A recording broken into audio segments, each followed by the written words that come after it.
amend the Constitution, leading eventually to the judicial development of the basic structure doctrine. According to this doctrine, the amendment power is not unlimited. Rather, it does not include the power to abrogate or change the identity of the Constitution or its basic structure, end of quotes.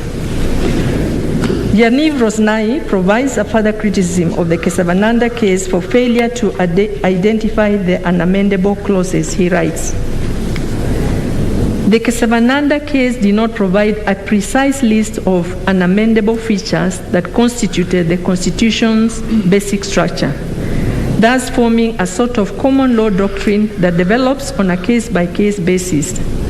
And he further stated that the Kesavananda judgment created a constitutional quicksand. In his written submissions, Professor Charles Manga Foreman, an amicus curiae on the basic structure doctrine, outlines the essence of this, what he refers to as the much acclaimed Indian basic structure. And he states, the much acclaimed Indian basic structure doctrine owes its origin to the famous Supreme Court decision in Kesavananda decision, although the issue had been raised in a number of earlier cases. According to this doctrine, even in the absence of explicit limitation on constitutional amendment powers, Parliament's amendment powers are not unlimited. There are, as a result, implied constitutional limitations that render an amendment unconstitutional if it infringes, negates, or substitutes the basic structure of the Constitution, regardless of whether all the formal or procedural requirements of amendment have been met. End of quote. Professor Foreman points out that when the doctrine of basic structure was developed, India was dealing with, and I quote, India's 20th century independence constitution of the 1950s, whereas African courts are now dealing with made-in-Africa constitutions of the 21st century, end of quote. And that due to the changed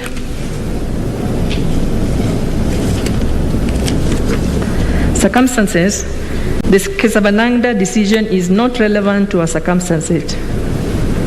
This court has had occasion to express its reservations in adopting foreign concepts to our homegrown constitution.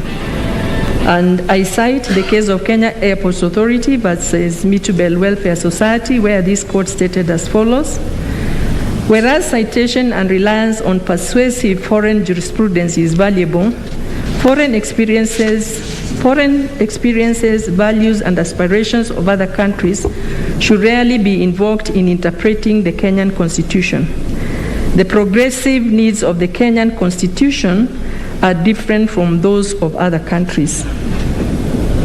In my view, the position obtaining in India, insofar as it related to its constitution, was not any different from the position obtaining in Kenya before the promulgation of the 2010 Constitution on 27th of August 2010. The Indian Parliament has the exclusive power to amend the Constitution. Our Parliament has similar power to amend the Constitution prior to the 2010 Constitution. The situation obtaining in Kenya after the promulgation of the 2010 Constitution is different. There are explicit provisions on the amendments of the Constitution, as well as inbuilt mechanisms which limit Parliament in amending the Constitution. The methodology to amend the entrenched provisions is also clearly spelled out. There are also clearly spelled out entrenched provisions. Suffice to state that the Constitution itself anticipated that it can be amended, and it provided for its own amendment procedures. In the same Constitution, there are strictures as regard entrenched provisions which require a referendum and which ones do not. These are listed in Article 255(1), Subarticle A to J, and I shall not go through them. The High Court, in the impugned judgment, appreciated as much, and at part of paragraph 473 of its judgment, it stated, to be sure, there is no clause in the Constitution that explicitly makes any article in the Constitution unamendable. However, the scheme of the Constitution coupled with its history, structure, and nature, creates an ineluctable and unmistakable conclusion that the power to amend the Constitution is substantively limited. The structure and history of this Constitution makes it plain that it was the desire of Kenyans to barricade it against destruction by political and other elites. As has been said before, the Kenyan Constitution was one in which the Kenyans bequeathed themselves in spite of and at times against the political and other elites.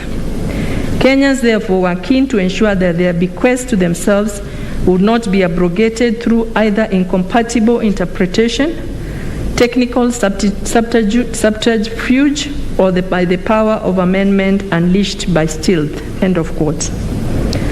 In my view, whereas the High Court correctly found that there are no explicit provisions in the 2010 Constitution barring amendments, the judges erred in finding that the bar to amendment is implicit. As stated above, the pre-2010 Constitution did not have provision for the amendment of the Constitution by way of a popular initiative, and neither did Parliament recognize the notion of implicit unamendability. Indeed, the issue in Joya and others versus the Attorney General was whether the Parliament could, in the exercise of its amendment power under Section 47 of the Constitution, repeal the Constitution. I have cited a passage from that decision of Joya decision that is relevant to this judgment. It is the Joya decision that paved the way for the amendment of the pre-2010 Constitution by constituent power via a referendum. This was in recognition of the supremacy of the sovereignty of the people, who then exercised that sovereignty in the referendum that birthed the 2010 Constitution.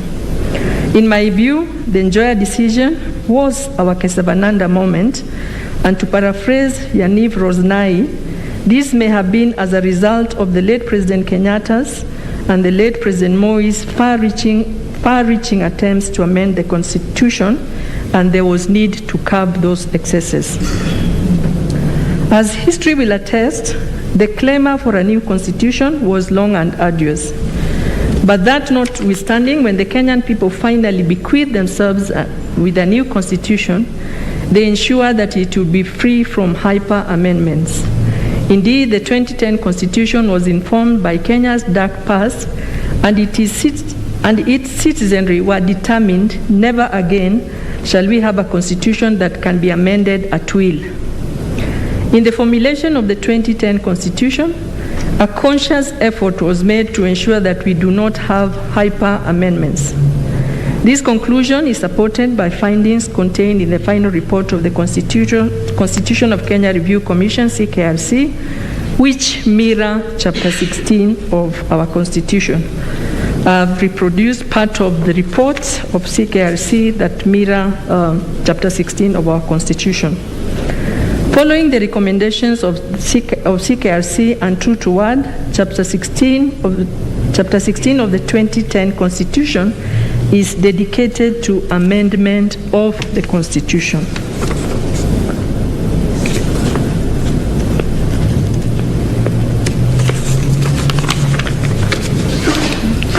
In my view, the clear text and language of Chapter 16 is that there are explicit provisions in the 2010 Constitution providing for amendment, and therefore there is no reason to look outside the Constitution and import the basic structure doctrine on the basis that the Constitution has the unspoken language and or implicit provisions. And it has now been slightly more than 10 years since the Constitution was promulgated, and to the credit of the drafters of the Constitution, the 21 attempts to amend the Constitution, 19 were through a parliamentary initiative, whilst 2 were through a popular initiative, have all fallen by the wayside. These 21 attempts are tabulated in the written submissions of Mr. Ogeto, the Solicitor General appearing for the Honorable Attorney General. I have also reproduced those 21 attempts in part of this, my judgment. It is also true that the framers of our Constitution balance between flexibility and rigidity. To this end, CKRC had recommended, and I quote, that there is need to protect the Constitution against indiscriminate amendments. If the amendment procedure is too simple, it reduces public confidence in the Constitution. The converse, however, is also true.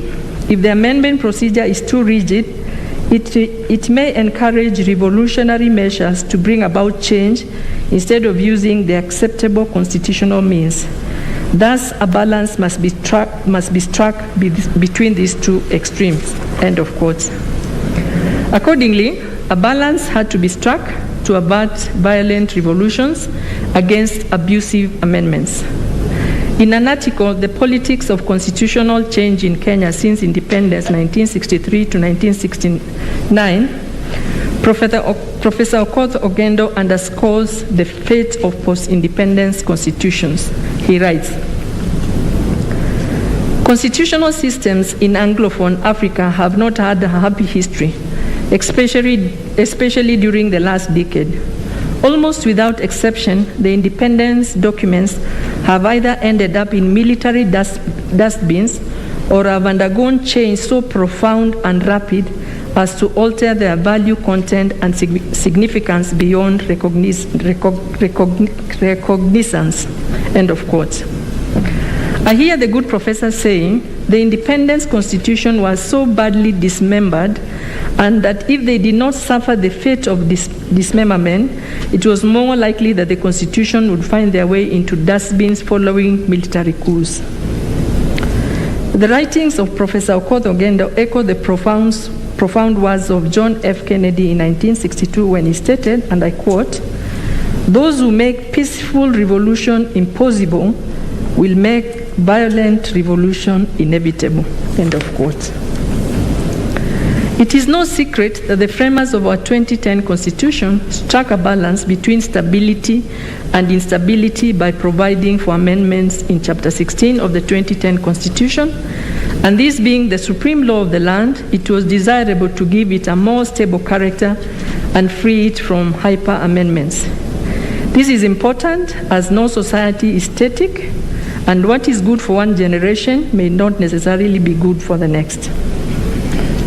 In an article entitled "No Generation Has the Right to Impose Its Own Values and Political Principles on a Later Generation" by Professor Foreman, he cites another scholar, Colvin De Silva, who states as follows: "Constitutions are made in terms of the stage of development at which any given society or country has arrived. In terms of that stage of development, it looks upon things, and for any generation of people to imagine that it can so completely project itself into infinity of the future, so as to be able to decide its own generation that it will constrain a future generation or generations forever within the confines of its own postulates, is to make a mistake of thinking that any human collectivity is the equivalent of the divinity." End of quote. He concludes, "It is unlikely that the framers of the new or revised African constitutions wanted to prevent future generations from repealing these constitutions. A constituent body is omnipotent only to the extent that it has no power to destroy or limit the omnipotence of a future constituent body. In short, the present and future generations should not be ruled by the dead hand of their ancestors." End of quote. I think it behooves us to recognize that in spite of the supremacy of constitutions, we cannot and should never legislate from the graves, what Professor Foreman refers to as the dead hand. We cannot possibly shackle future generations but by what we consider to be noble today. The other troubling aspect of the impugned judgment is that the High Court came to the conclusion that whatever is amendable will be decided on a case-by-case basis. And this is what they said: whether a particular clause in the Constitution consists of an amendable clause or not will be fact-intensive determination to be made after due analysis of the Constitution, its foundational structure, its text, its internal coherence, the history of the clause and the constitutional history, and other non-legal consideration permitted by our canon of constitutional interpretation principles." End of quote. The above finding, in my view, poses difficult questions. Who is to carry out the fact-intensive determination? And at what stage in the process of constitutional change? The appellants told us, and rightly so in my view, that in terms of seeking an advisory opinion, Wanjiku has no place, as by dint of Article 163, Sub-Article 6, this is a preserve of the national government, a state organ, or a county government. I reproduce therein the provision of that article. Since Wanjiku does not have the luxury of approaching the Supreme Court under Article 163, Sub-Article 6, how does Wanjiku get to have an issue subjected to fact-intensive determination? Sight should also not be lost that judges, being human, are not infallible, and they should not arrogate unto themselves the unfettered power to validate or invalidate amendments on the basis that they are eternal causes from their preferred reading of the Constitution. If for a moment we were to find that judges are fallible, where will be the unwritten constraint? The absence of constraint, no doubt, leads to uncertainty and absurdity. In an article by Adan Kasie Abebe entitled "The Substantive Validity of a Constitutional Amendment in South Africa," appearing in a South African journal, I'll just read part of what he said in that article. "The idea of a judicially enforceable implied limits on the power of constitutional amendment is particularly unacceptable in cases where a constitution explicitly outlines the fundamental principles and subjects such principles to amendment, as is the case in South Africa. In the absence of a clearly defined and enforceable substantive limits, the judicial control of constitutional amendments will lead to a situation where courts effectively arrogate the role of the people and their elected representatives in defining a polity's fundamental values over which there may be a reasonable disagreement. The absence of clearly defined limits also means that every constitutional judge will have his or her own list of what is basic and what is not. The judicial power to define basic social and political values belies the ideal that courts should merely apply settled rules and principles and not discover some vague fundamental values to invalidate the best judgments of the overwhelming majority of the political representative.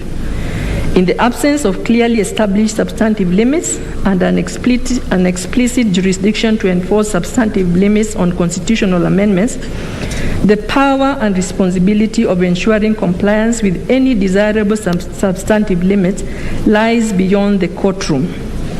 Only the democratic process or a revolution could legitimately and effectively stymie any attempt to legitimize undemocratic behavior through constitutional amendments. End of quote.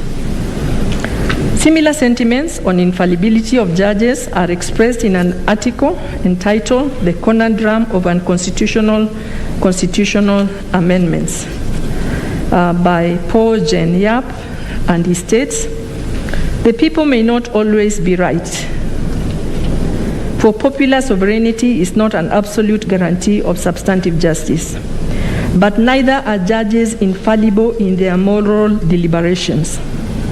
In these circumstances, the judiciary must cede to the expression of popular sovereignty, not merely because the amendment is an unmistakable expression of public will, but because this convergence of interests is undisputable evidence of the triumph of the political process over the intervening institutional and electoral barriers erected by the separation of governmental powers." End of quote.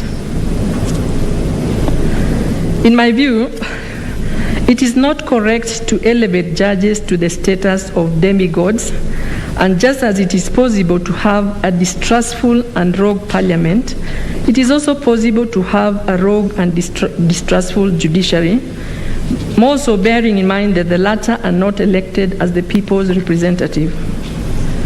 I know that as Kenyans, we love to demonize our elected political leaders. We do this all the time, but rarely do we stop to remember we get the leaders we deserve. I am therefore of the persuasion that the contest of what is amendable and what is not should not be left to be a matter of judicial innovation. Judges, just like parliamentarians, cannot assume supremacy over all others, as indeed it is the people who are sovereign. Article 1, Sub-Article 1 of the 2010 Constitution screams out, all sovereign power belongs to the people of Kenya and shall be exercised in accordance with this Constitution. End of quote. The people of Kenya, in the exercise of their constituent power in a referendum, voted for the amendment of the pre-2010 Constitution. In came the 2010 Constitution with provisions on how it can be amended in accordance with this Constitution. On the ultimate expression of the will of people, I find an article by Yaniv Rosnai on constitutional amendments to be telling.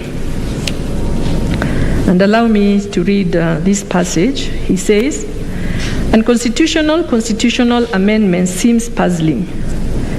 The Constitution is the highest positive legal norm. The power to amend the Constitution presupposes the same kind of power as the one to constitute a Constitution. It is a supreme power within the legal system, and as such, it can reach every rule or principle of the legal system. If this power is indeed supreme, how can it limit itself? If it is limited, how can it be supreme? This is the legal equivalent of the paradox of omnipotence. Can an omnipotent entity bind itself? Both positive and negative answers to these questions lead to the conclusion that it is not omnipotent. Moreover, if the amendment power is a kind of constituent power, then it remains unclear why a prior manifestation of that power prevails over the later exercise of a similar power. Quite the reverse, according to the principle, a later norm should prevail over a conflicting earlier norm of the same normative status. Finally, the Constitution, which expresses the people's sovereign power, binds and guides ordinary law, which expresses the Parliament's ordinary power. The common meaning of unconstitutionality is that an ordinary law, inferior to and bound by the Constitution, violates it. How can unconstitutionality refer to an act carrying the same normative status as the Constitution itself? The question posed by Yaniv Rosnai is, the question that he has posed, why a prior manifestation of that power prevails over the latter exercise of a similar power, underscores the people's will to amend the Constitution without a prior manifestation of that power prevailing over the subsequent exercise of a similar power. Suffice to state that in the 2010 constitutions, Kenyans recognize their constitutional right to amend the Constitution as long as this is done in the manner provided in the Constitution. If perchance the framers of our Constitution had intended that there be a limitation on the power of amendment, they would have provided as much. There are no such limitations in Chapter 16 of the Constitution.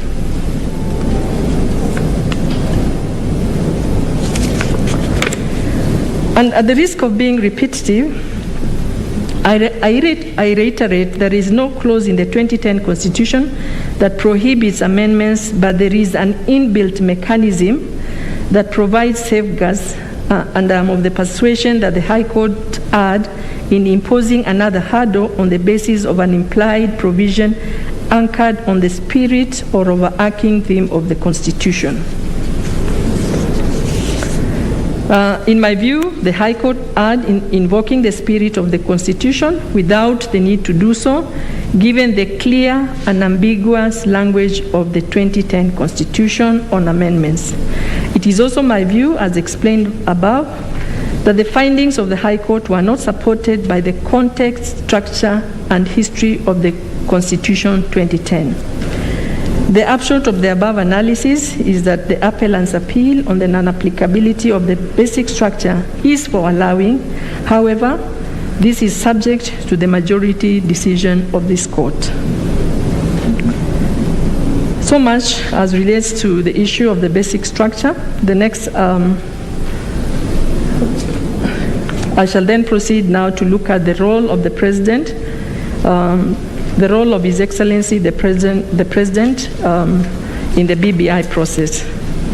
I think for a start, for me, the beginning point is Article 131(2)(c) of the Constitution, which requires the President to promote and enhance the unity of the nation.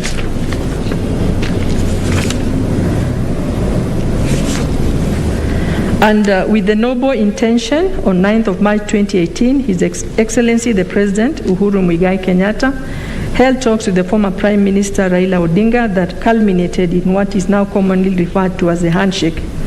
The intention of the handshake was to bring to an end the political disharmony, demonstration process, and disgruntlements that arose with the outcome of the presidential elections held in August 2017. The handshake would then become a political tool to calm the nation that was deeply divided and to allow for consensus building. I think the history about the formation of the task force as well as the formation of the steering committee were well captured in the introductory part of this judgment that was done by the President of the Court. And I will not repeat that. But suffice to state that it is not in dispute that the Task Force on Building Bridges to Unity Advisory Task Force was appointed by His Excellency on 24th of May 2018, and subsequently this gave way to the steering committee, and that the process leading up to the formulation of the Constitution of Kenya Amendment Bill 2010, in my view, was largely driven by the executive, as it is difficult to truncate the BBI task force and the BBI steering committee from the submissions of the letter by Honorable Junet Mohammed and Honorable Waweru as promoters of the Constitution of Kenya Amendment Bill 2020. It is clear that one thing led to the other until the culmination of the letter of 18th November 2020 by Honorable Junet Mohammed and Waweru and Honorable Waweri to the IEBC seeking approval of the format to be used in the collection of signatures. Article 256 and 257 of the Constitution provide for amendments by way of a parliamentary initiative and not a popular initiative. The proposals by Honorable Junet and Honorable Waweru would best have been channeled through a parliamentary process, as they were heavily laden with the executive arm. The route of popular initiative was not open to them, as this was not a Wanjiku-driven process. There was an alternative argument that although His Excellency the President Uhuru Kenyatta, was not a promoter of the Constitution of Kenya Amendment Bill, it was contended that nothing stops him from being a promoter of a popular initiative in his own personal capacity, as it may well be possible that a president may find himself in a peculiar position that she does not enjoy the support of Parliament, hence he would be locked out of both the parliamentary as well as the popular initiative. Mr. Kiragu Kimani, Senior Counsel, while urging the appeal on behalf of His Excellency, submitted that the President under Article 38 of the Constitution of Kenya has a right to make political choices just like any other Kenyan, and that the term initiator that was used by the High Court in reference to His Excellency the President was not recognized in the Constitution, and that there was nothing that barred the President from being a promoter of the bill, that the President has a right to campaign for any political party or cause. Further, that Article 12 of the Constitution provides that every citizen is entitled to the rights, privileges, and benefits of citizenship, subject to the limits provided or permitted by this Constitution. End of quote. It was contended that if we were to find that His Excellency the President in his personal capacity cannot use the route of a popular initiative, then this would be tantamount to denying him his rights as a citizen. In my view, the balancing of the rights of a sitting president poses a challenge, as it is difficult to make a demarcation when a president is acting in his personal capacity vis-a-vis his official capacity. Can a president cease to be a president without handing over power during the tenure of his office? In the circumstances of this case, we were told that His Excellency Honorable Uhuru Kenyatta was not the promoter. Indeed, the High Court acknowledged that His Excellency the President was not the promoter, and they coined the term initiator, a term not anywhere in the constitutional amendment process. Be that as it may, the question to be answered is whether His Excellency the President can be a promoter of an amendment bill. In my view, I would liken the situation to that obtaining in the military, where military personnel are often said to be children of a lesser God, to the extent that some of their fundamental rights are limited by virtue of their joining the military. Regrettably, by conduct, there are limitations placed on public officers as to what they can do and what they cannot do. I liken the position of His Excellency the President to that of a judge, where one is a judge 24/7, and it is difficult to say when he or she is not acting in his official capacity. Given the above, it is my humble view that His Excellency the President cannot therefore be a Wanjiku for the purposes of Article 257 of the Constitution, and to this extent I'm in agreement with the High Court findings that His Excellency the President cannot initiate changes to the Constitution through a popular initiative as provided in Article 257. The third item that I will go into is the issue of the legality of the BBI task force and the BBI steering committee. As to the issue of the legality of the BBI task force and the steering committee, and as explained above, the task force and the steering committee were born out of noble intentions of His Excellency the President. Both were ad hoc committees appointed by His Excellency the President for purposes of advising him on the discharge of his constitutional mandate in fostering unity in the nation. The question of illegality of the BBI task force had actually come for consideration before Mativo J, who had considered this issue and had come to the conclusion that His Excellency the President acted within his powers under Article 131 and 132 of the Constitution. This was in the case of Third Way Alliance. I've also had the advantage of reading the draft judgment of my sister, Okwengu J.A., and I'm in agreement with the sentiments expressed therein that the BBI task force and the BBI steering committee were not illegal outfits. On the issue of the presidential immunity, I shall not take much time on this, save to agree with what the High Court said, that when it comes to civil proceedings, the President is not insulated if he does anything or fails to do anything in his own personal capacity.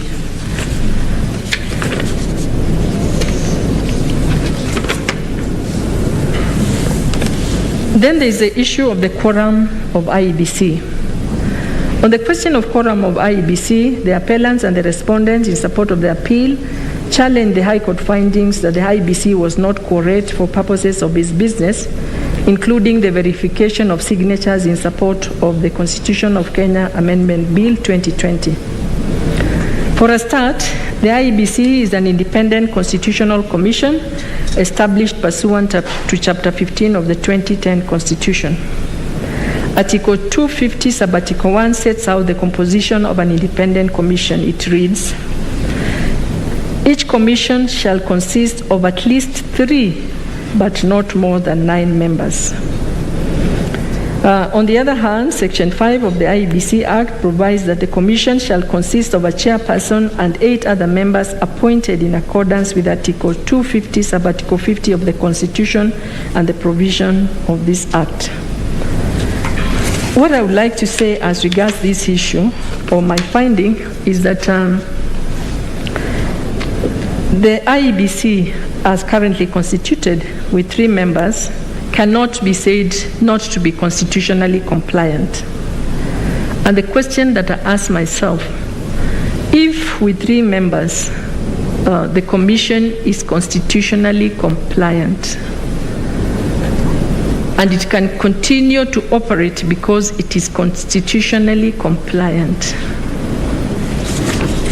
In circumstances like those, can one really say that for purposes of carrying out its deliberations, the members of a quorum in a meeting must be 5? In my view, I think the constitutional provisions take precedence.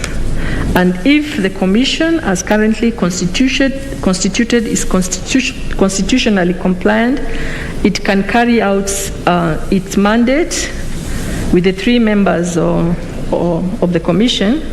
I think it would be absurd to say that it must have, for it to be correct, there must be 5 members. I've also made comments on the 2 cases of Biwott, as well as the case decided by Mwita, as well as the one that was decided by Okwany. But additionally, it is my considered view that the issue of verification of signatures is not a matter requiring a policy decision. The functions of IEBC are spelled out in Section 4 of the Act, and they are numerous. In my respective view, the verification of signatures is not a matter that arises out of the resolution or decisions made by the commissioners at a meeting of the commission, but one dictated by the operation of the law, as the process of verification of signatures is not a policy decision to require the IEBC to be quorate.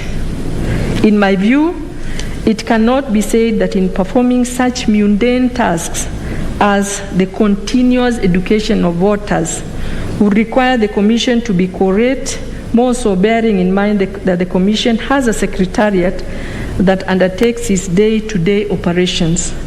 I am therefore of the considered opinion that the verification of signatures was not null and void for lack of quorum, and neither was it a function that required a policy decision.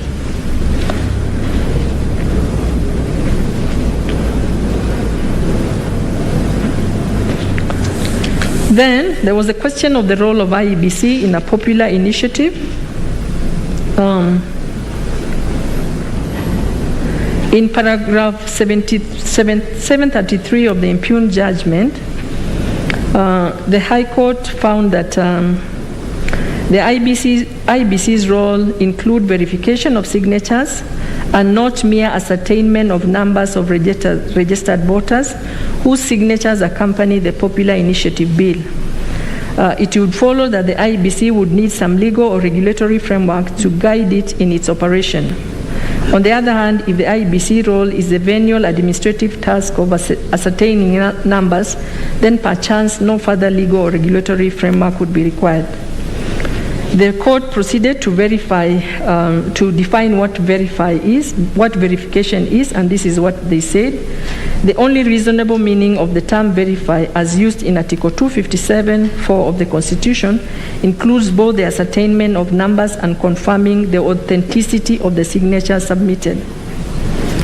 The role of IEBC is spelled out in Article 257 of the Constitution. In the matter before us, we were told that the IEBC carried out verification by removing names that did not have signatures. They also removed names that did not have the national identity cards or passport numbers. They removed duplicated numbers and asked the promoters to depone affidavits, to have affidavits deponing that the signatures were collected with the consent of the parties. I have in this judgment reproduced a format of the collection of signatures that was submitted by Honorable Junet Mohammed and Honorable Waweru to IEBC, and it was approved. And that format captured the following details.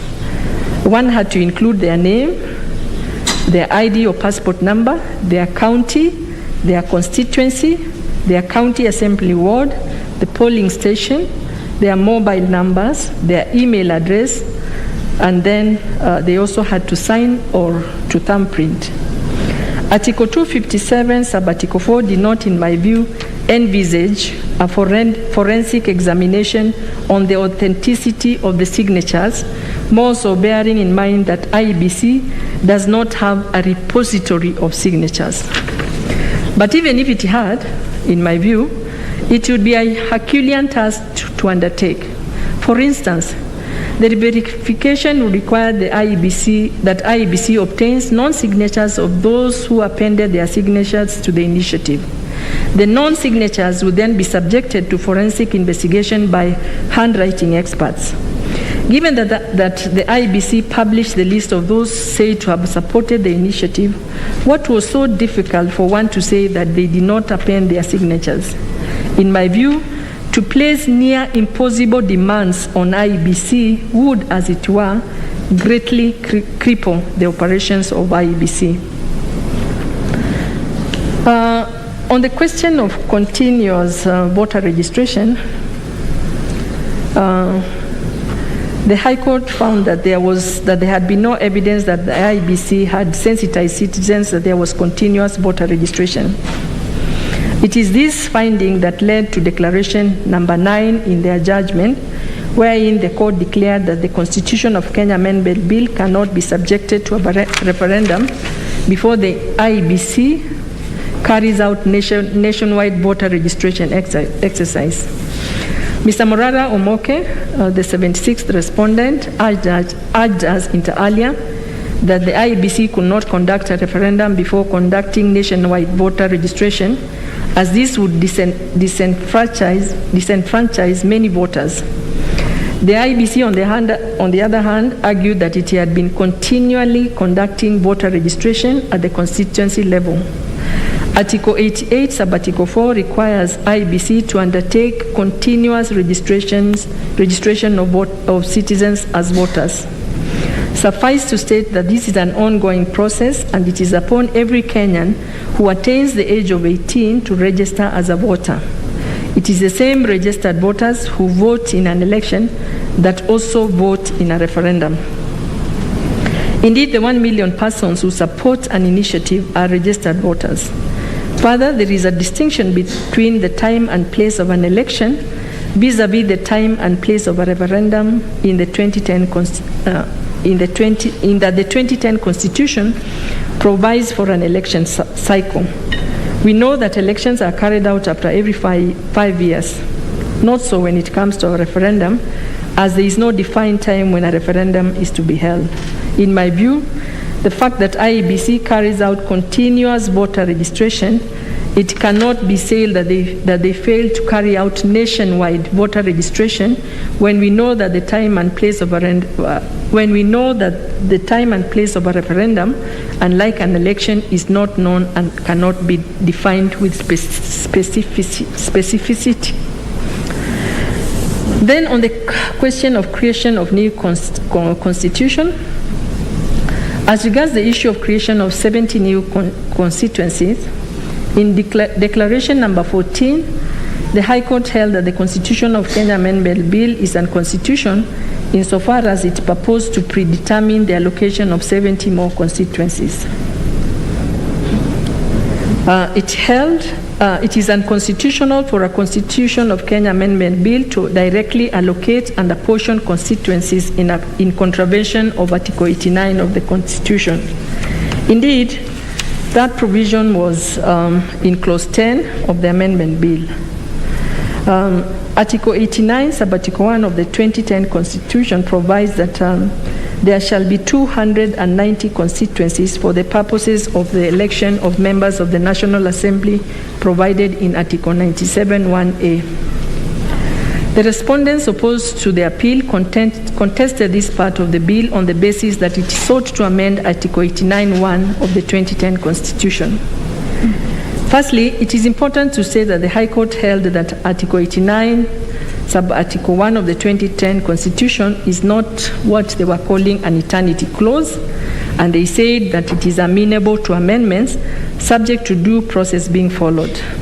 They stated as much at paragraph 670 of the judgment. I shall not go over it. It is clear that the court recognized, and rightly so in my view, that Article 89(1) of the 2010 Constitution is amenable to amendment. Having so recognized, was it unconstitutional for the Constitution of Kenya Amendment Bill to purport to create 70 more constituencies? In my view, once we appreciate that Wanjiku can seek to amend any provisions of the Constitution as long as the procedure set out in Articles 255 to 259 of the Constitution is adhered to, then the Kenyan people have the right to reduce or increase the number of constituencies to ensure that there is no underrepresentation. They can even vary the mandate of IEBC. Further, the functions of IEBC are spelled out in Section 4 of the Act, include delimitation of constituencies and wards in accordance with this Constitution. Black's Law Dictionary defines delimitation as the act of making a boundary or fixing a limit. Suffice to state that the Constitution of Kenya Amendment Bill 2020 did not seek to make boundaries or fix the limits of a boundary, but increase in the number of constituencies. The allocation of increased constituencies is not, in my view, delimitation. And clearly, the IEBC has no role to play in the creation of constituencies.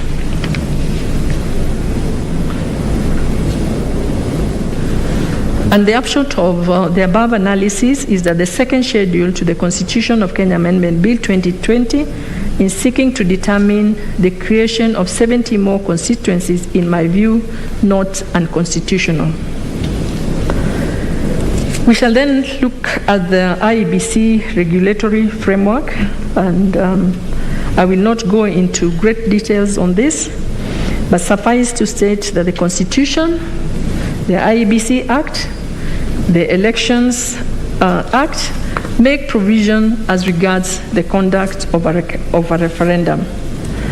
And it is my considered opinion, and contrary to the findings of the High Court, that there is legislation pursuant to the Constitution, the Independent Electoral and Boundaries Commission Act and the Elections Act to govern the collection, presentation, and verification of signatures, and a legal framework to govern the conduct of a referendum.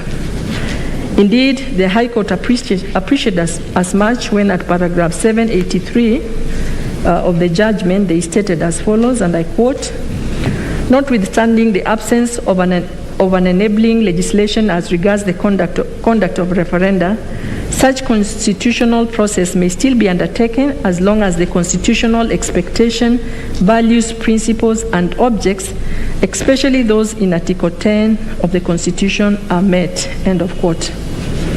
Besides, in the titles Alila and two others versus the Attorney General, the High Court had held, and I quote, "Secondly, I find that the Constitution has already set up a proper legislative framework for holding a referendum." And the court further stated, that is the High Court, further, there are explicit provisions in the Elections Act which govern the conduct of referendum in Kenya. End of quote. In the impugned judgment, the court had endorsed the findings in the Alila decision. At paragraph 603 of the judgment, it stated, though we have found that it is necessary to enact Referendum Act, we do not subscribe to the school of thought that absence of legislation implementing a provision of the Constitution renders such a provision inoperative and unenforceable. On that finding, we agree with the decision in Titus, Alila, and 2 others.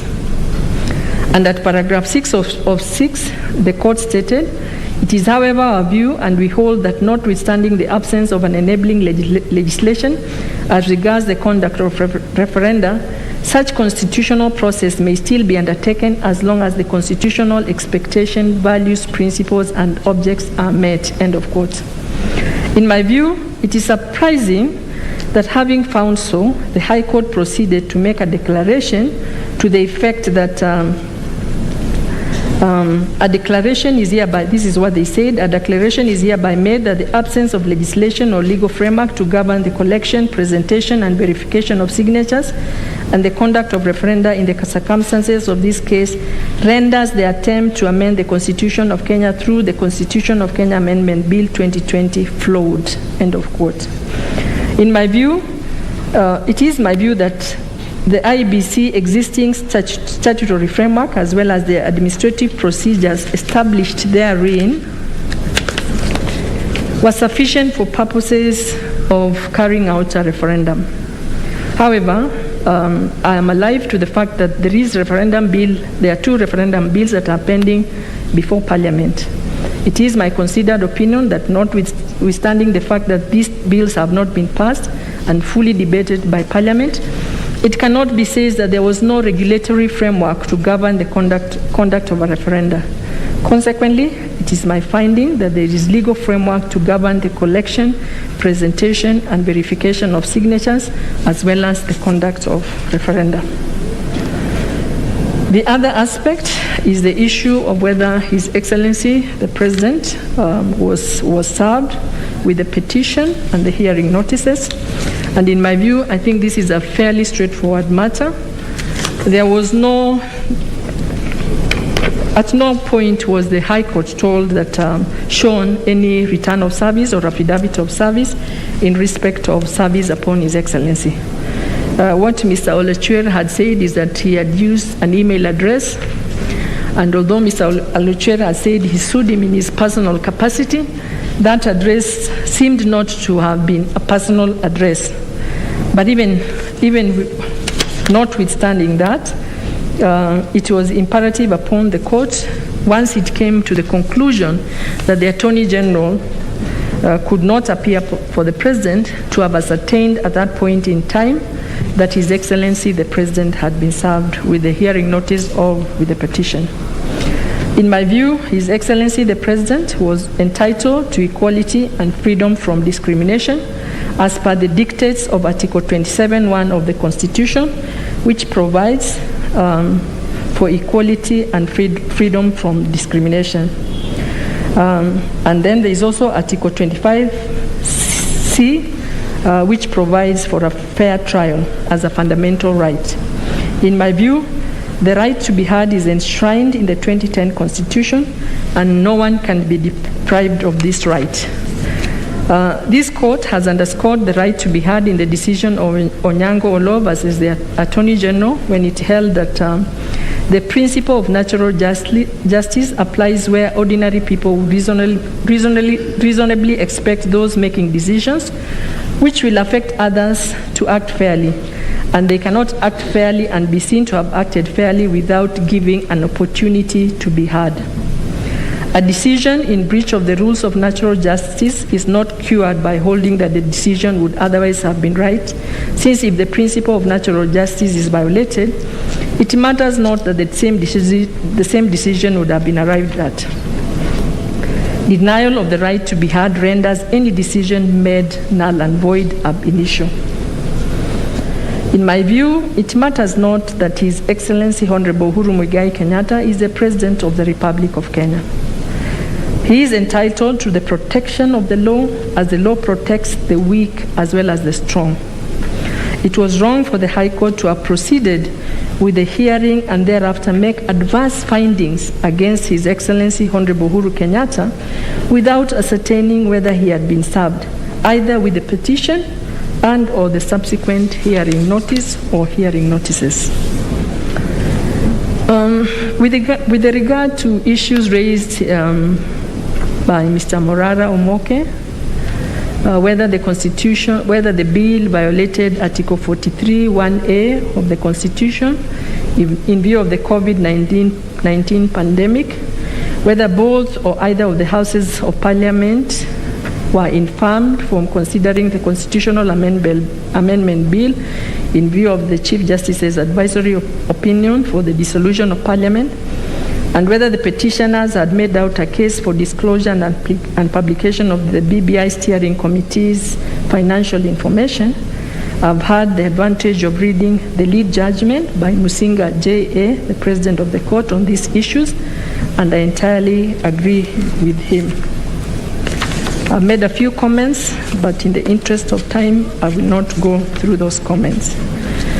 And on the appeal by the Kenya National Union of Nurses, the 15th respondent hearing, the gist of their complaint was that whereas their views had initially been included in the BBI task force, the same did not find its way to the Constitution of Kenya Amendment Bill 2020. They supported the appeal and urged us to find that the amendment process was legal and constitutionally sound, and faulted the High Court for finding that the basic structure doctrine applied in Kenya. As stated above, the 15th respondent's grievance is that their views, whereas their views of having an independent commission were initially captured in the BBI task force, these views were subsequently omitted. In my view, this is a fairly straightforward issue. If the 15th respondent would like an amendment of the 2010 Constitution to have itself included as an independent commission, they can take advantage of the provisions of Article 257 of the Constitution. They cannot ride on an initiative of another and complain that their views have been left out. In any event, the fact that their views were contained in the BBI task force did not create any legitimate expectation on their part. I shall say no more on this issue, save to state that the appeal is devoid of merit and it is accordingly dismissed. Those are my views. Thank you. Thank you, my sister, Justice Sichale. We will now have my brother, the Honorable Mr. Justice Gatembu, summarize his judgment. Thank you. Thank you very much, President. I think at the conclusion of the argument last time we sat here, you told us that when we retire, we can consider your submissions and other material. Now, I think it is my turn to say that when you retire, you can read our judgments in full. So I'll give you just a short synopsis of what I have said in my judgment.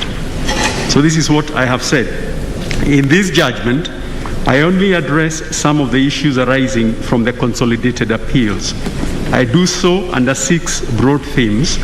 The first is the question of applicability of the basic structure doctrine to Kenya.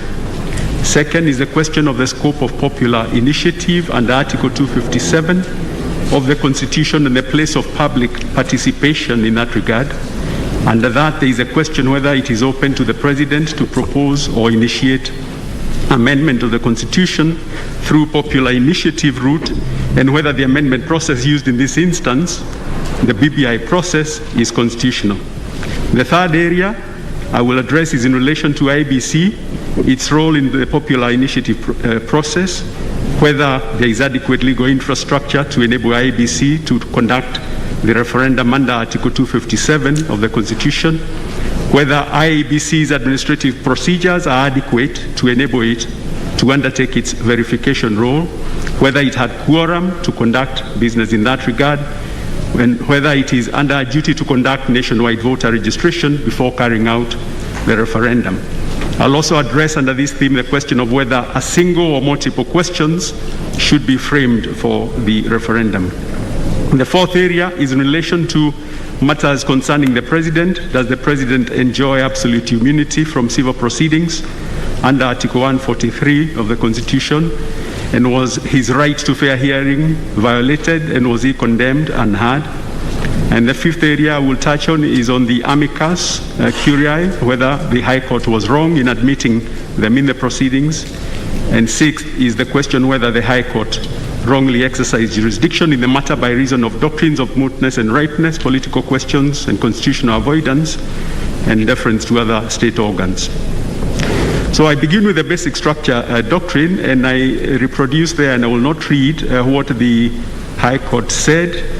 I then look at the arguments from both sides, and then I say this. In terms of identification of the basic structure in the Constitution, the Court stated that it consists of the foundational structure of the Constitution as provided in the preamble, the 18 chapters, and the 6 schedules of the Constitution, which form the fundamental core structure, values, and principles of the Constitution, which cannot be amended without recalling primary constituent power of the people.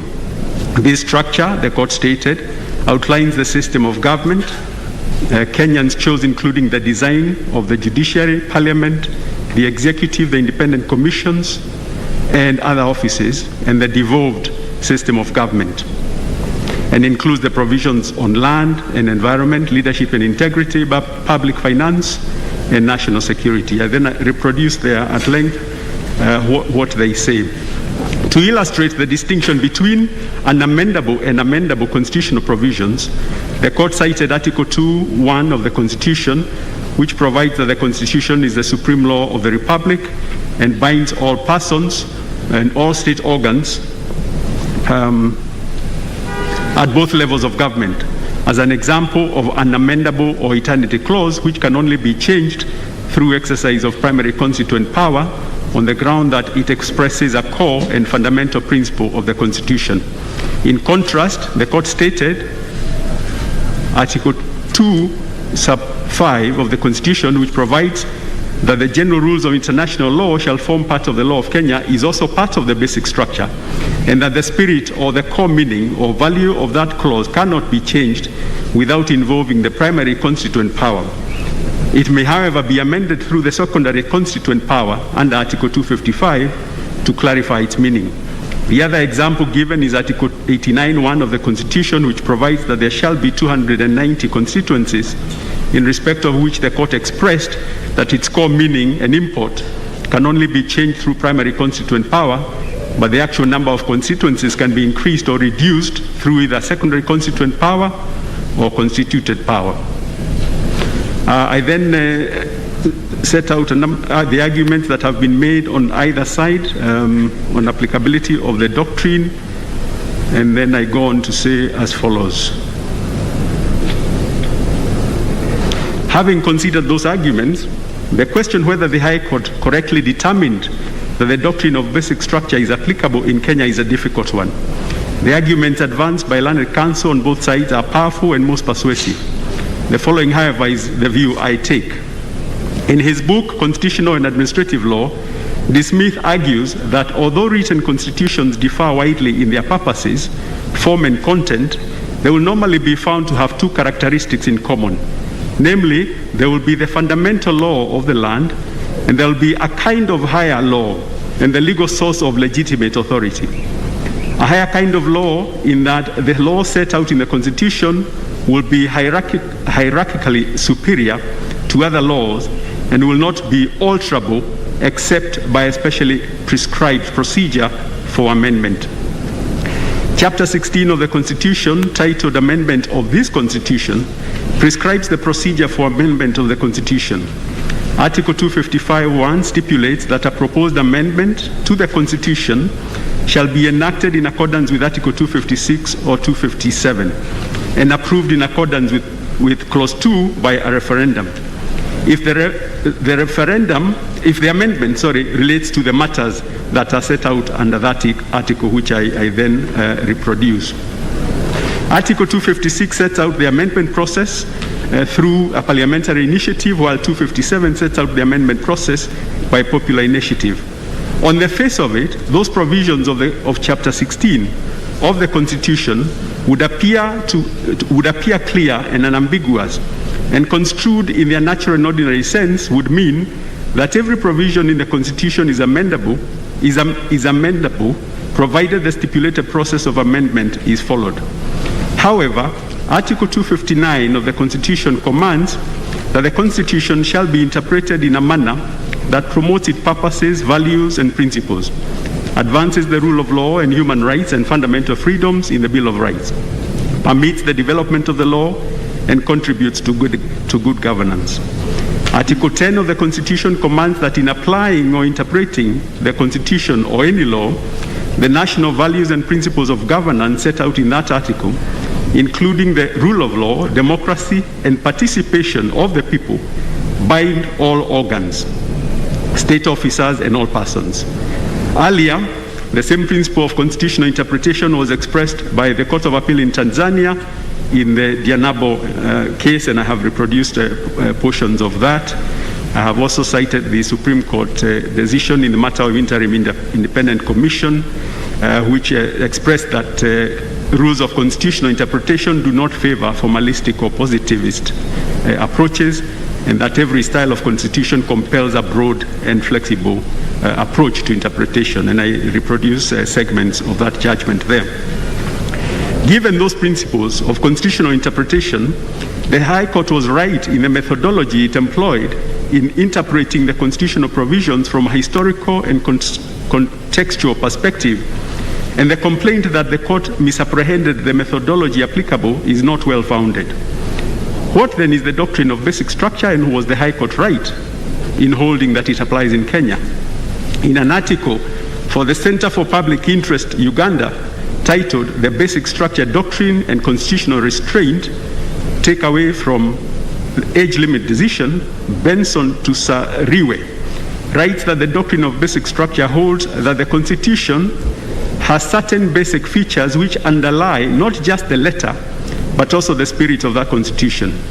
These features constitute the inviolable core of the Constitution, and any amendment which purports to alter the Constitution in a manner that takes away that basic structure is void and of no effect.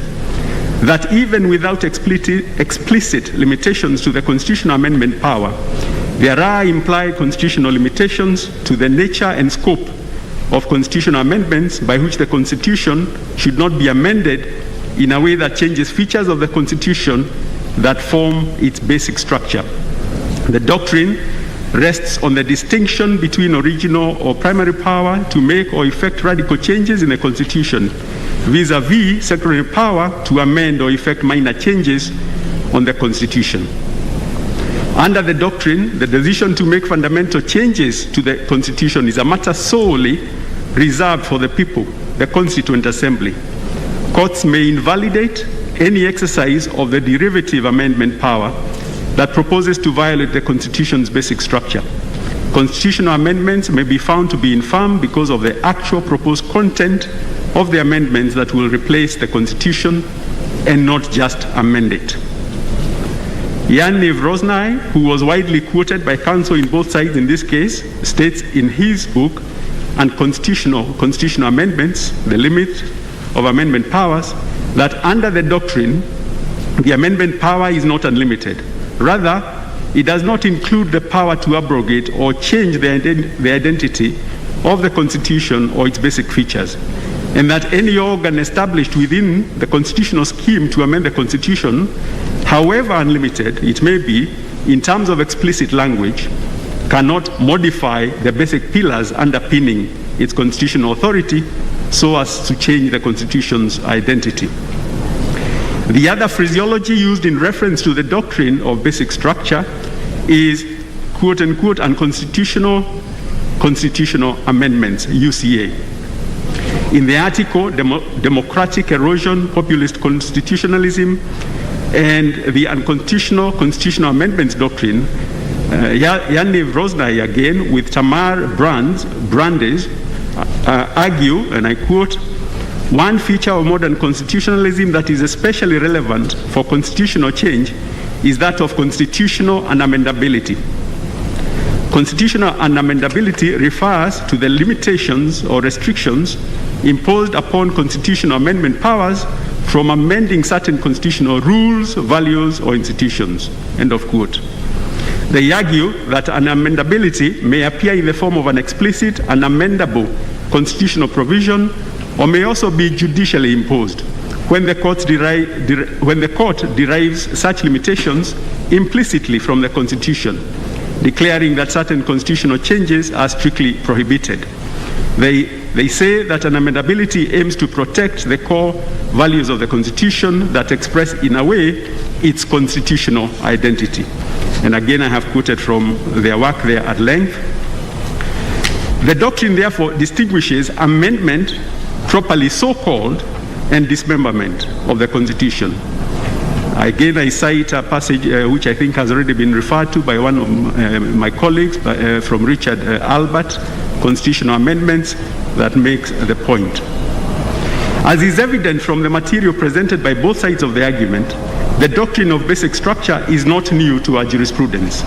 It was acknowledged and applied by Rengera J in the case of Joya and others in the context of determining whether Parliament could enact a new constitution in exercise of its amendment power under Section 47 of the retired Constitution. Section 47 of the retired Constitution provided that subject to that section, Parliament may alter the Constitution.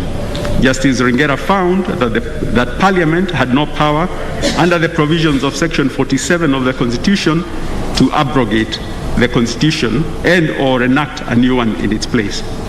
In reaching that conclusion, the judge found support in the dicta from the Supreme Court case of Kesavanda. And I have quoted that and also passages from Minerva Mills Limited. And then I have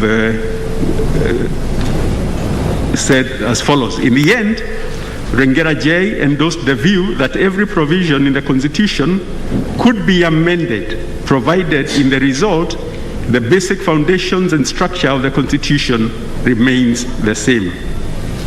And there are other passages from that decision that have already been cited, and so I will skip them.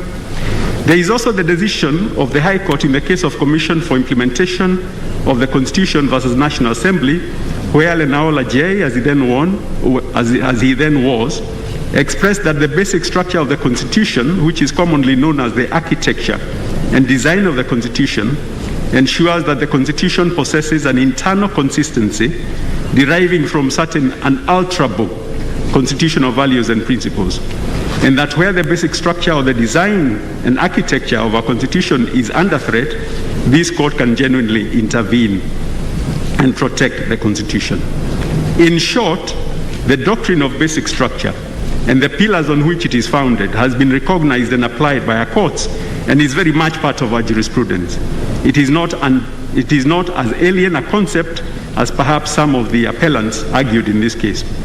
In his book, Presidentialism in Commonwealth Africa, Professor Nabweze, in his discourse on abolition and attenuation of restrictions on the amendment power, discusses what he terms as the assault on the Independence Constitution of Kenya, which resulted in quote-unquote sweeping away of restrictions that had been entrenched with regard to alteration provisions.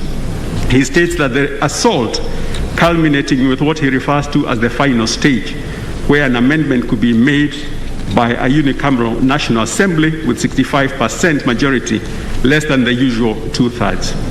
Against that backdrop, he argues, and I quote, "A constitution is supposed to be a permanent charter, which is to endure for all ages to come, not to be lightly altered to meet the temporary expediency of party politics.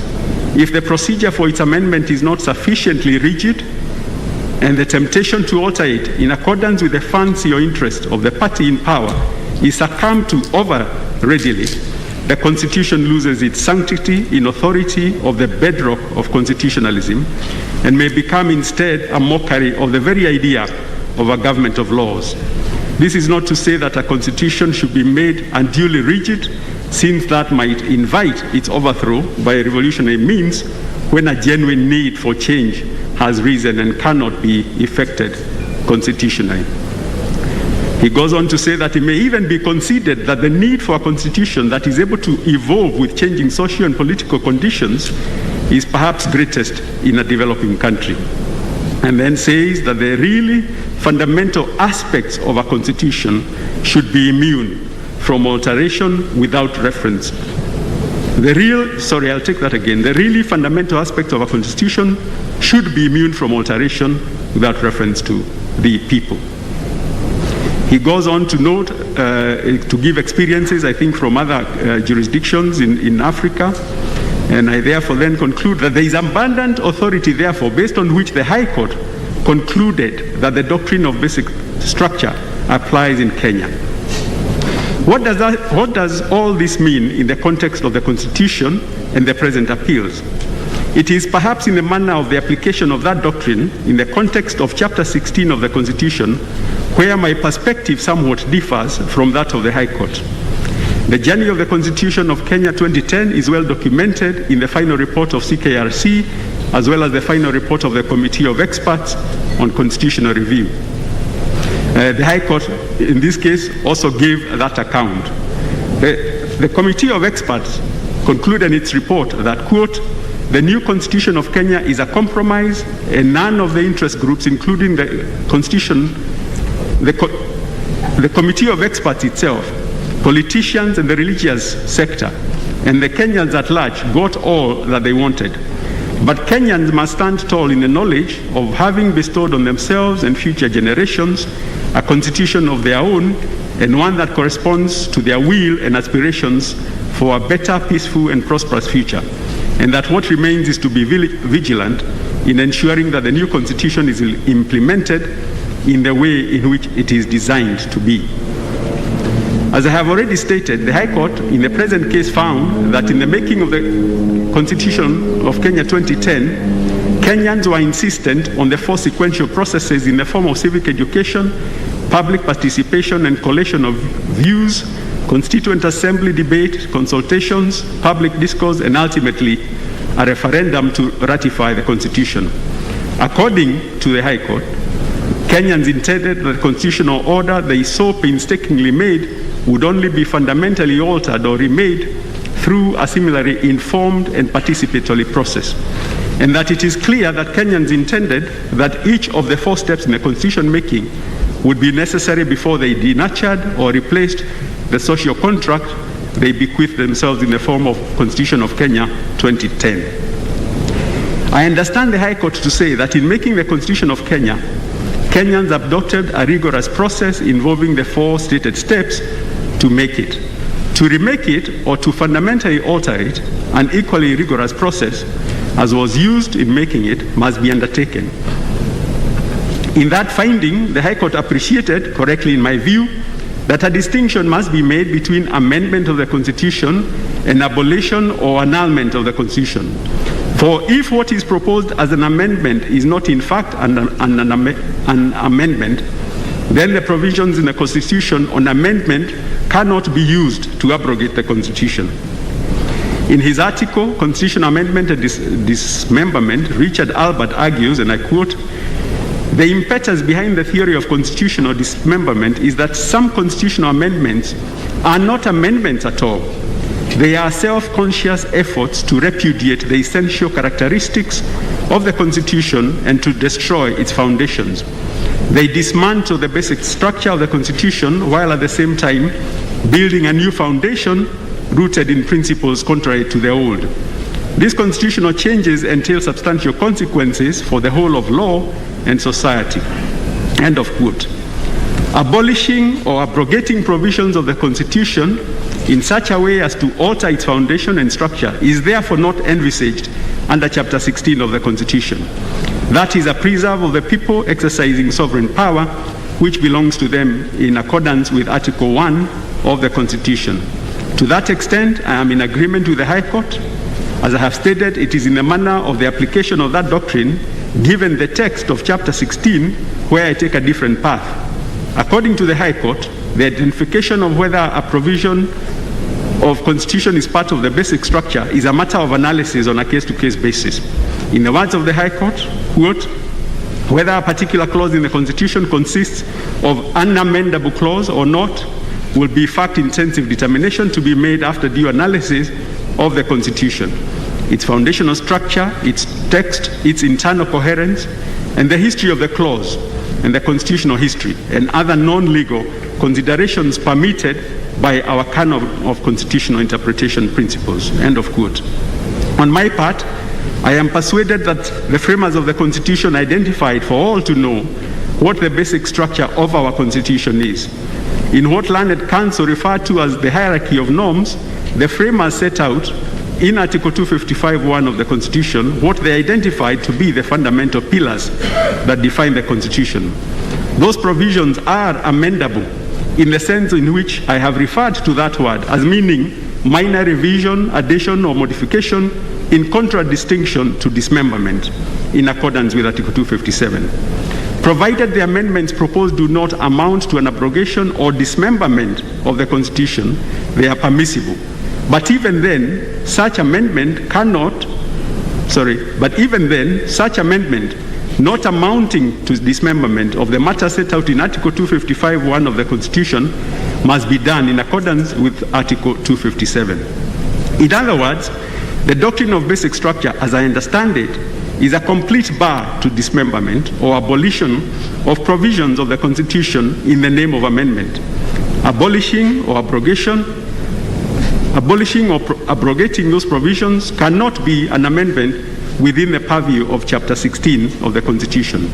On the other hand, under the Constitution, all provisions of the Constitution are amendable in the sense of correcting, modifying, clarifying, improving, or expounding without fundamentally altering the identity of the Constitution.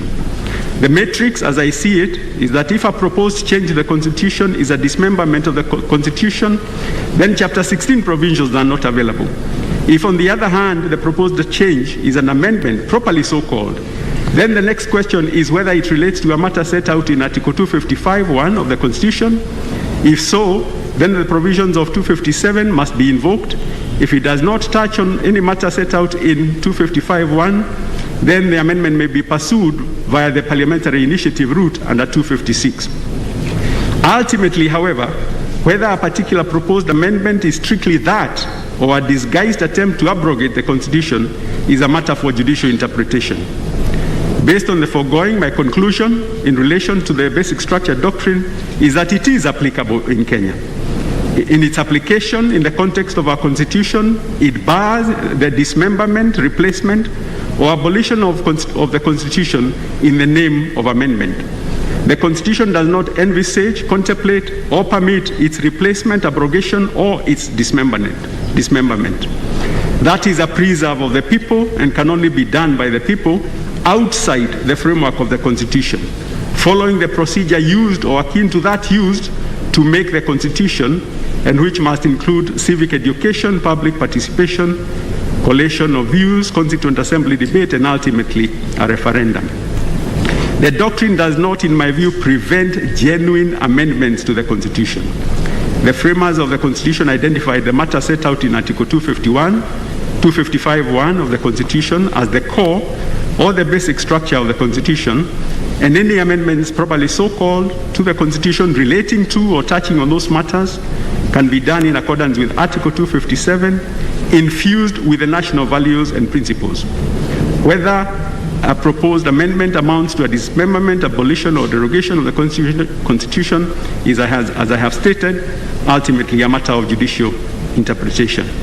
Any other amendment to the Constitution that does not relate or touch to those matters can be made in accordance with 256. In my view, there are no eternity clauses in the Constitution. I then look at the scope of popular initiative and public participation, and I conclude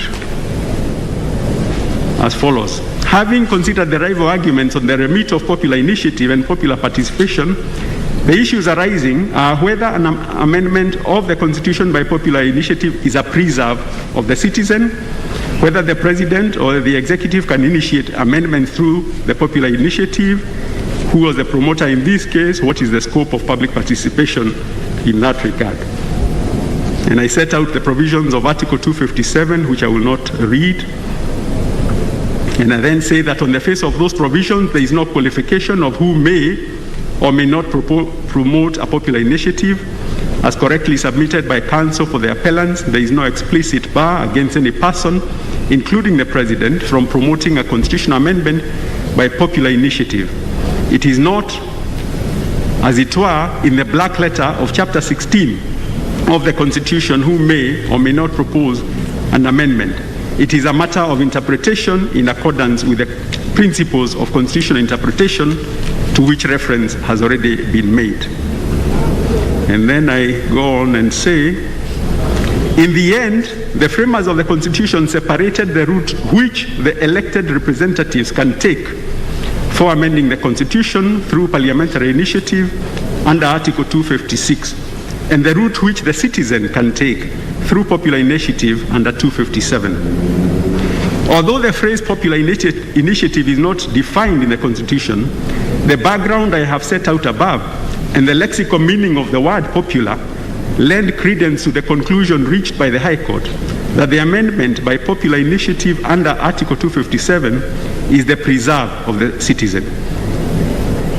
The concise Oxford English Dictionary, for example, the word popular is defined as including intended for or suited to the taste or means of the general public.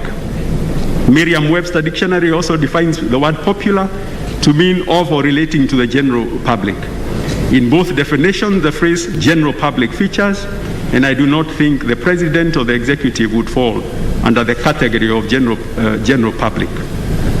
In reaching this conclusion, I am cognizant of the provisions of Articles 19, 20, 22, 24, and 38 of the Constitution and the contention that the holder of the office of the President, like every citizen, is entitled to enjoy rights under the Bill of Rights.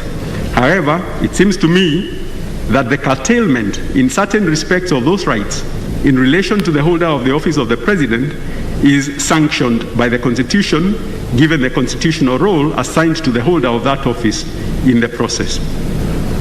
As to who the promoters with respect to the Constitution Amendment Bill is concerned, I will just summarize that and say, I take the view that the process began with a handshake, followed by the establishment by the President of the task force. Thereafter, the President established the BBI steering committee, whose mandate included proposing constitutional reforms. The BBI steering committee generated the Constitution Amendment Bill.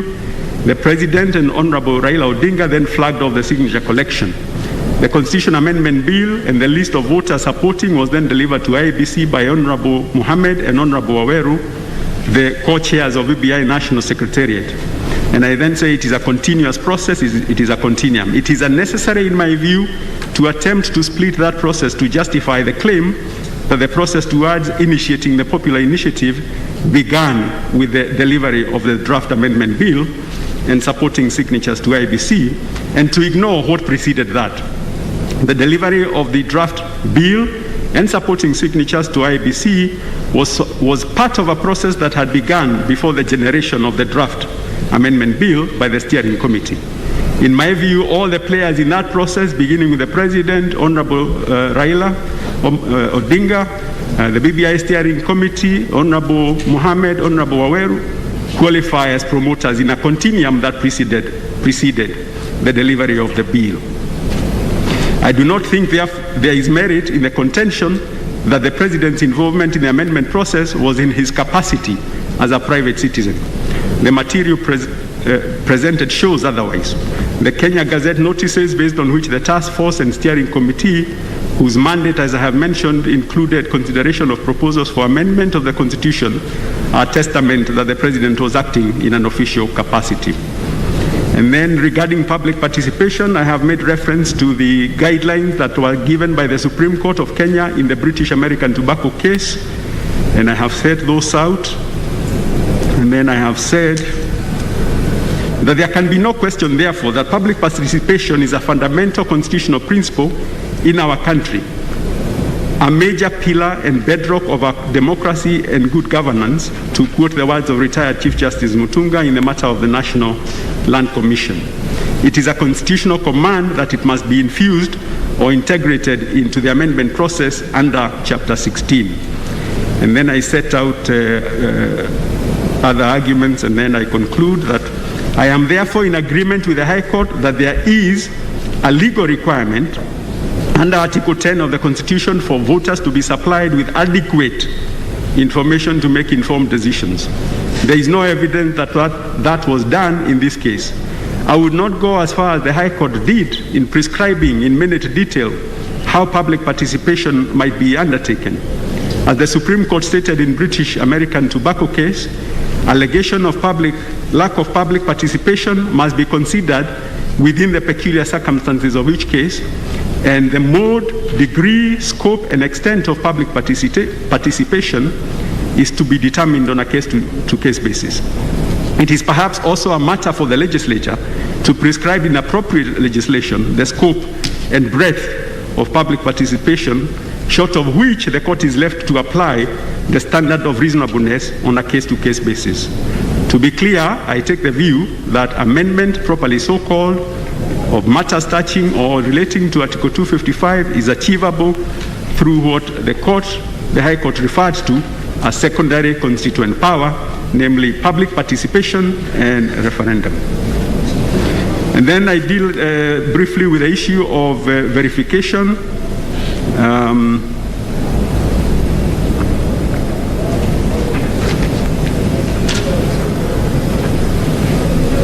And then I say as follows.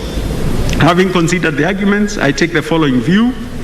The role of IEBC upon delivery of the draft bill proposing amendment to the Constitution by popular initiative is set out in Article 257(4).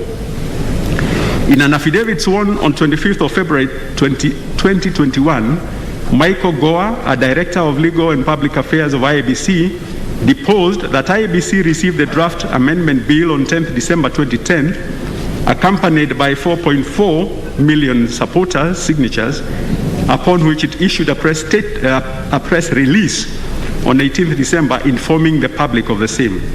That IEBC carried out a process to confirm that the said initiative was supported by the signatures of at least 1 million registered voters in order to ensure compliance with the requirements of Article 257. That after completion of that process, an interim report was prepared during which data cleaning exercise by removing incomplete records, including missing signatures, ID numbers, names, duplicates, and those not in register. And that a list of verified supporters was uploaded on IEBC's website to enable them to check and confirm their details.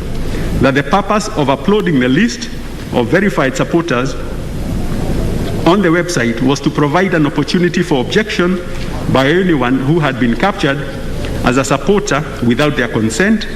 That upon completion of that process, it was established that the popular initiative met the constitutional threshold, and the amendment bill was transmitted to the county assemblies. Based on the depositions in that affidavit, the finding by the High Court that the role of IEBC under Article 257(4) entails ascertaining the number of registered voters in support of a popular initiative to amend the Constitution and verifying that the initiative is indeed supported by the registered voters claimed to be in support is correct. As submitted by Council, the verification of signatures of supporters of the Constitutional Amendment initiatives entailed ascertainment of whether they were registered voters and had appended their signatures. The controversy appears to be with regard to precisely how IEBC was to execute or carry out the verification. According to IEBC, that would be achieved by posting the list of voters claimed to have supported the initiative on its website for scrutiny, with an invitation that any objections should be raised within a given period. The respondents, on the other hand, argue that IEBC should itself have undertaken a forensic examination. In the case of National Super Alliance versus IEBC, the court stated that courts cannot step in to police or prefect independent constitutional bodies or direct them how to carry out their own mandates. unless there is willful neglect or violation of their constitutional or statutory functions.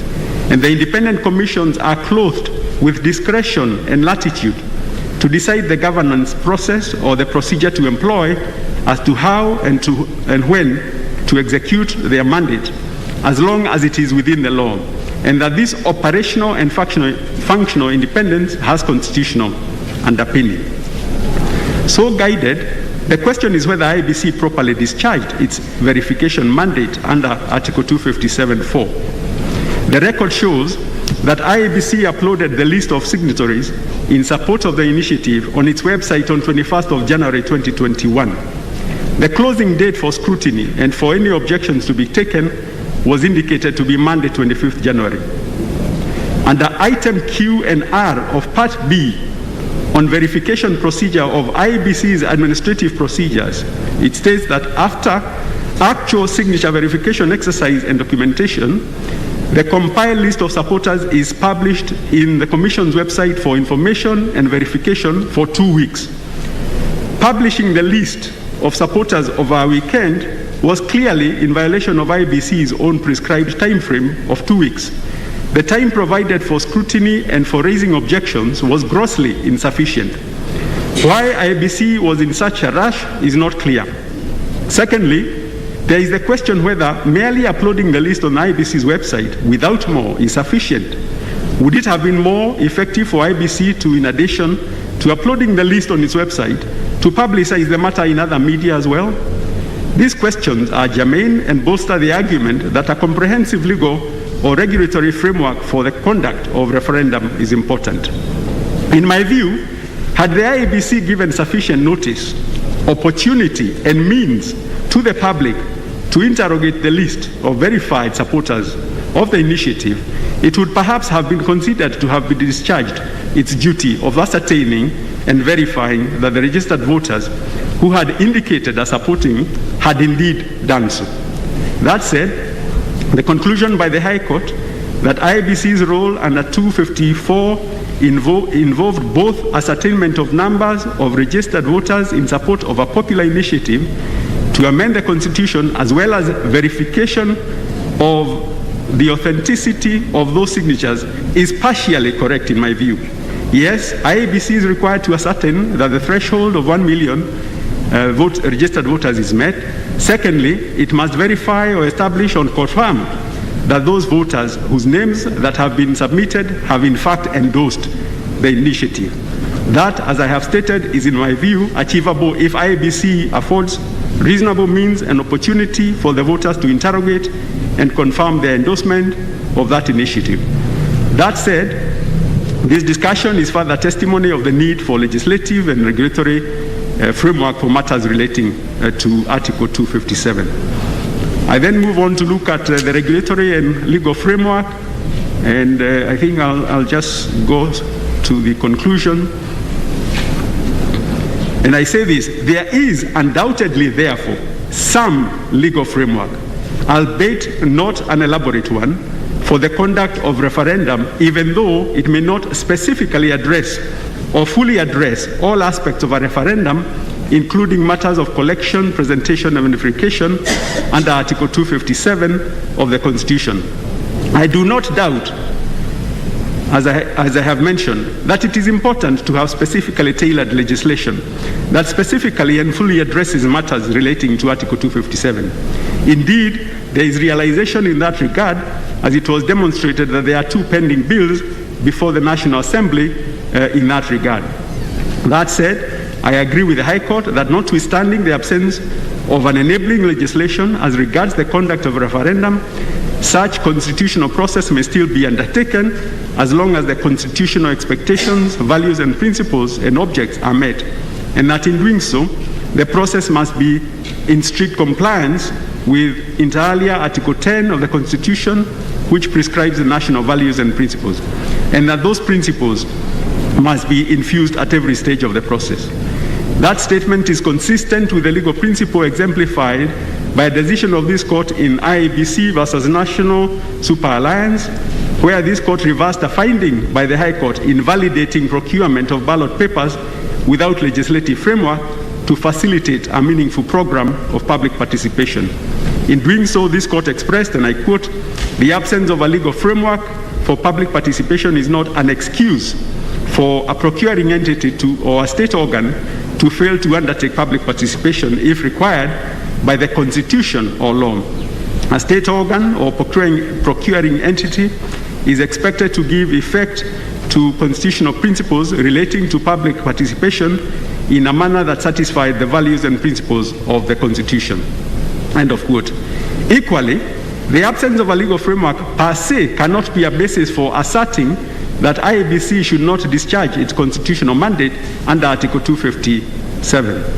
There is also the High Court decision in Titus Alila, where the question whether there was a proper legislative framework for holding a referendum arose, and the High Court found that the Constitution has already set up a proper legislative framework. In my view, therefore, the declaration by the High Court that the absence of a legislation or legal framework to govern the collection, presentation, and verification of signatures and other conduct of referenda renders the attempt to amend the Constitution through the Constitution of Kenya Amendment Bill flawed, even though qualified with a statement in the circumstances of this case, is one I am respectively unable to endorse. To the extent I construe it to mean that IEBC cannot, absent specific legislation on conduct of referenda, conduct referendum under Article 257. There is then the matter of IEBC's administrative procedures. And on that, I capture the arguments and then say that whereas the administrative practices were not avowedly made in exercise of the Commission's power under Section 31 of the Act, in a replying affidavit sworn by Michael Goa of IEBC, he deposed that the administrative procedures were developed pursuant to Section 55 and Regulation 98 of the Election General Regulations 2012 after extensive public participation. Accordingly, based on Michael Goa's deposition, the administrative procedures fall within the statutory definition as they are made or established in execution of a power conferred by or under an act of Parliament, under which that statutory instrument or subsidiary legislation is expressly authorized. Moreover, this court can only interfere with the decision of the High Court if it is established that the High Court misdirected itself in law and that the decision is plainly wrong. On the matter of quorum, I say this. My view is as follows. Section 5.1 of the Independent Electoral and Boundaries Commission provides that the Commission shall consist of a chairperson and 6 other members, appointed in accordance with Article 254 of the Constitution and the provisions of the IEBC Act. Section 5.3 provides that the process of replacement of a chairperson or member of the Commission shall commence at least 6 months before the lapse of the term of the chairperson or member of the Commission. Section 5.4 provides that the procedure set out in the first schedule shall apply with necessary modifications whenever there is a vacancy in the Commission.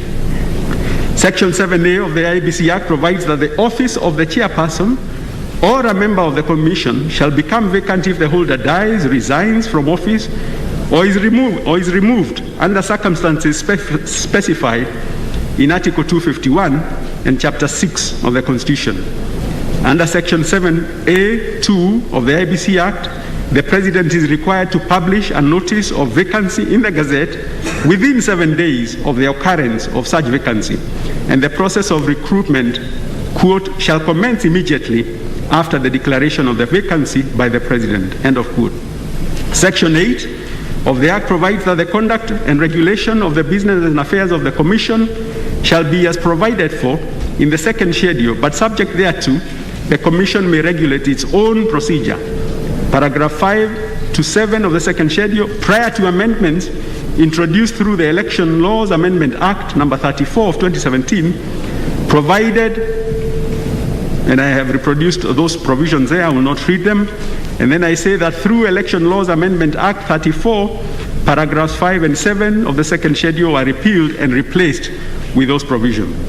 Paragraph 8, which was not affected, of the second schedule, provided that subject to paragraph 5, no proceedings of the commission shall be invalid by reason only of a vacancy among the members thereof. Those amendments were successfully challenged and declared unconstitutional by the High Court in Katiba Institute case, and I have cited passages from the judgment of Justice Mwita, which are there. IEBC contends that as paragraphs 5 and 7, as previously enacted, had been repealed, the declaration by the High Court invalidating the amendments did not revive the repealed provisions. It was urged that by relying on provisions of paragraphs 5 and 7 of the second schedule, as they existed prior to the amending provisions being declared unconstitutional, the court relied on non-existent provisions, and therefore Article 250, which sets the minimum at 3, applied. Respectfully, I do not understand the decision of the Supreme Court in the case of Mary Wambui, which was cited as supporting the proposition put forth by IEBC. If I understand the argument correctly, it is that the effect of the declaration of unconstitutionality by the High Court of the provisions of the Election Laws Amendment Act number 34 that had sought to amend paragraphs 5 and 7 of the schedule is that the schedule is now silent on quorum.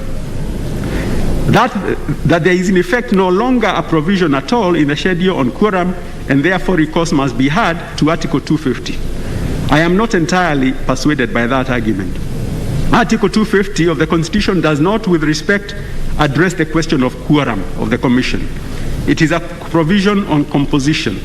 It sets the minimum number of persons who must make up the Commission.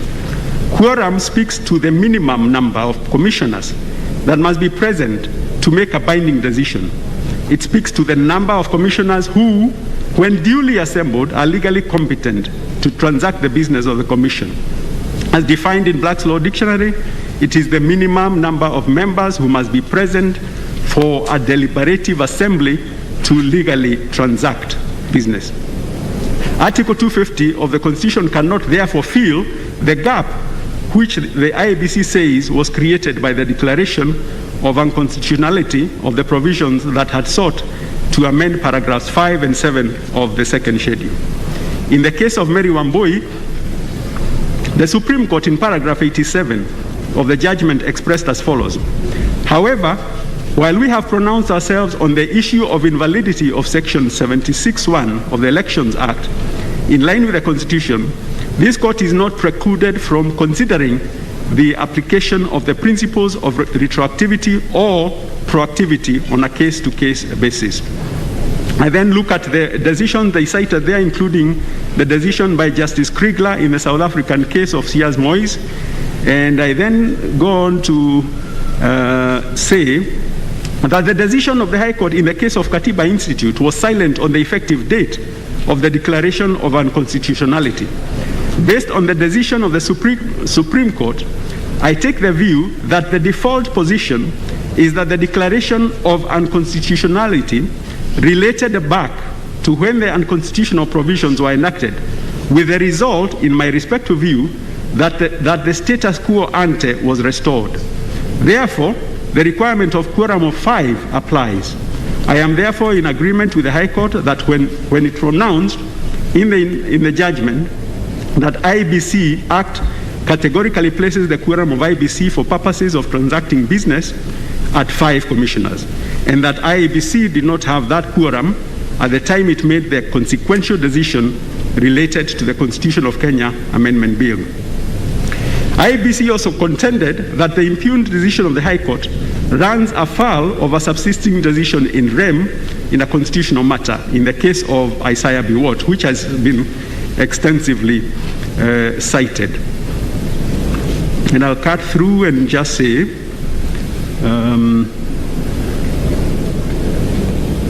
I am conscious that this court is not presently sitting on appeal from the judgment of Isaiah B. Watt. However, it seems to me that quite apart from reading into the text of paragraph 5 of the schedule,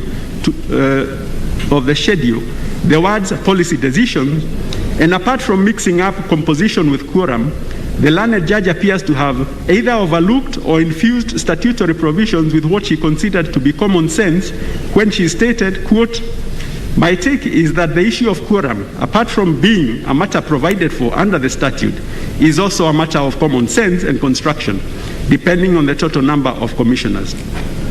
And then I have the rest of the passage, and then I say, further, in making that pronouncement, the learned judge does not appear to have considered the provisions of paragraph 8 of the second schedule, which provides, subject to paragraph 5, no proceedings of the commission shall be invalid by reason only of a vacancy among the members thereof. Under that provision, the requirement under paragraph 5 is overriding. The pronouncement by the judge in the above cited passage appears, therefore, to be an abrogation of a statutory provision, and to that extent is per incuriam. Consequently, the High Court in the present case was entitled, for that reason, among other reasons the court gave, to depart from it. Moreover, the statutory commands in the IBC Act, if heeded and complied with, would have ensured that the number of commissioners would not have fallen below the number required to form a quorum. For those reasons, the complaint regarding the findings by the High Court as to quorum have no merit. I then move on to the issue of continuous voter registration, and I think I'll just say what I concluded. The High Court cannot therefore be faulted for having concluded, as it did, that there was no evidence that IEBC had discharged its obligation of continuous voter registration. I would therefore not interfere with the decision of the High Court.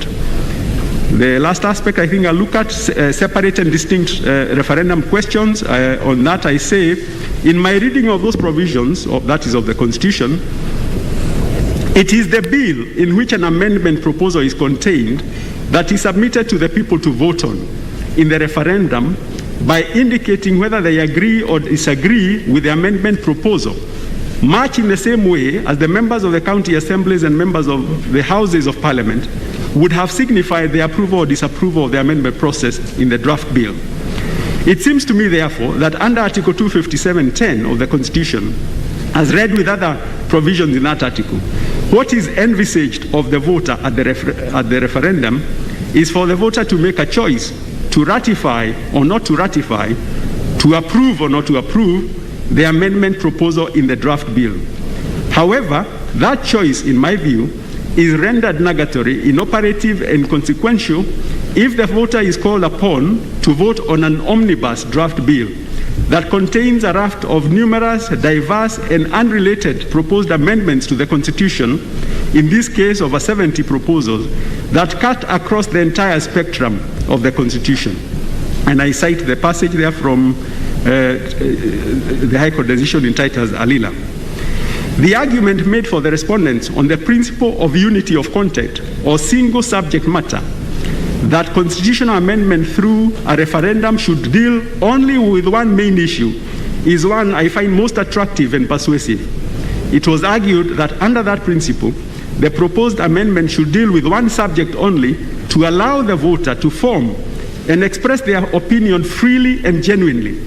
In other words, if a proposed constitutional amendment includes several substantive questions, the voter may not have a free choice, that each proposed constitutional amendment ought to secure adoption on its own merits, not on the merits of other different proposals to which it is attached, and that there must be an intrinsic connection between the various parts of each question to put to the vote in order to guarantee freedom of suffrage, and the voter must not be expected to accept or reject as a whole provisions without an intrinsic link between them.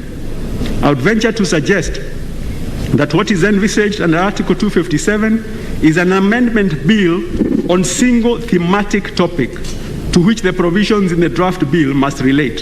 For instance, a bill proposing amendments to the provisions on land under Part 1 of the Chapter 5 of the Constitution would, in my view, be incongruous with proposals in the same bill for amendment of the unrelated matters of the Office of Parliament under Part 3 of Chapter 8 of the Constitution. Ultimately, it seems to me that to put a single binary question or multiple questions is a matter to be informed by the nature of the amendment proposed. It may well be that certain proposed amendments may require separate and distinct referendum questions to be framed. What, in my view, Article 257(10) of the Constitution does not contemplate is the submission to the people in a referendum of an omnibus amendment bill, a hodgepodge of an amendment bill such as the Constitution Amendment Bill in this case. The argument that it would be impractical on account of logistical difficulties to formulate over 70 separate and distinct questions is perhaps more the reason that an omnibus amendment bill should never be entertained. Then I move on to constituency apportionment, and I think I have agreed with the lead judgment of the President, and so I will not deal with that. And then I deal with the matters touching on the President. Under this head, the issues are whether the President's right to fair hearing was violated, whether the President enjoys absolute immunity under the Constitution, whether the High Court was right in declaring that the occupier of the office of the President is liable to being sued in his personal capacity during his tenure of office. And I think I'll just go to the conclusions, which are as follows. Article 51 of the Constitution provides that every person has the right to have any dispute that can be resolved by application of law, decided in a fair and public hearing before a court, or if appropriate, another independent and impartial tribunal. Therein is the long-standing principle of natural justice that traces back to Ridge versus Baldwin, and also the case of Onyango, Olo Onyango versus Attorney General. I have also cited it there. The critical question, which is a matter of fact, is whether the President was firstly served with a petition 426 in which he was named as the first respondent, and secondly, whether he was served with notice of hearing. The record of proceedings of 21st of January 2021 show that the High Court gave directions on the conduct of the consolidated petitions. Among the directions given on 21st were directions that, quote, all the petitioners in the 7 petitions to serve the petitions on all the parties by close of business on 22nd of January 2021. The Deputy Registrar to facilitate the process where necessary, and that the respondents, interested parties and amici to file and serve their responses to the various petitions within 14 days. On the same date, directions were given by the court regarding exchange of written submissions and the conduct of the hearing and hearing dates. The record shows that on subsequent appearances before the High Court, under the quorum in relation to petition 426 of 2020, the court always indicated no appearance for first respondent. The record does not show whether after the directions given on 22nd January 2021, any inquiry or follow-up was made by the court to confirm that his directions regarding service had been complied with. In subsequent attendances before the High Court, the record continued to reflect that there was no appearance for the first respondent, that is the President, in petition 426. The petitioner in 426, Isaac Aluocher, indicated on the face of the petition that it was to be served at the office of the President, Harambee House, Harambee Avenue, Nairobi. An email address was given and telephone numbers and a Twitter handle. Before this court, Mr. Aluocher filed a supplementary affidavit dated 8th June 2021 in which he attached an affidavit of service sworn on 16th of January 2021, in which he stated that he served the petition by email on all the parties, including the President, whom he served at the stated email address on 21st of December. He stated further that he also lodged a service request with the judiciary e-filing platform and got a response on 15th January, and that all parties had been served. Notwithstanding the directions given by the High Court on 21st of January, to which I have referred, it appears to me that the question whether the President was in fact served with a petition and the hearing notice in respect of the hearing appears to have been overlooked by the High Court. The continued indication in the record, no appearance for first respondent against the name of the President after the directions given on 21st of January should respectfully have signaled the court to inquire whether the President had in fact been served. The depositions by Mr. Aluocher in his affidavit sworn on 16th January 2021 filed in hearing are matters that should have been presented before the High Court in order to satisfy itself that the President was duly served.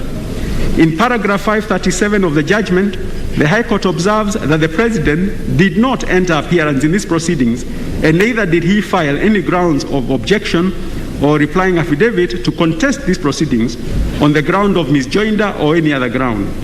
However, there is no indication that the High Court satisfied itself that service had been effected in the first place. Indeed, in the same paragraph of the High Court judgment, the court stated, quote, "As much as the Honorable Attorney General has come to his defense, the grounds of objection and submissions filed by the Honorable Attorney General are clearly stated to have been filed on behalf of the Attorney General himself and not for Mr. Uhuru Muigai Kenyatta," end of quote. An acknowledgement, in my view, that the proceedings against the President were undefended. Having concluded that the Attorney General could not in this instance represent the President, it was imperative for the court to satisfy itself that the President had been served with the petition and the hearing notice. It is also noteworthy that although the High Court expressed in paragraph 532 of its judgment that the question whether the President can be sued in his personal capacity and not as the President of the Republic is a question that, quote, should be determined as a preliminary issue, quote, it was not in fact handled in that manner. For had it been handled in such manner, the determination should have been made before the substantive hearing of the petition commenced to afford the President an opportunity to defend himself in his personal capacity.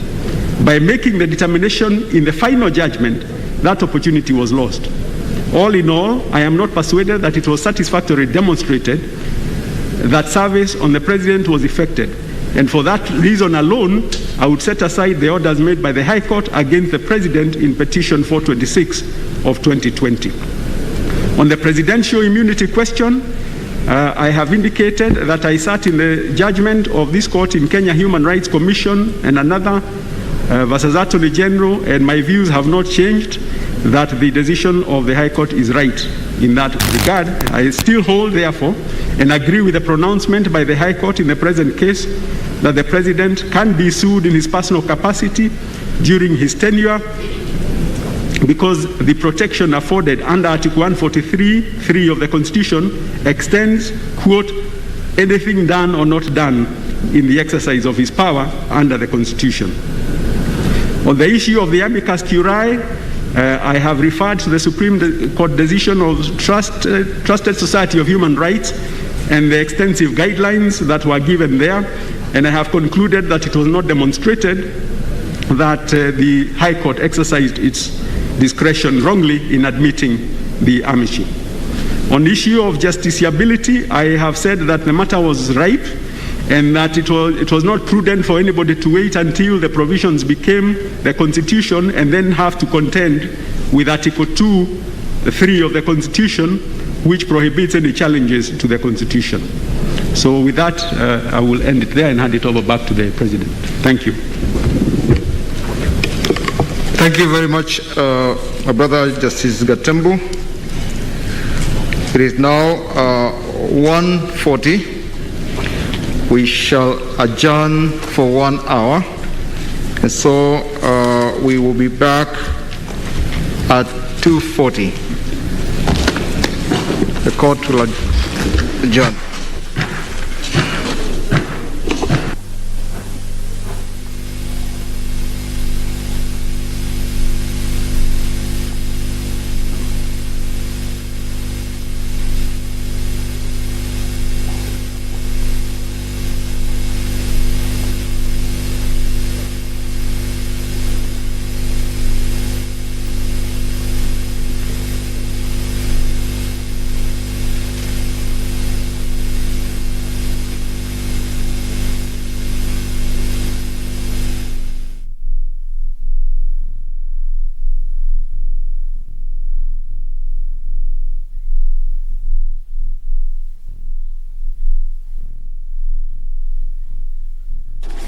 All right, and there you have it, the submissions by Judge Gatembu Kairu, who is a judge of the Court of Appeal, and really making his submissions there and his findings as regards this case.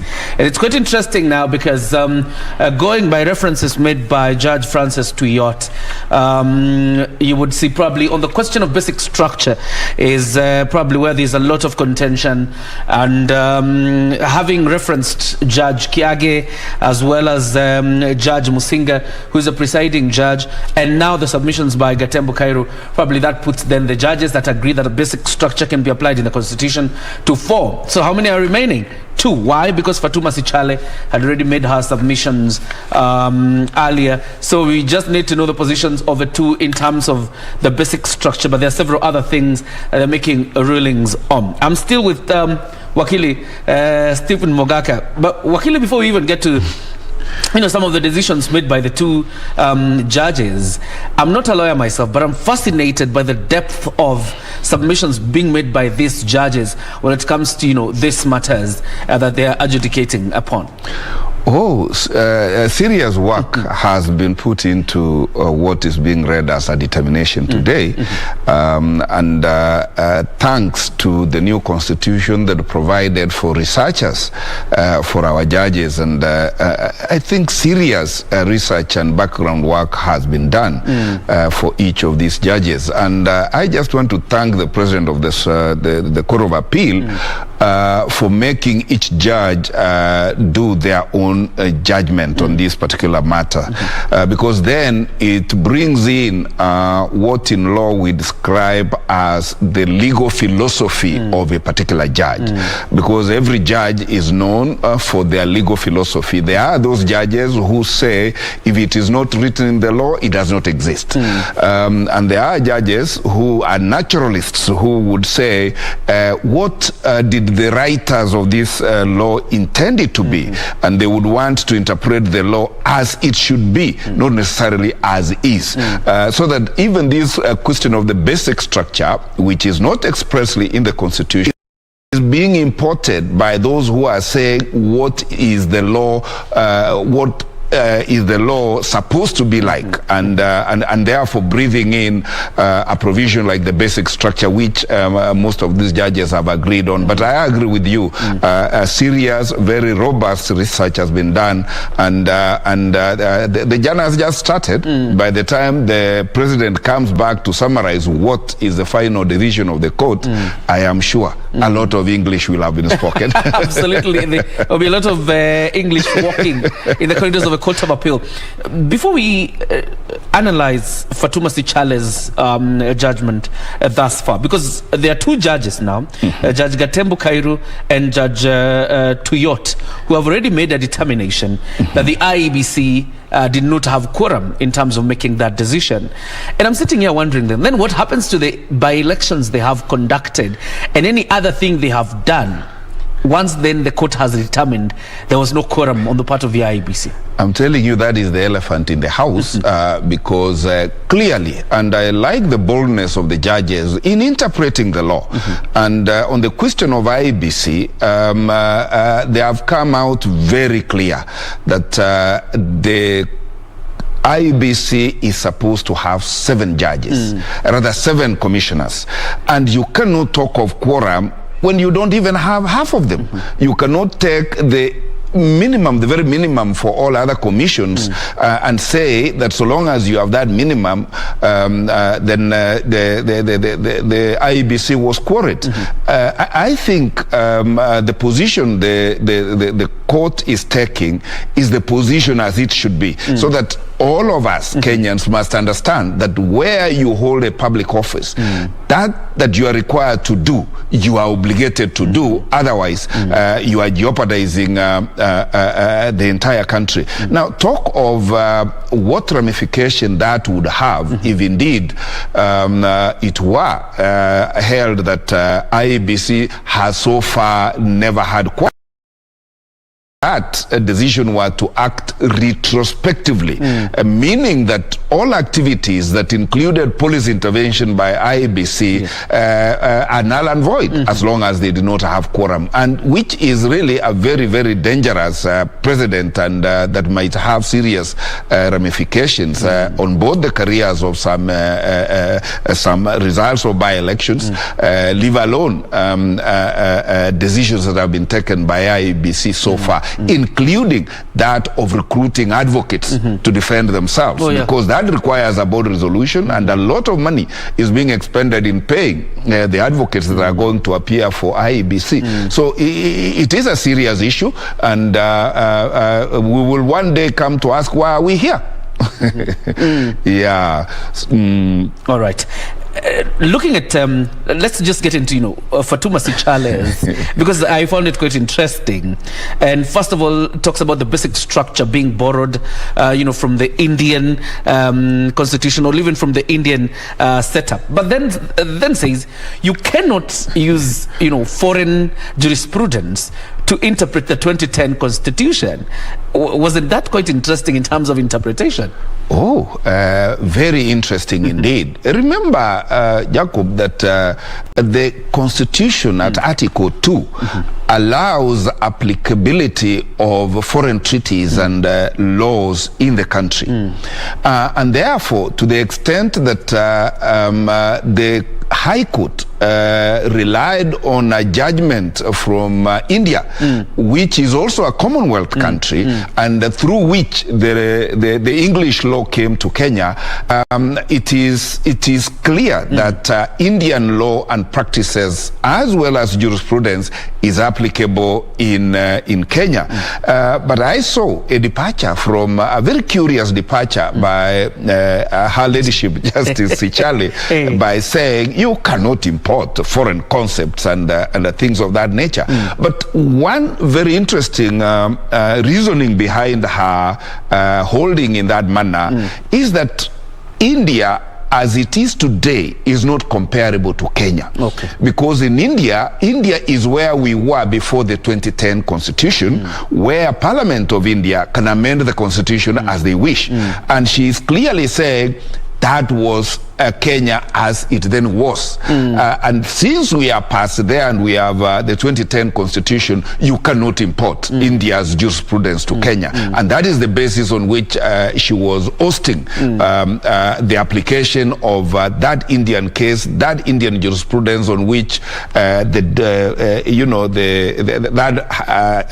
eternity clause doctrine was being anchored on by our advocates. But I like her justification, but at the end of the day, it is the majority who are going to decide which way eternity closes. And I want us to run to the streets of Nairobi a bit and link up with Ben Troy and Joe. But after that, there's something she talks about: implicit unamendability. And of course, in reference to the 2010 constitution. The constitution we had earlier allowed this model of basic structure the Indian way, but not now. And we'll be asking ourselves then, how do you apply, this discipline in the 2010 constitution when you have one judge saying it can be applied, then the other one saying you cannot? And it's quite interesting, some of the conversations being exchanged at the Court of Appeal. But for now, Ben Troy Njue is ready for us. Ben Troy.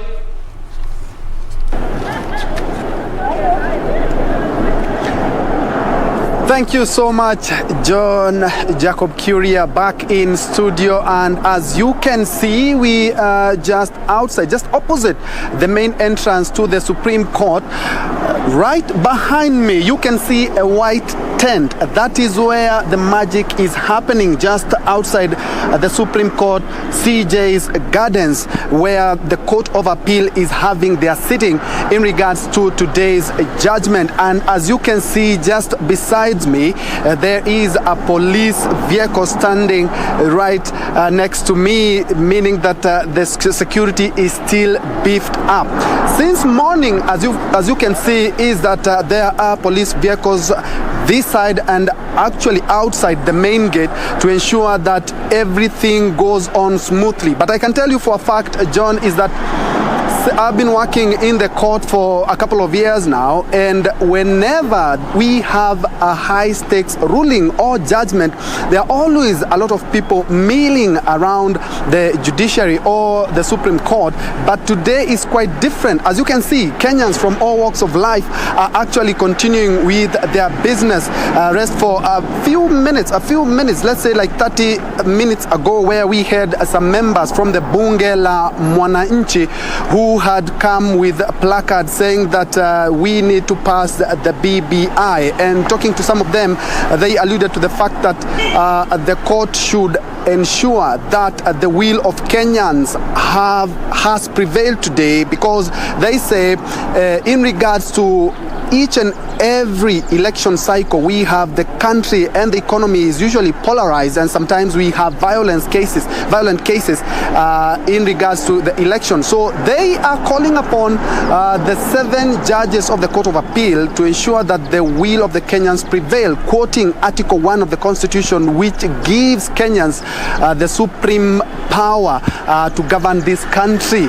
They say that it's a supreme rule of the land, so Kenyans should actually go to the referendum to ensure that the will of Kenyans is driven. Earlier on, we also had seen some of the guys with placards telling people we should always continue observing the COVID-19 protocols. Some of the things that we've seen, some of the sideshows that we have seen here just outside the Supreme Court. We are actually on the other side overlooking the reinsurance plaza. There are some of Kenyans we talked about, and they said we are not even, we don't even want to know what's going to happen. What we are actually following up is the last decision. Is this case going to the Supreme Court, or is just going to end at the Court of Appeal? A lot of expectations from Kenyans, but as you can see, Kenyans are continuing with their day-to-day life. Remember, it's a Friday, and actually a lot of people now talking about going on their businesses.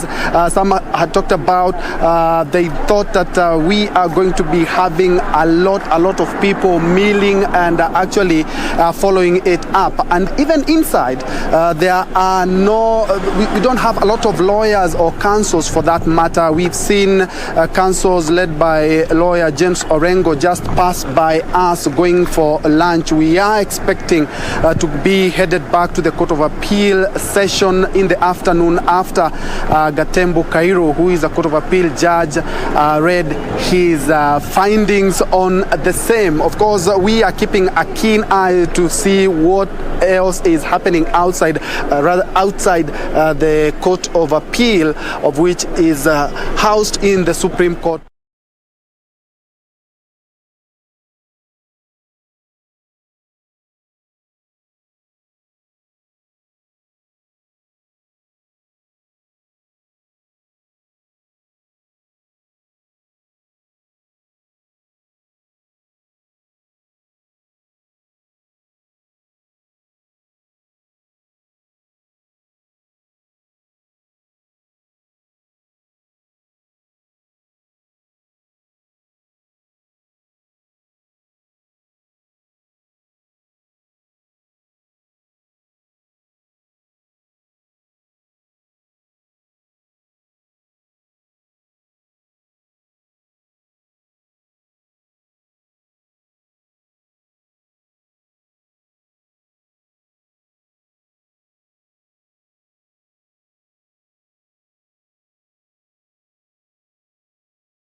From the graves. Judges cannot arrogate themselves the role of demigods. Wasn't that point hitting on the 5-judge bench that, interestingly, unanimously agreed that they needed to throw the BBI out?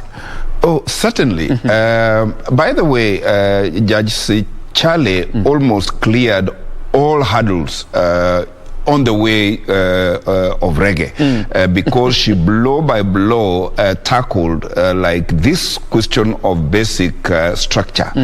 And she was arguing, and maybe rightly so or not, I leave it to the public, that how can you say that there are unamendable clauses in the Constitution, because to say so would amount to imposing some restrictions to future generations.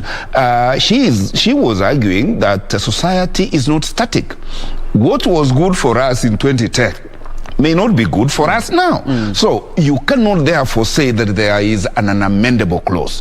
And that is when she was even going forward and saying that the people have a right to amend any article of the Constitution. And she was literally sounding political in saying that the movers of people's thinking are the politicians, and judges should therefore not elevate themselves to demigods to stand on the way of a popular move by the people. And in her case, she thinks that the Constitution is self-protected and does not need an importation of concepts called basic structure. She was arguing that the Constitution is flexible enough and takes care of every rigidity that is required of the Constitution, and says if you wanted to amend the Constitution, it is not a big issue. And she actually she cited that there have been 21 attempted amendments to the Constitution which have failed, and therefore you don't need to import a basic structure to make a constitutional amendment fail. So the Constitution is self-protecting, and therefore in her argument she says people should be allowed unfettered rights and powers to amend the Constitution when they want, as long as they do it constitutionally. All right, interesting. When she talks about political leadership, she says we love bashing political of leaders that we elected. Interesting, and an indictment on the Kenyan voter. But before we discuss that, Ben Chumba is on standby in Eldoret, Uasin Gishu County. We linked up with him in the morning. Now it's about time he tells us what the mood is. Ben Chumba, good afternoon.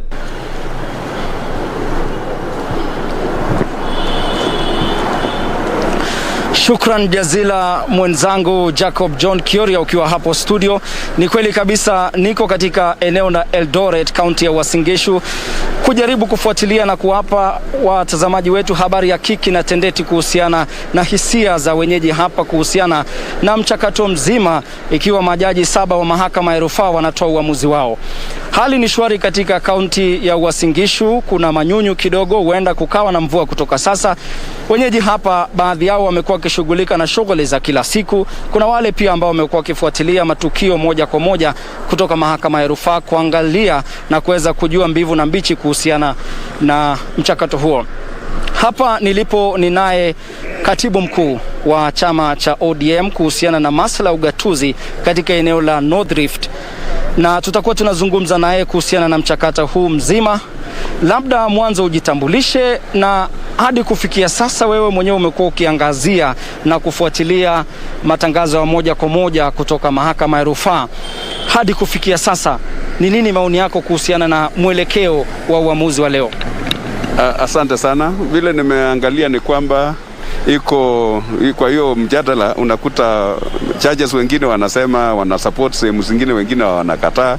So mwishoe siwezi jua bahali inaenda, lakini mpaka sasa bahali wamefikisha, mimi naona kama labda hiyo BBI inaweza ikasama.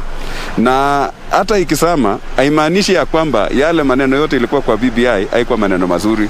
Kwa mfano, tulikuwa tunatarajia tuwe na 35%, asilimia 35 ya pesa ikuje kwa counties. Na hii inakuwa ya maana kwa sababu county ni pahali kazi mingi inafanyika, na hii it's a structured system ambayo pesa ikitoka inajulikana imeenda kutumika kwa nini na nini, na hiyo ndio mimi naona ingesuluhisha shida mingi ambayo tuko naye, kwa sababu ya kwamba development ya mambo ya agriculture hasa ambayo tunashughulikia sehemu hii ingekuwa na pesa ya kutosha. Kama pesa mingi imetolewa kutoka national ikuje kwa county, so hata kama itaanguka haimaanishi haiwezi rudiwa tena, kwa sababu ukiona majaribio ya kubadilisha katiba mpaka hii ya 2010 watu wengi wamejaribu kubadilisha. Hata ile ya kwanza tulichukua muda mrefu tukisukumana, naenda kotini, tunatoka huko, tunarudi kwa mikutano ya assemblies, inafurukwa saa zingine, kotini naanguka. Lakini hata hii kitu kizuri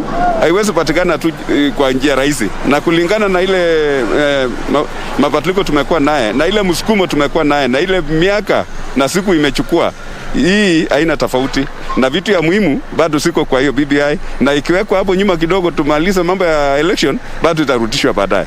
Wewe ni katibu mkuu wa chama cha ODM kwenye masuala ya ugatuzi katika eneo la North Rift, na chama cha ODM kimekuwa kikipigia upato sana mchakato huu wa BBI. Unadhani mchakato huu ukitupiliwa mbali na mahakama ya rufaa leo, unadhani kama ni pigo kwa chama cha ODM?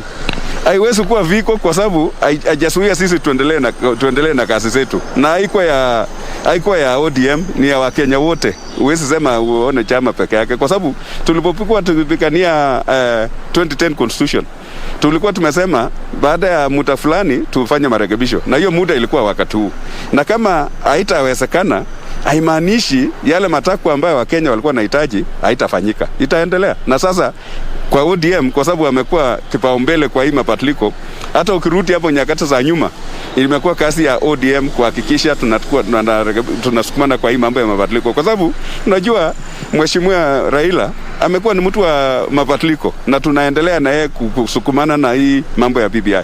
Ili kumalizia mahojiano hayo, kuna baadhi ya viongozi ambao mwanzo walionekana sana wakisukuma hii ajenda ya BBI, lakini hapo jana tumeanza kuona viongozi kama kiongozi wa chama cha ODM Raila Odinga akisema yeye tayari atakubali uamuzi ambao utatolewa na hata hawezi akakata rufaa.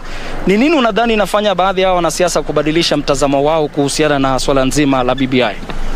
Ile kitu imefanya wengi, ama hata sisi, hata mimi mwenyewe, ni kwamba hatuna muda ya kutosha sasa kusukuma mambo ya kubadilisha katiba, kwa sababu unajua referendum inataka muda, na sasa ile muda tuko naye ni mambo ya kujipanga kwa election ambayo inakuja. So huwezi changanya hii maneno, hiyo nyingine ipaki, tuendelee na hiyo kazi nyingine, alafu mwishowe tuone vile tutarekebisha. Asante sana kwa kutupa muda wako.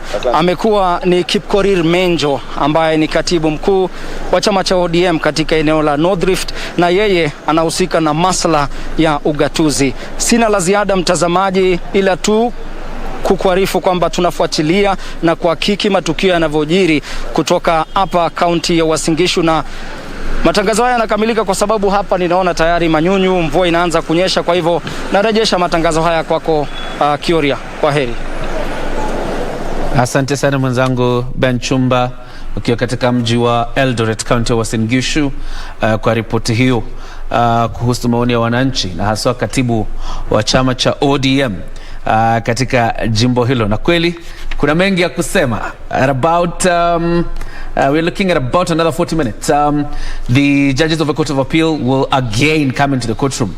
There are two remaining judges that we need to hear their opinion, and then the presiding judge will probably come to finish up the matter and tell us what is the final decision of the Court of Appeal when it comes to adjudicating this matter of the BBI bill. And in a bit we'll also be linking up with Timothy Kipnusu, who is in Nakuru County, Nakuru Town, and that will be a little bit later. Let's bring it back to studio. And how we've been indicted by Judge Fatuma Sichale in terms of how people vote. But there's something I find interesting in the ruling by Judge Sichale. One where you say the president cannot initiate a referendum process, but then you go ahead and uphold every other decision that the president has taken after that, including upholding that the task force committee was not illegal. So is a steering committee that was, that was given that mandate by President Uhuru Kenyatta later, was not illegal, and therefore it's not an illegal entity. But you have already said that the president cannot institute, or initiate a referendum process through a popular initiative. Thank you. In fact, Jacob, that was the only aspect Her Ladyship Justice Sichale agreed with the High Court. Okay. To the extent that the president, as a president, cannot be a promoter of a popular initiative. And the other aspect was that the president can be sued as a person own personal matters while he is still president. But coming back to the question of the president and his association with the BBI, while Justice Sichale says that yes, she agrees that the president was an initiator,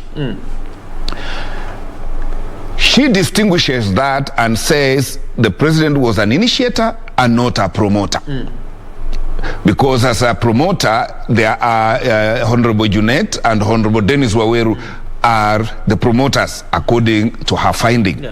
And therefore, she navigates the waters there and says that while she agrees that the president was an initiator, the word initiator is not in the Constitution. And therefore, the only word that is in the Constitution is that of a promoter. And as long as the president is not a promoter, you can therefore not attribute the popular initiative to the president. And to that extent, she leaves out the president as an initiator, and therefore says, as long as we don't have a word like initiator in the Constitution, whether you call him initiator or not, it does not wash. And therefore, she navigates the water and finds that Dennis Waweru and Junet Mohammed were the promoters, and therefore, this was a popular initiative. And in any case, the president as an individual, as a citizen, can also not be stopped from being part of the popular initiative. So she cleared the way, as much as she cleared the way for the 70 constituencies, where she says the High Court acknowledged that it is okay to amend Article 89(1), which talks about the IEBC's role in constituency making. And then distinguishes and says, look, it is the business of the people and their politicians to determine whether to have 260 constituencies or more. In this case, if the people through their elected leaders, and she clearly told us, it is your business who you elect, don't come bashing them, yet it is you who has elected them. If they have come in their wisdom or lack of it and said, we need 70 more constituencies, and they will be here, Justice Sichale said, that is okay, and that can only be approved or disapproved by the people, and therefore, in our determination and finding, it is like everything should start and stop with the people, and therefore. Break that down a bit for us, because I'm thinking about Article 89 of the Constitution and what it says about boundary delimitation and the work of the Independent Election and Boundaries Commission. Then you have a judge here, saying you can't do that. But let's hold that thought. Rush to the Supreme Court, where Sarafina Robi is on standby. Question, looking at Article 89, subsection 1. But for now, Sarafina Robi from the Supreme Court.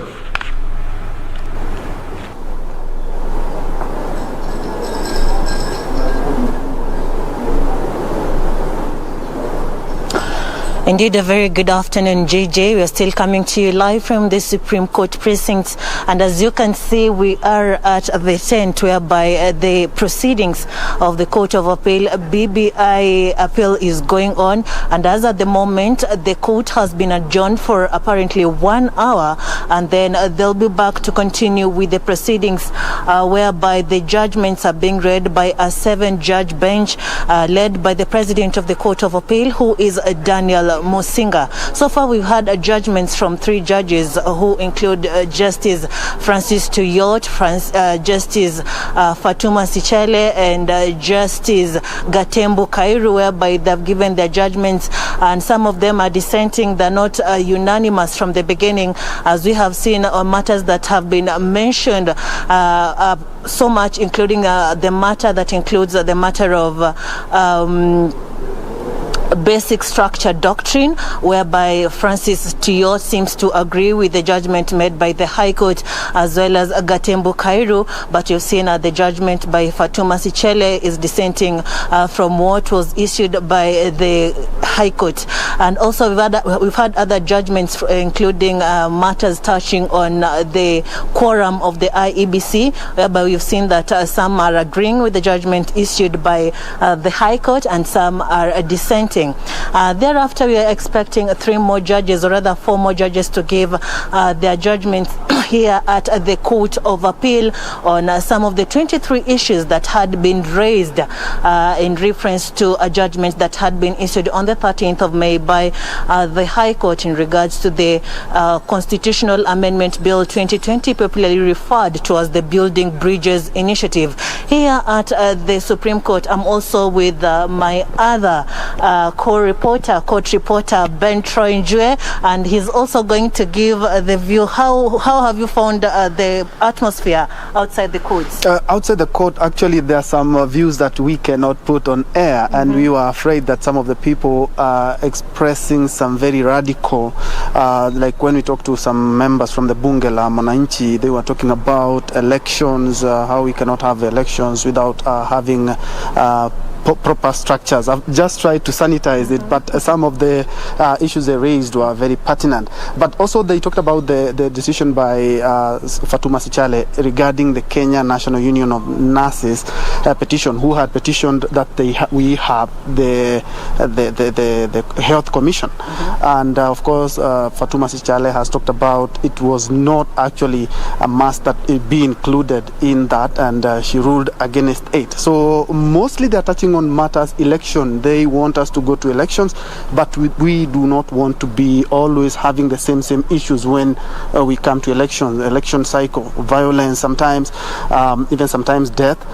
So those are some of the views. But actually, Kenyans are just continuing with their everyday life. We don't have people milling around the Supreme Court precincts, and a lot of people are just continuing with their life. A lot of people don't want to comment a lot. They're just saying, let's just wait for what the court will determine. Absolutely, as you've heard from my other court reporter, Ben Tranger, who has also been around the Supreme Court just getting people's views. As you can hear, or as you have seen, is that it has elicited a debate and also opinions from different people who seem to try to agree or disagree with some of the judgments that have been issued. Also some of the judgments that we have seen, including touching on the president, whereby Justice Gatembo Kairu said that he has set aside some of the orders that had been issued by the High Court, those saying that the president can still be sued on civil matters. Well, we'll continue bringing you these live proceedings from the Supreme Court as we await the remaining 4 judges to give us their judgments, and thereafter we'll get a final decision from the president of the Court of Appeal, who is Daniel Musinga. Back to you in studio. Thank you very much, Sarafina Robi. That fantastic report from the Court of Appeal. And interestingly, like you've heard them say, very varied reactions coming from Kenyans as regards this decision. But for so many, it's about, wait and see how this decision is going to end up. We're going to head straight to Nakuru, where Timothy Kipnusu is also on standby, really listening to the views of Kenyans from Nakuru County. Timothy Kipnusu, good afternoon.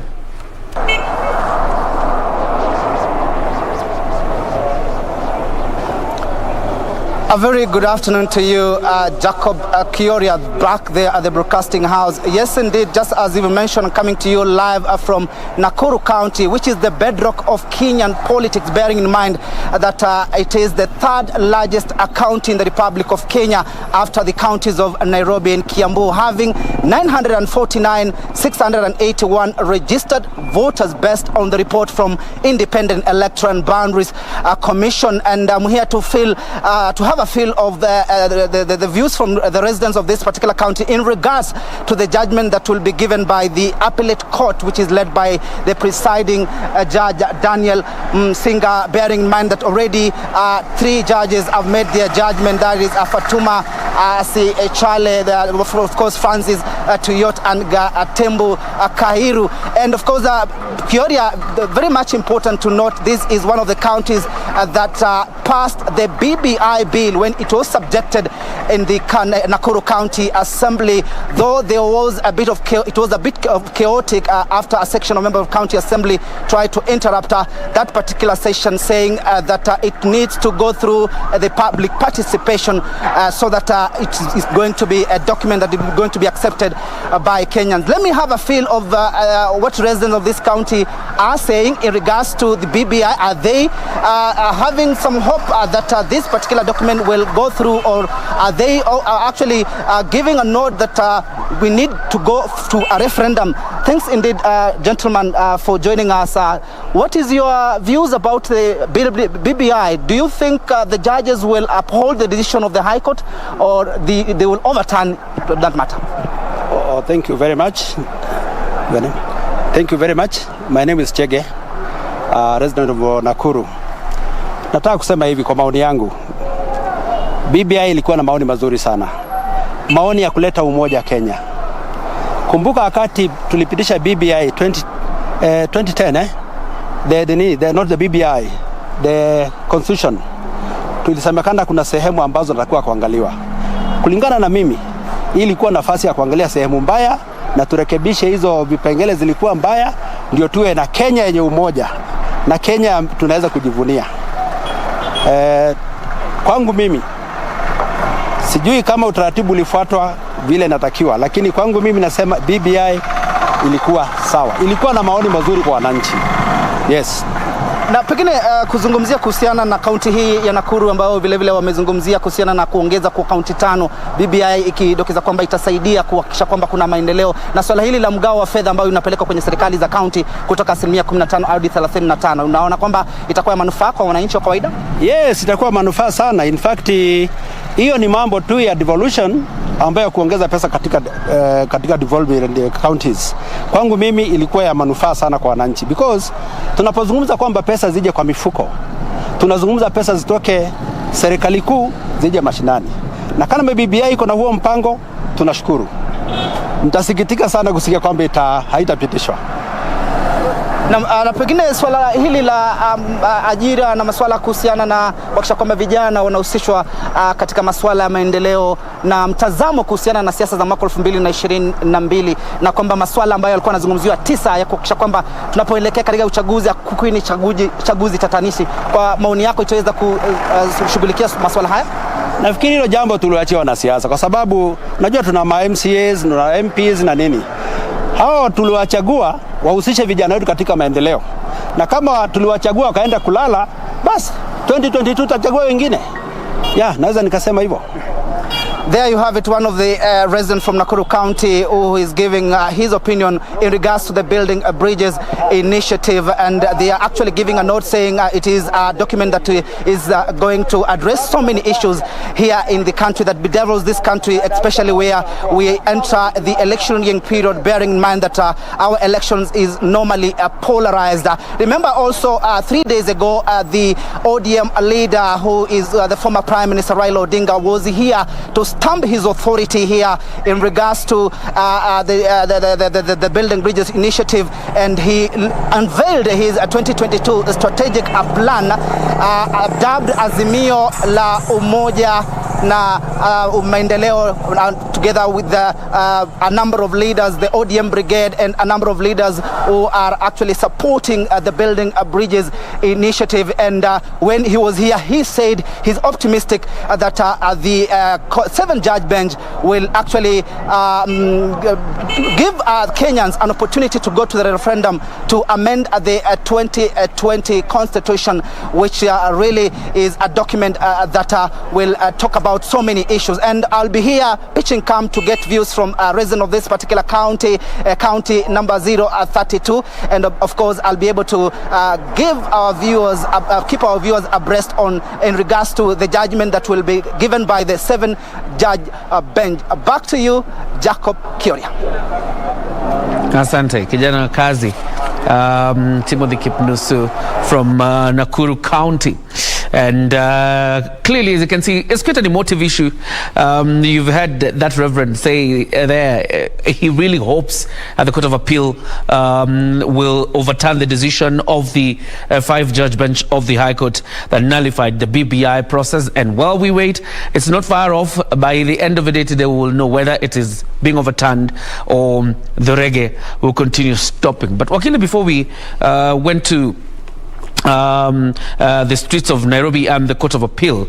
We were talking about Article 89 of the Constitution and what it says about the mandate of the IEBC when it comes to boundary delimitation. The finding by Judge Fatuma Sichale that the work of the IEBC is simply about limitation, but the work of the how many constituencies we should have is not their job. Does it augur well with that article? Actually, that is the correct interpretation of the Constitution, because Article 89(1) fixes the number of constituencies at 290. Sambamba with Article 97(1).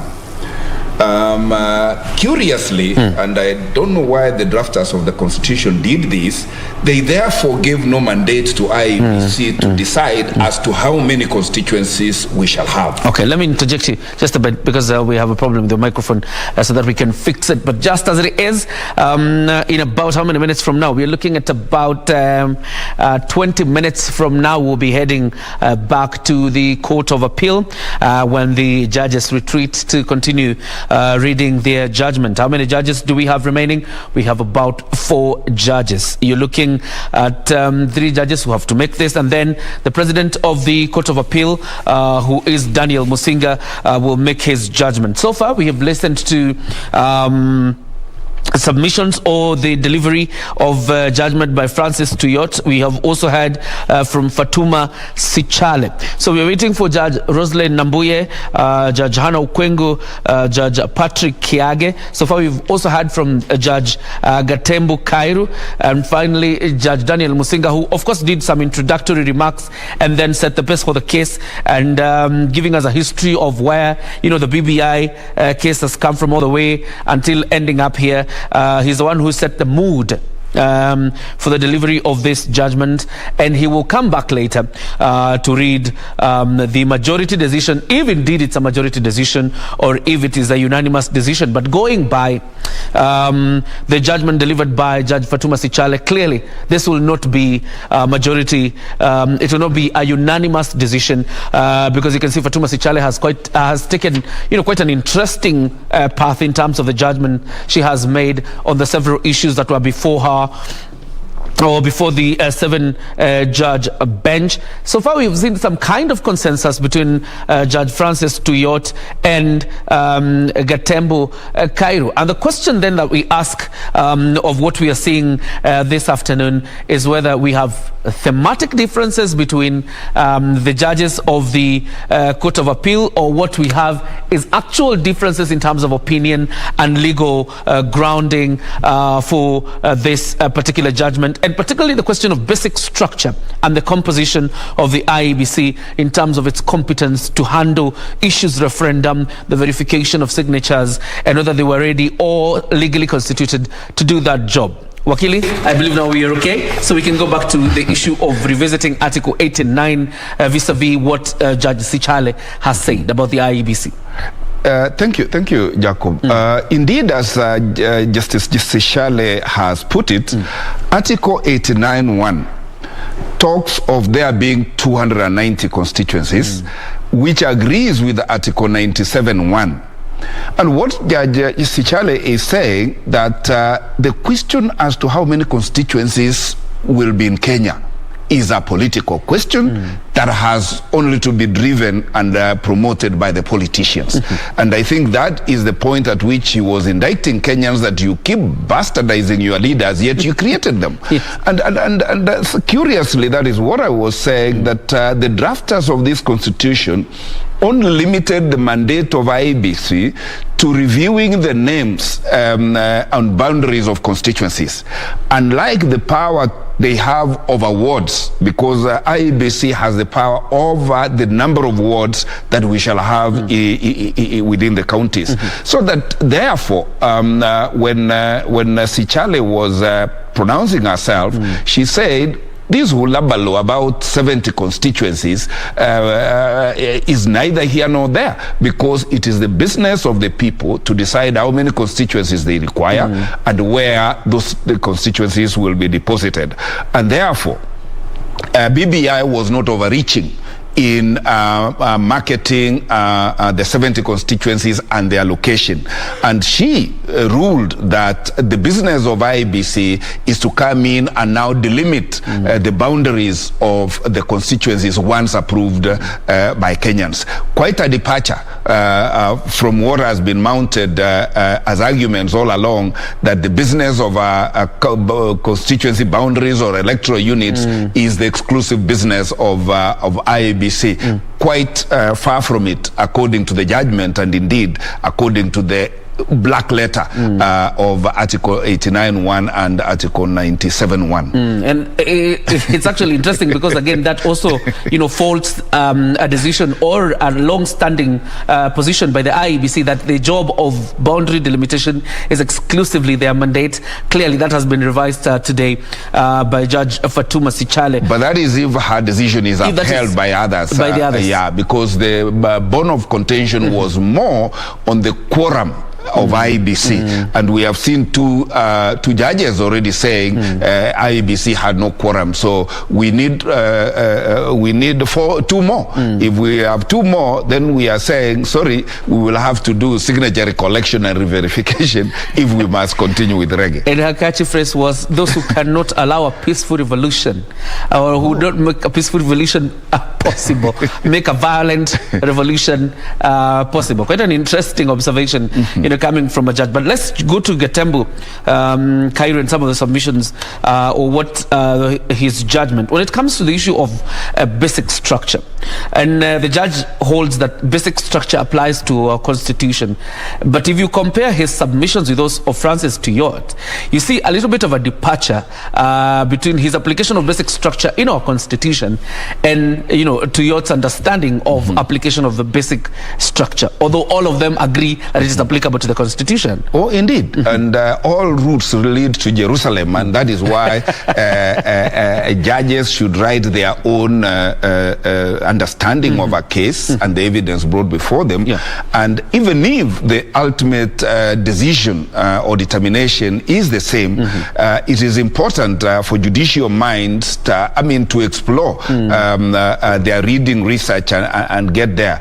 Indeed, Justice Gatembu Kairu seems to agree, just like Lord Justice Tuyot, that the doctrine of basic structure has been here, is here, and will continue being part and parcel of our constitution. And he has gone through a very deep research and analysis of why the justification of the basic structure, and indeed almost concludes that there is no fault to be found with the High Court, with their finding, because the case of determined by Justice Ringera on constitutional convention spoke about the applicability of the basic structure. He cited Supreme Court Judge Lenaola having undertaken a previous analysis and held that the basic structure is applicable in Kenya, so much so that, unlike what Justice Sichale was saying, that the basic structure is an Indian doctrine being imported to Kenya. Contrary to that, according to these two judges, this is a Kenyan doctrine, applicable, alive, and therefore indispensable in the interpretation of the Constitution of Kenya. And clearly, without preempting what the other judges are going to say, Judge Gatembu also underscored the principle of separation of power and clearly indicated that the three arms of government have to stick to their lane. And therefore, if, as he was saying, you are attempting to move a function of the judiciary to the court, rather to the executive, he clearly said that is a no-go zone. And therefore, out of the three judges, And I dare say Justice Tuyot did allude to having read the judgment of Justice Kiage and Justice Musinga, and that they seemed to concur on this question of basic structure. So by extrapolation, if besides Tuyot and Kairu, we have both the President and Justice Kiage, that makes 4. So much so that therefore the question of the basic doctrine has by majority been upheld, as had been pronounced by the High Court. And therefore we will wait to see whether the other 2 judges will be dissenting or what value they will be adding on what the High Court had pronounced on the basic structure. All right. Listening to Judge Francis Tuyot, he didn't appear to define the issues that fall under the basic structure, these ones that are protected. But Judge Gatembu Kairu almost directed us to an article of the Constitution where these, issues under the basic structure are. I also see something interesting there, that one judge said, come for judicial interpretation to see what is contained under the basic structure. But Judge Gatembu Kairu takes us directly to where these issues of basic structure are. Yeah, Article 255. It says this is not rocket science. The basic structures, when interpreted from Article 3 of the Constitution, that apportions the people's authority to the 3 arms of government, clearly says by extrapolation, if any of these arms wants to overreach, if any constitutional amendment seems to interfere with the functions or the powers donated by the people to the respective 3 arms of government, then clearly that is interference with the basic structure. And he extrapolates up to Article 10, of course, which deals with the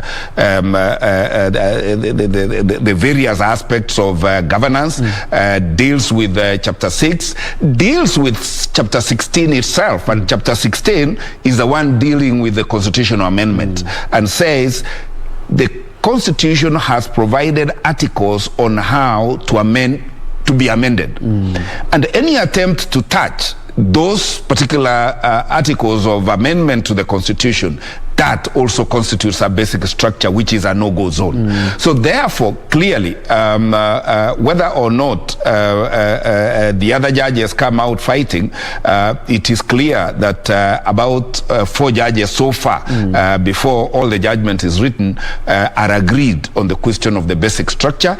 2 so far are agreed on the unconstitutionality of the constitution of IEBC. We have so far 2 against 1. And as the judgments roll out, we will wait what the summary is going to be and what will be now the official decision of the Court of Appeal. And in a few, we'll be heading back to the Court of Appeal as the judges continue to read out their judgments. But something also interesting from Judge Gatembu, Wakili, is where you say there's no spell out exactly on who can institute a popular initiative or who can initiate a popular initiative. There's no spell out in the Constitution. But then you define popular initiative that it should come from citizenry, and you go ahead and disqualify the president from initiating a popular initiative. Yet you have said there's no spell out whatsoever on who can initiate a popular initiative.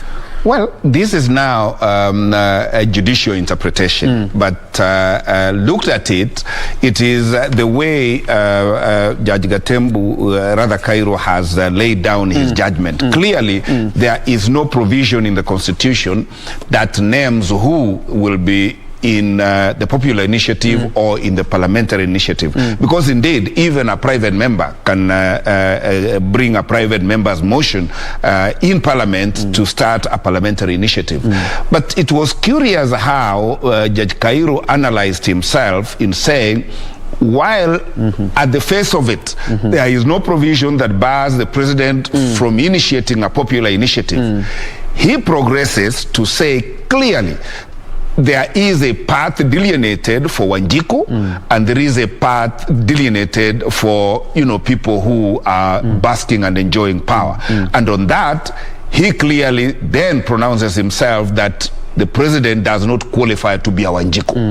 And therefore, clearly also agrees that the president had no business being a promoter or initiator of the public initiative, rather of the popular initiative of the constitution. But he lost us somewhere on whether the president was actually an initiator or a promoter, because clearly he goes and says, the president seems to deny that he was not an initiator or promoter, but judge says the evidence before him, it was a process, seems to say that this was a continuum. This process was a very, very long process, starting from a disputed election, chaos, handshake, BBI, and then this reggae that we are talking about. And he therefore says, looked at it as a continuum. You cannot therefore say, Mr. President, that you were not part of it. We see your footprints here, and the evidence seems to show that you were an integral part of this process. And therefore, whether it therefore is a popular initiative or a parliamentary or an executive initiative, we shall wait for the final determination and hear what is the full bench going to say about it. Quite interesting. Kitui County is the home of two proponents of a BBI, very strong. I'm talking about OIPA leader Kalonzo Musyoka and NARC party leader, who is the governor for Kitui, Charity Kaluki Ngilu. And now on standby is Edward Omondi Kabasa from the streets of Kitui town. Good morning. Good afternoon. It's kind of interesting. Good afternoon, Kabasa. How are you doing? Good afternoon, JJ. What a strong way to introduce me, I must say. But all in all, the judgment that Kenyans are waiting for is one that will shape this country constitutionally speaking. But a lot has been said, and finally that verdict is going to come out. But what we have observed is that the majority of Kenyans, especially here, they're not really critical about the process. Most people are waiting for that judgment, and they are telling us that they're waiting for their leaders to give them what direction to follow. This is because if you go around, especially this area, the biggest chunk of the population here, they are busy working class people, and if you can see, some of them are already doing what they do. They are earning their money, they are making sure that they are able to provide for their family, and they're not really interested in what decisions are going to be made at the Court of Appeal. The ones that I have spoken to, there are those who are very reluctant about speaking to us on record. They are saying that no matter the decision that is going to come out of that particular process, they are ready to work like they have always done. But what they want is good representation, and they want the leaders to ensure that the monies that are meant for them are delivered to them. The leadership that they elect into office are able to deliver on the promises that they made during the campaigns. During the popularization of the BBI, their leaders called on them to support this process. The County Assembly of Kitui voted overwhelmingly to endorse the Constitution of Kenya Amendment Bill, which eventually went to Parliament of Kenya. And that particular process, we are waiting for the Court of Appeal to have its say on this matter. The BBI, as it is commonly referred to, is promising a lot of goodies for the people, especially those that I have spoken to in Kitui County. But the overriding statement from them is that as long as there is a process that is going to bring food to the table, a process that is going to ensure that they stay employed, and those ones who have not yet secured their places of employment, if this process is going to facilitate that, then why not?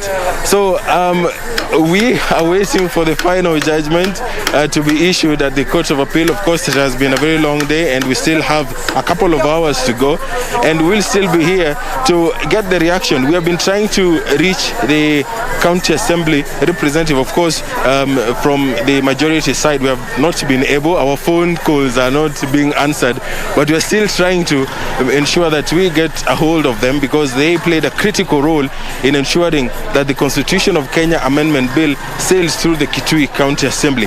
This is a region that is known for the mung bean, of course. Here they call it ndengu. They are really waiting for this process to conclude so that they can have a way forward. So I'm handing over back to you, JJ. We will be getting in touch a little bit later. Before I let you after go. that document has been issued, and getting to know from them what way forward. Back to you, JJ. All right. I would have asked you a question, but I realize our communication may be a little bit not in tandem, because I'd want to know, other than the county assembly, the guys you've tried to reach out to, whether there's any other person from the political leadership in Kitui County, probably the governor, the senator, they've been able to talk to and get to understand their feeling or what they think about this BBI process. But I'm sure probably they're retreated somewhere, just waiting for the final decision, and then probably they can react. Before we took a break, or rather before we went to Kabasa, we were talking about how Judge Gatembu says the president is not an initiator of a popular initiative, but then again goes ahead to say you cannot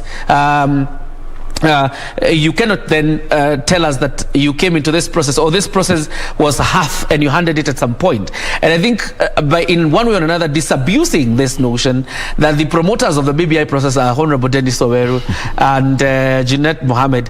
Judge Gatembu saying we saw where this process began, so you must own the process. True, indeed, and I like that the court went beyond the submission of signatures, because according to Justice Cairo, Dennis Waweru and Honorable Junet did not jump from heaven with the signatures they brought, and indeed there is evidence that the President and the Right Honorable Prime Minister were flagging off the signatures, in fact signing in public, signing bills, creating the steering committees, and truly, and as the evidence played out, the President was an integral part of this process. And I don't know, if I were the one making submissions, I should have owned this, because really, truly described, this BBI thing is a ceasefire agreement between the rival presidential candidates that almost sent this country into chaos. And therefore, as a ceasefire, they entered into this handshake that transmuted into a BBI that is seeks now to be entrenched into the Constitution. And there's nothing so difficult about this. But this hide and seek that, now this is a popular initiative. And this is why we say that the powerful judicial eyes are able to penetrate and see even what is behind the curtain. And according to Justice Cairo, the President, the Right Honorable, were very integral in this process. It was a continuum, and he therefore finds that this cannot fly as a popular initiative. And we will wait to see whether other judges agree with him, or they will go the Sishale way, saying even if the President were involved, he also has a right as a citizen to be part of a popular initiative of this magnitude. And that's a matter to adjudicate. Somehow Judge Fatuma Sichale did not address herself to this matter, but I had Judge Francis Tuyot and Judge Gatembu address this matter specifically. Whether the President can be a private citizen. Because I had Judge Francis Triot say, then probably if the president were to become a private citizen, there must be evidence then that he handed over that power to somebody else to retreat to being, a private citizen. And Judge Gatembu says categorically that the president cannot be considered then to have rights of a private citizen once he assumes that position. Judge Fatuma Sichale did not address herself to that matter of whether the president really can be a private citizen and initiate such a process. In fact, she did. She did, and gave a very elaborate comparison, saying that just like judges are judges 24/7, the president is similarly a president 24/7. And she found that therefore the president cannot be a Wanjiku and that cannot be part of a popular initiative. The only distinction that Fatuma Sichale brought in is that the president was actually not a promoter. The promoters were Dennis and UNET. The president was only an initiator. And according to her, there is no word like initiator in the law, and therefore she was not invited to find whether an initiator is illegally an initiator as a president or something like that. Let's head back there to the Court of Appeal. I see the judges are back from their lunch break, and one judge now, another judge is going to give us his or her ruling. Let's hear from the presiding judge who is next. So we're taking you back to the Court of Appeal in Nairobi. Honorable Mr. Justice Kiage will do his part. Thank you very much, my Lord President. I have had the advantage of reading in draft the judgment of my learned brother, the Honorable Musinga, President of the Court, for which I am grateful. My Lord President has undertaken a thorough account of the pleadings and the procedural history of the petitions that were before the High Court, as well as of the consolidated appeals, together with the submissions made by the parties. I will thus not rehash much of what he has so helpfully delved into, and will only refer to some of the arguments made before us where necessary for contextual or illustrative purposes only. The themes I consider it necessary to pronounce and give my particular opinion on in various degrees of depth and breadth are the following: basic structure doctrine, popular initiative, jurisdictional objections, legality of BBI process, public participation, presidential immunity, legal regulatory framework for constitutional amendment by popular initiative, IEBC quorum, voter registration, format of the referendum question, constituency apportionment and delimitation, and then a comment or two on the cross appeals and on costs. Now, on the basic structure doctrine, of all the holdings of the High Court, none have come under furious and sustained attack by the appellants, aggrieved thereby, as those relating to the basic structure doctrine. Hours of argument were added to the thousands of pages of scholarly and judicial authority marshaled by opposing parties in an attempt to cast as blatant and mitigated error, or for their defenders, pure genius, the first of the learned judge's dispositive pronouncements on the doctrine. Supplementing their written submissions with eloquent and passionate addresses, the aggrieved appellants were categorical that the triple declaration amounted to a rewriting of our Constitution and was wholly antithetical to settled jurisprudence, both local and regional, which to their mind wholly repudiates and rejects the applicability of this strange doctrine from foreign jurisdictions far removed from our particular circumstances. In his opening address, the learned Solicitor General, Mr. Kennedy Ogeto, took the view that the Constitution has no place for the doctrine and all its provisions are amendable in accordance with clearly set out procedures for various aspects of it. The Constitution has no eternity clauses, and Kenyans consciously avoided the basic structure by making no mention of it. They struck a proper balance between hyper-amendability and rigidity by including Chapter 16, which entrenched provisions with special amendment procedures. That theme was taken up by Mr. Oraro, learned senior counsel, who posited that unamendable or eternity clauses cannot be recognized unless they are stated expressly in the Constitution. When pressed to point out where the doctrine was rejected, where exactly it was rejected in the report by the committee of experts, he responded, apparently without irony, that entrenchment was implicitly rejected. Answering another question about Colombia, he said that the Colombian case was an outlier and it is a divided country, and we should not follow its example by acknowledging an implicit existence of a basic structure and unamendability in our own constitution. He next made the submission that the case at bar was the first time the basic structure doctrine was applied in our jurisdiction. It had been adopted by the Indian Supreme Court in the Kesavananda Bharati versus State of Kerala, and another way back in 1973 in India.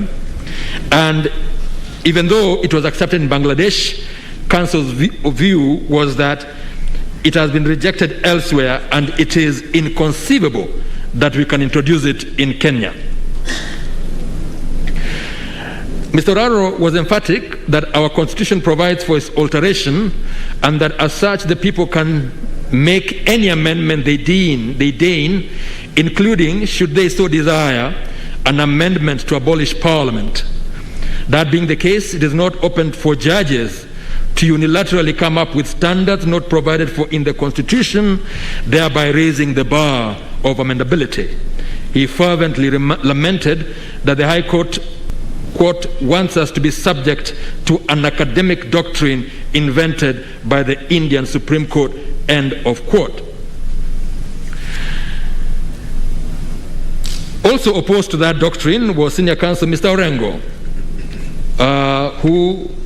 whose opening salvo was that it presupposed that the people as sovereign do exist without or outside the Constitution, which he considered to be fallacious. He was rather dismissive of the learned judges, charging that, quote, they were so anxious to apply the basic structure doctrine that they invented it, end of quote, which he termed, quote, a trip to Wonderland, end of quote. Moreover, he said, the learned judges were accused of being merely ideological and failed to notice that even the Indian judges were not agreed on what constitutes basic structure, and he therefore asserted that every article of the Constitution is amendable so long as it is done constitutionally. That narrative was taken up by Mr. Mwangi, learned counsel for the BBI Secretariat, and the Right Honorable Amolo Odinga. Such analysis, according to counsel, was deliberately undertaken with the aim, that's the historical analysis, with the aim of justifying the basic structure doctrine, and he took issue with the fact that the judges quoted articles by Yashpal Ghai and Jill Cottrell, Alicia Vernon, and James Gadhi, and made scant mention of the report on the Constitution of Kenya Review Commission, of the Commission, which is the official history of constitution making.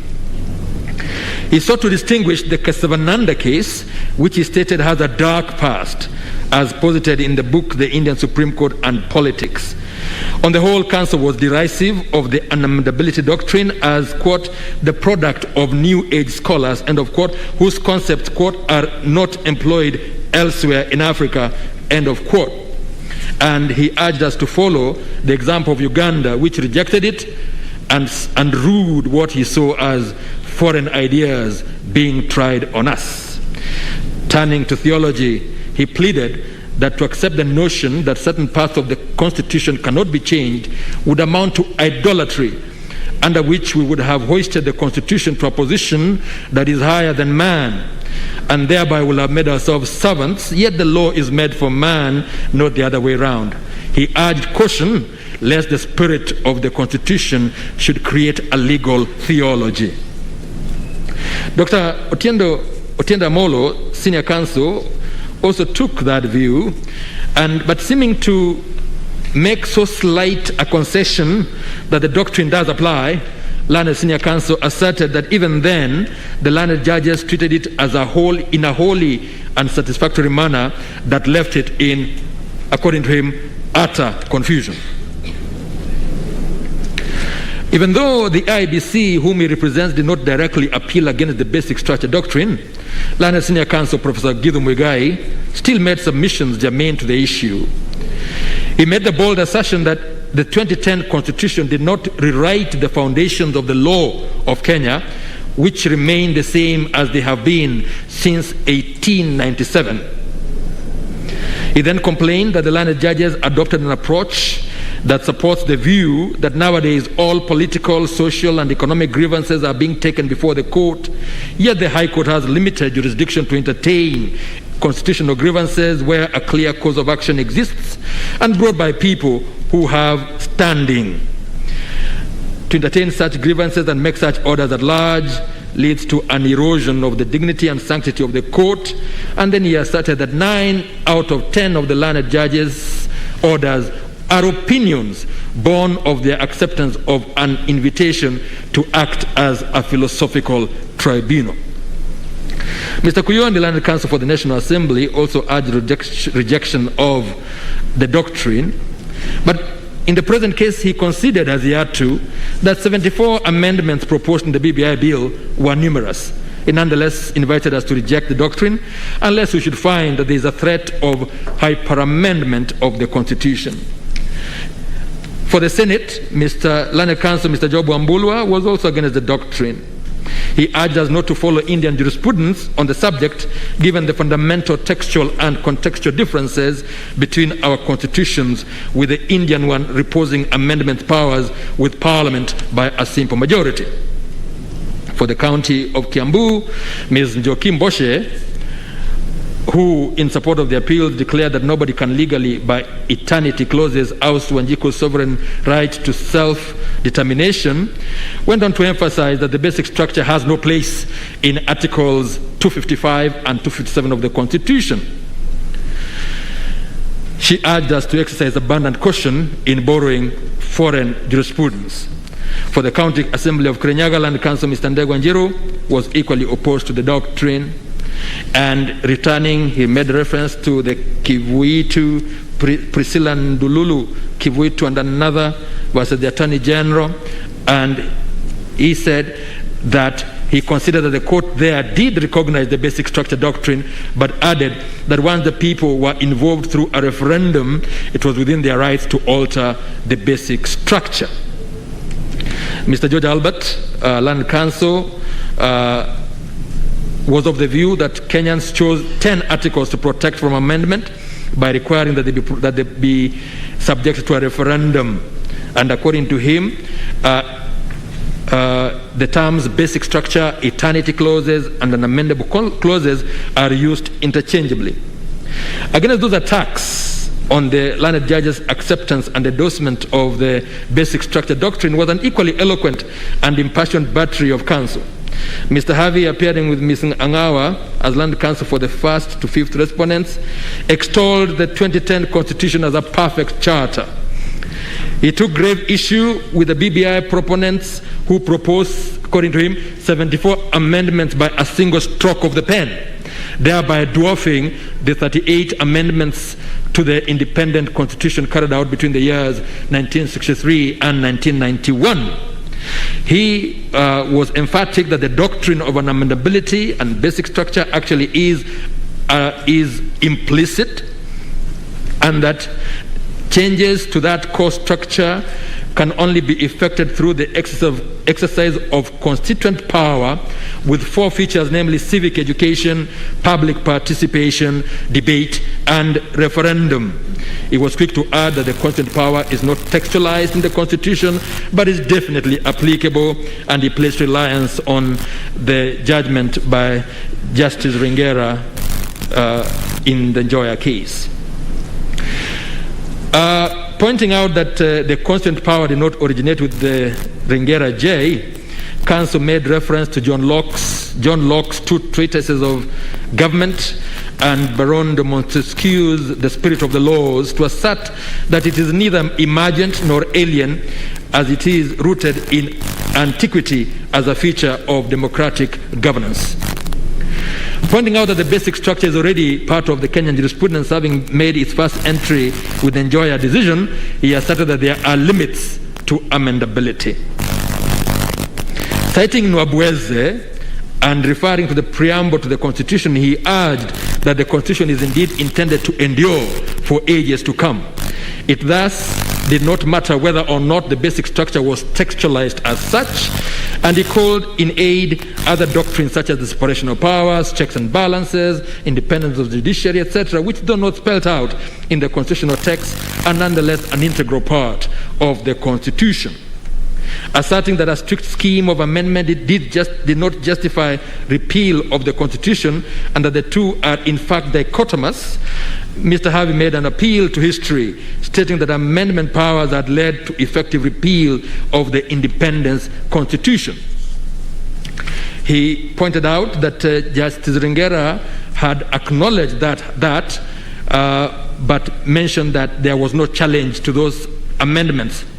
Such fate should not befall the 2010 Constitution on account of the, quote, according to him, fortunate, successful challenge mounted by his clients against the 74 proposed eviscerations of our permanent charter, end of quote. Citing the writings of various jurists, including Professors Richard Albert and Yaniv Rosnai, Council warned of the dangers of populist constitutionalism characterized by constitutional capture. He also referred to Dr. Mutaha Kangu's Constitutional Law of Kenya on Devolution, in which he accepts the basic structure as applicable in Kenya. To him, the BBI proposed amendments destroy, eviscerate, and dismember the Constitution's basic structure by creating an impure presidential and parliamentary system, domiciling the cabinet in the legislature, thereby obfuscating legislative and executive functions, contrary to separation of powers, and interfering with judicial independence by creating and installing what he called an executive prefect over it in the name of an ombudsman. Mr. Mutuma, counsel, argued in favor of the doctrine, adding that courts bear more than obligation to defend the Constitution, as they are invested with the authority to defend it. He made a distinction between amendment and repeal by making reference to Black's Law Dictionary.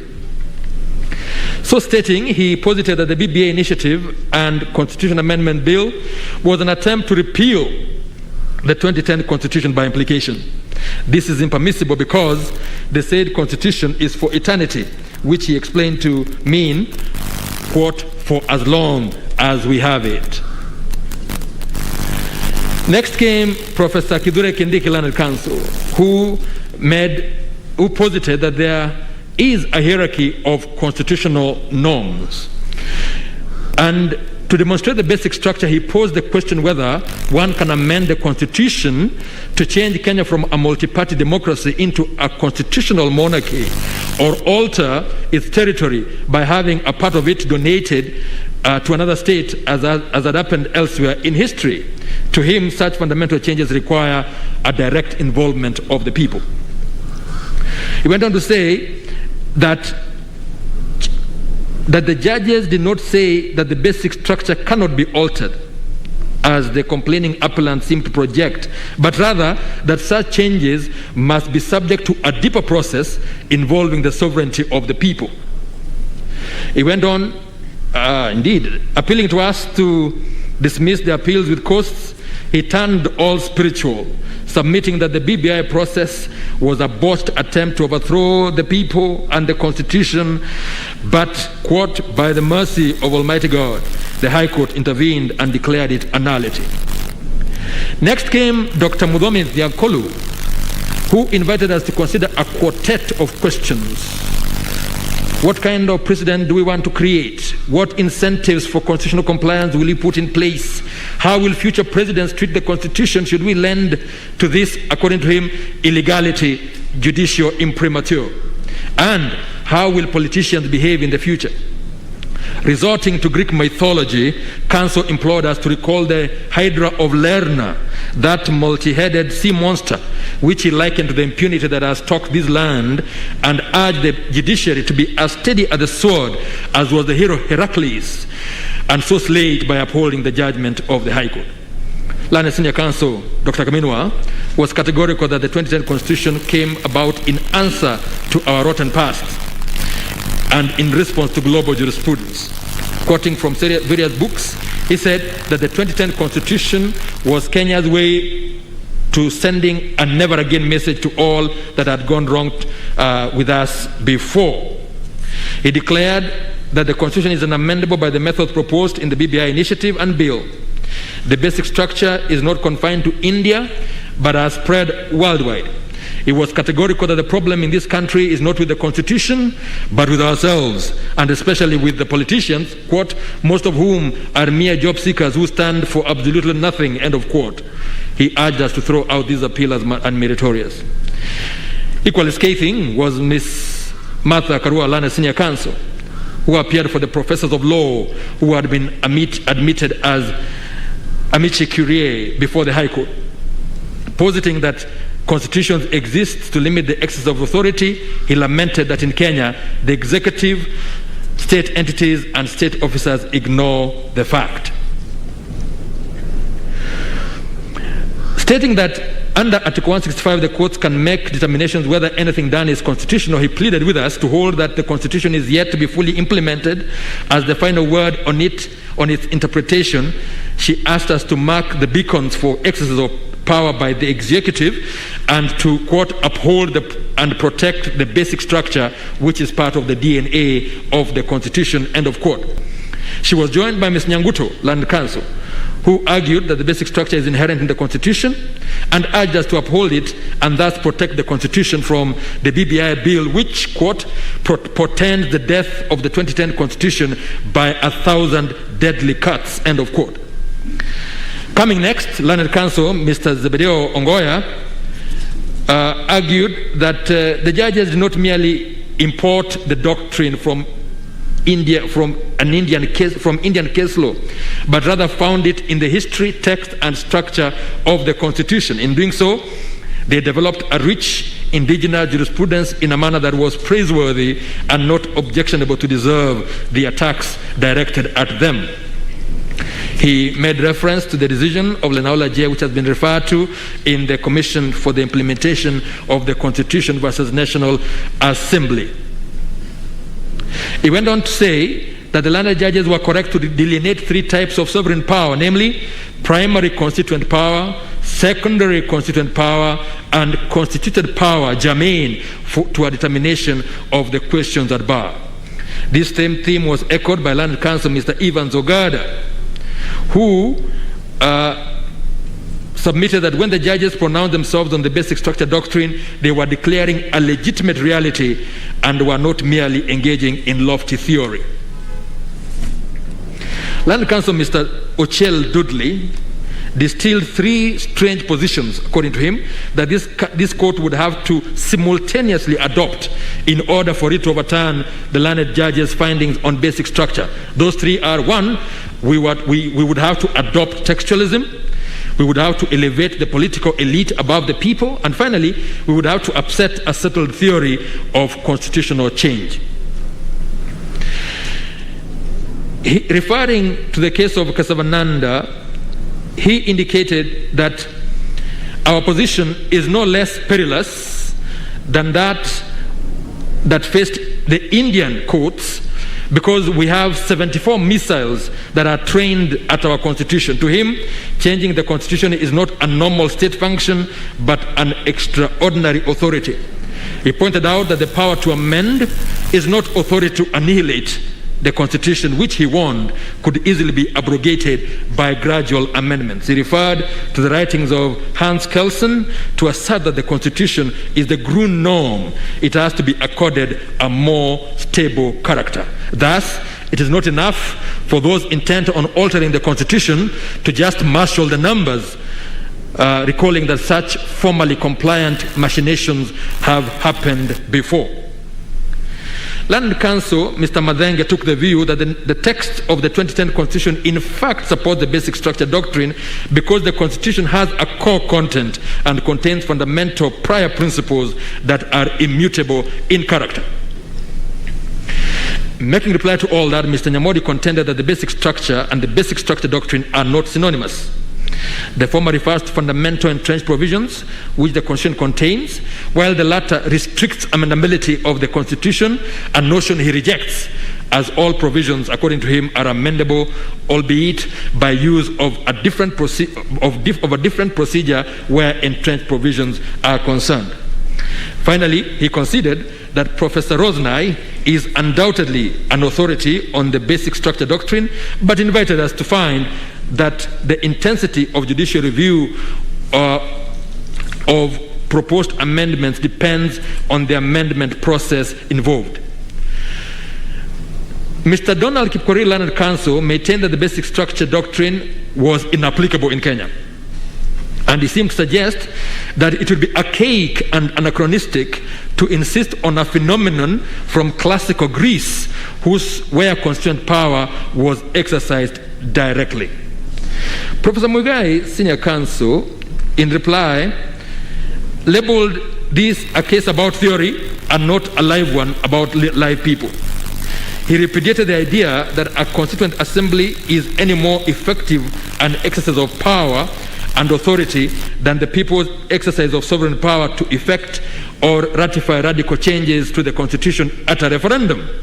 He urged that the BBI Amendment Bill was not trying to reenact the Constitution because it left 90% of it intact.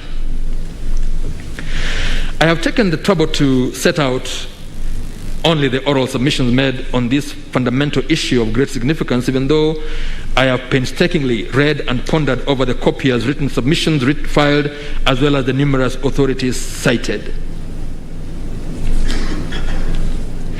Before I go into a detailed analysis of the arguments, I'm skipping quite a bit because of time. Before I go into a detailed analysis of the arguments and specifically the case law and academic writings presented to support the rival positions, I must confess that hearing the positions taken by some of the parties before us had an air of the surreal about them. Some counsel spoke of the basic structure doctrine as if it was a novel and unheard of idea that had just set foot on our jurisprudential shores for the very first time. It was projected as a thing of pure theory, a hypothetical chimera, never before applied to real situations.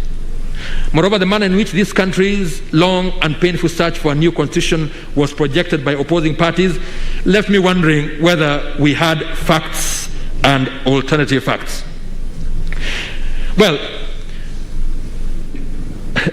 I will refrain from drawing any inference that any of the learned counsel before us were out to mislead the court, at least at this point, and give it the most charitable interpretation that texts sometimes speak differently to different readers. But counsel should nevertheless endeavor to apply their best mind to extract the true meaning of the constitutional text as well as the judgments and academic writings on a subject. Only then can they be truly said to have assisted the court and shown themselves honest guides as required of advocacy at the bar. I do not consider it necessary to go into a detailed history of the making of the 2010 Constitution. Suffice it to say that its promulgation, which is seen as the birth of the Second Republic, was the culmination of many years of struggle and pain, sweat and tears, in which liberty, limb and life were harmed and lost so that Kenyans could have a better life of freedom and dignity, and in particular, that they could have a government that is answerable to them and leaders who serve them, not lord it over them. The Constitution is a charter of liberty, the embodiment of a new deal, and a break from a past characterized by oppression and suppression of freedoms as simple and essential as expression, association, and assembly. The one-party state, first de facto, and then by the instrumentality of the rushed amendment that brought in the infamous Section 2A of the retired Constitution, installing the Kenya African National Union as the sole political party de jure, brooked no opposition. Treason, sedition, public order, foreign exchange restrictions, and a motley other laws were used to beat the populace into submission. Detention without trial, torture, prosecutions on trumped-up charges, confiscation of passports, and many other misdeeds marked the darkest days of independent Kenya. The spirit of our nation is a resilient one, however, and buoyed by and inspired by happenings elsewhere, including the collapse of the Berlin Wall and the reforms occurring in the former Soviet Union through the policies of glasnost and perestroika, there was sustained agitation for more democratic space. In time, Section 2A was repealed, reintroducing multipartism, and through false starts and faltering steps, the new constitution was born. It was the product of phenomenal public participation and driven by bold Kenyans represented as the ordinary Wanjiku, who might as well have been Auma, Amina, Chela, Mwende, or Mora, and all of their male equivalents. Kenyans gave their views on what ailed their land and their institutions of governmental power. Their cry was for a more equitable share of resources, and ensure that their voices were heard before they declared in a detailed preamble that they were, among other things, honoring those who heroically struggled to bring freedom and justice, proud of our diversity, recognizing the aspirations of all Kenyans for a government based on the essential values of human rights, equality, freedom, democracy, social justice, and the rule of law, and exercising their sovereign and inalienable right to determine the form of government of our country, and having participated fully in the making of the Constitution. To my mind, this preamble provides the context and setting, the background and canvas against which an analysis or interpretation of the Constitution must be undertaken. The Constitution was not the product of an immaculate conception. Rather, it was the product of a rich experiential milieu of legal, social, and political interaction, more particularly captured in numerous historical accounts of trial and ultimate triumph, including the final reports of the Constitution Review Committee and the Committee of Experts. Any court interpreting the Constitution must perforce be alive to the historical background if it is to do justice to the text of the Constitution. Anything short of that would be drab, dry, and skeletal at best, lacking the pulsating animation of a living document possessed of a spirit and an ethos.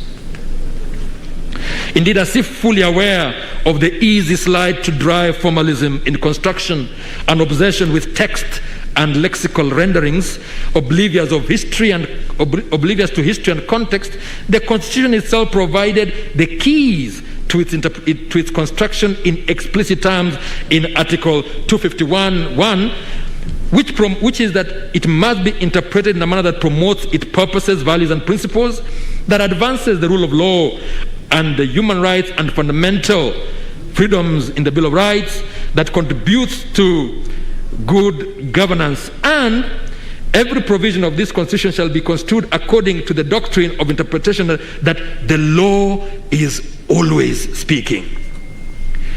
It seems to me plain beyond argument that fealty to the constitutional text itself throws open the pathways of interpretation, to the end that one must look at what the Constitution provides in a manner that is wide and imaginative, so that it should be given the fullest amplitude of meaning and intent.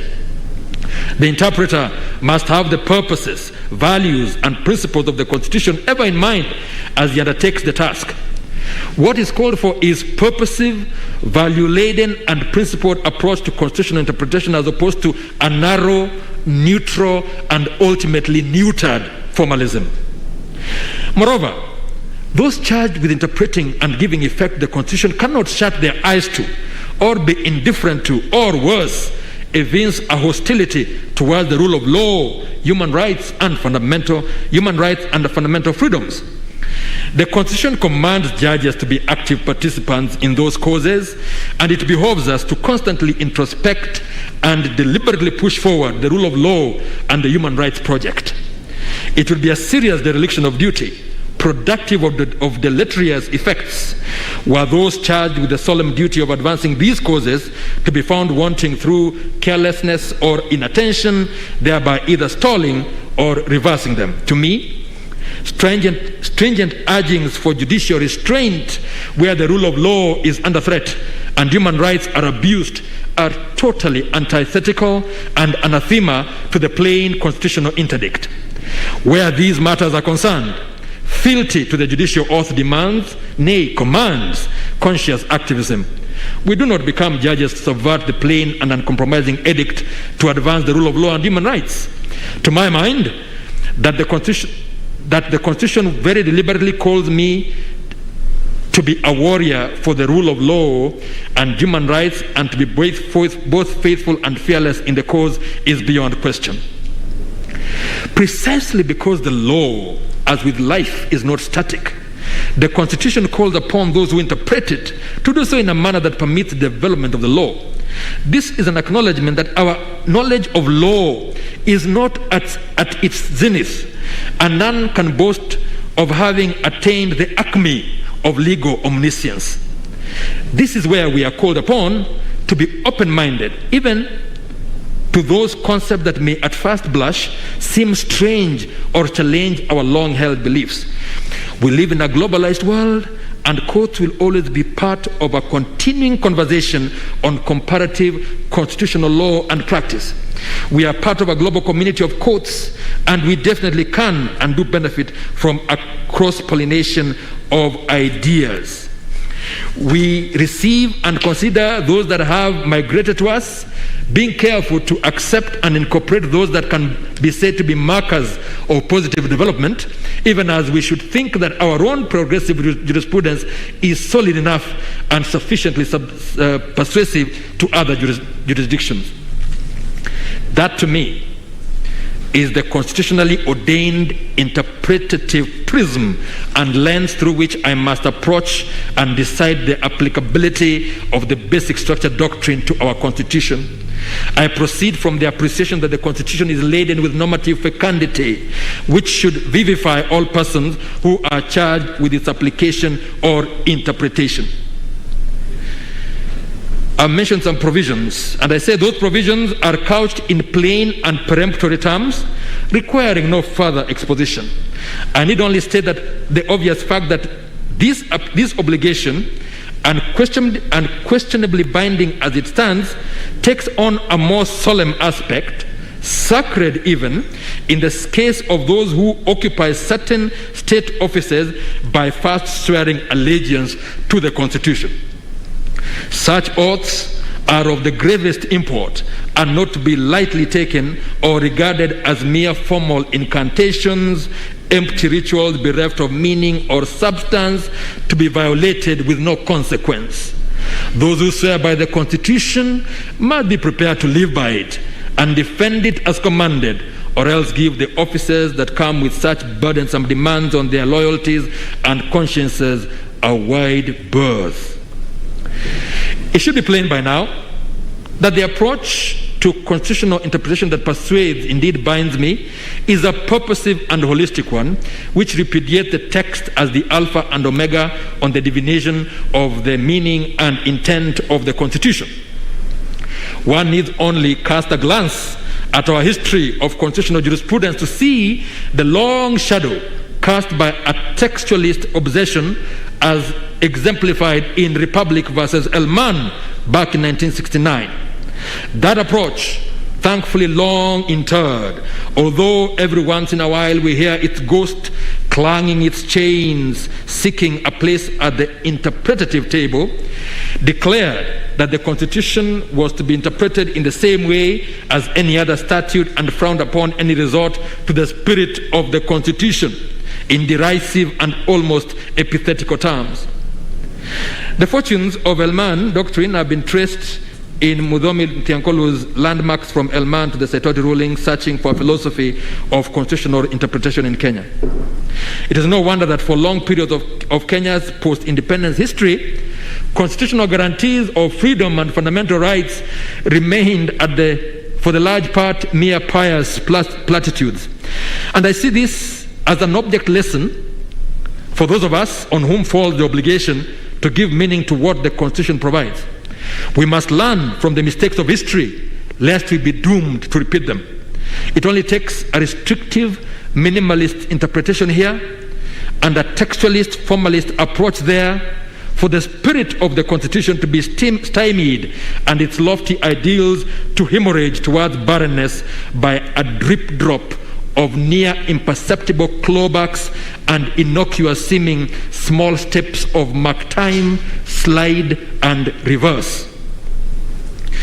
And I need only add that the Supreme Court has recognized that the 2010 Constitution is a transformative charter to be understood and interpreted as such.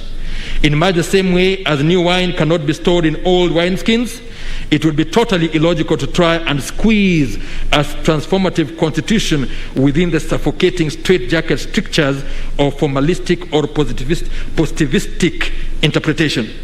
I have no difficulty whatsoever following the fresh and expansive interpretive path blazed for us by the Apex Court in several pronouncements. I've quoted them. I've quoted the Supreme Court in the Interim Independent Electoral Commission case. And then in the matter of the Speaker of the Senate, the Supreme Court characterized the 2010 Constitution as having gone beyond the usual parameters of liberal constitutions with its deliberate aim of attaining social change and reform as spelled out in the preamble, part of which I have already adverted to. The aim of that transformative approach is to recognize and reset the interplay of majoritarian and non-majoritarian institutions of the state so as to reach the desired governance goals. It is not difficult to see that such a constitution can ill afford a mean-spirited and narrow-minded interpretive approach, as that would totally negate and defeat its transformative aims of facilitating the socio-economic and political growth of the country. This is identified in the Supreme Court Act, but flows from the Constitution itself and must guide all courts in interpreting the Constitution. I have agreed with the words of Chief Justice Emeritus Mutunga in the Speaker of the Senate and another versus the Attorney General. Only to take perhaps one sentence from there, it is in this context that the spirit of the Constitution has to be invoked by the court as the searchlight for legal illumination and elimination of these legal penumbras. From my analysis of their judgment, the learned judges were faithful to an interpretative scheme that was holistic, cognizant of the transformative character of the 2010 Constitution, purposive, and properly contextual. That approach accords with my own understanding of what the mental orientation of a court undertaking interpretation of our Constitution ought to be, and I would accordingly reject the criticism leveled against the learned judges. I do not accept the attempted denigration of their acknowledgement of the spirit of the Constitution, as if recognition of the spirit of the Constitution was some spiritist, animist retreat to a dark and ignorant or superstitious past. To the contrary, every legal instrument does have a spirit and soul that animates it. The learned authors of Black's Law Dictionary, 11th edition, trace it back to 1802, more than 2 centuries ago, and explain that it is also termed as the spirit of the law and means, quote, the putative intention of the creator or creators of a legal instrument as opposed to its literal content. This is to be contradistinguished from the letter of the law, and they also treat of the spirit of a letter conception, which is of much recent birth, born in 2014, which they define as, quote, the notion that the spirit of the legal text should prevail over the letter. As far as the spirit of the Constitution is concerned, we endorsed it in the case of the Independent Electoral Boundaries Commission versus Menacare and others way back in 2017, where among other things we said the constitution of a nation is not simply a statute which mechanically defines the structures of government. It is a mirror reflecting the national soul, the identification of ideas and aspirations of a nation, the articulation of the values binding its people and disciplining its government.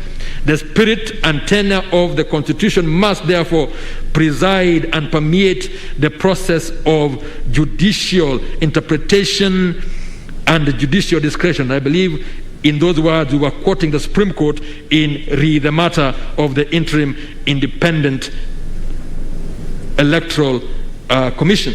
We dare say that in the context of the Constitution there is an ever-present spirit that relentlessly pervades its provisions. As a consequence, that spirit, which is always speaking, must be discerned as an integral part of interpreting the provisions of the Constitution. Now, does the basic structure doctrine apply to the Constitution of Kenya 2010, thereby limiting its amendability? The learned judges went through 50 paragraphs of more than 20 pages of history.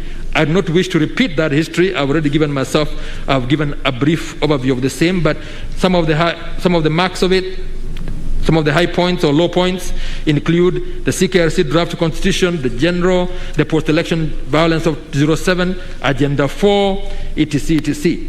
The High Court's engagement with the basic structure doctrine was with that history firmly in view. The case made before them was that the 2010 Constitution contains essential features and critical characters and fundamental values that enjoy transcendental existence, whose derogation is not contemplated in the Constitution by way of constitutional amendments. It thus forms eternity clauses of unamendable provisions. Upon intense analysis, the learned judges pegged their conclusions partly on the people's demand for and insistence upon the direct involvement through conscious and informed participation in the constitution-making process, and I have quoted them. Indubitably, the people were not mere observers or peripheral players in the making of the 2010 Constitution.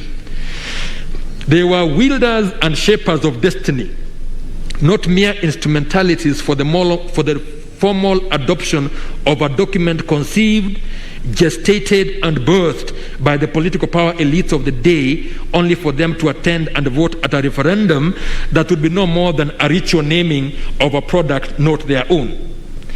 The recorded history is crystal clear that the people of Kenya conceived, composed, and constituted their constitution, which they birthed in 2010.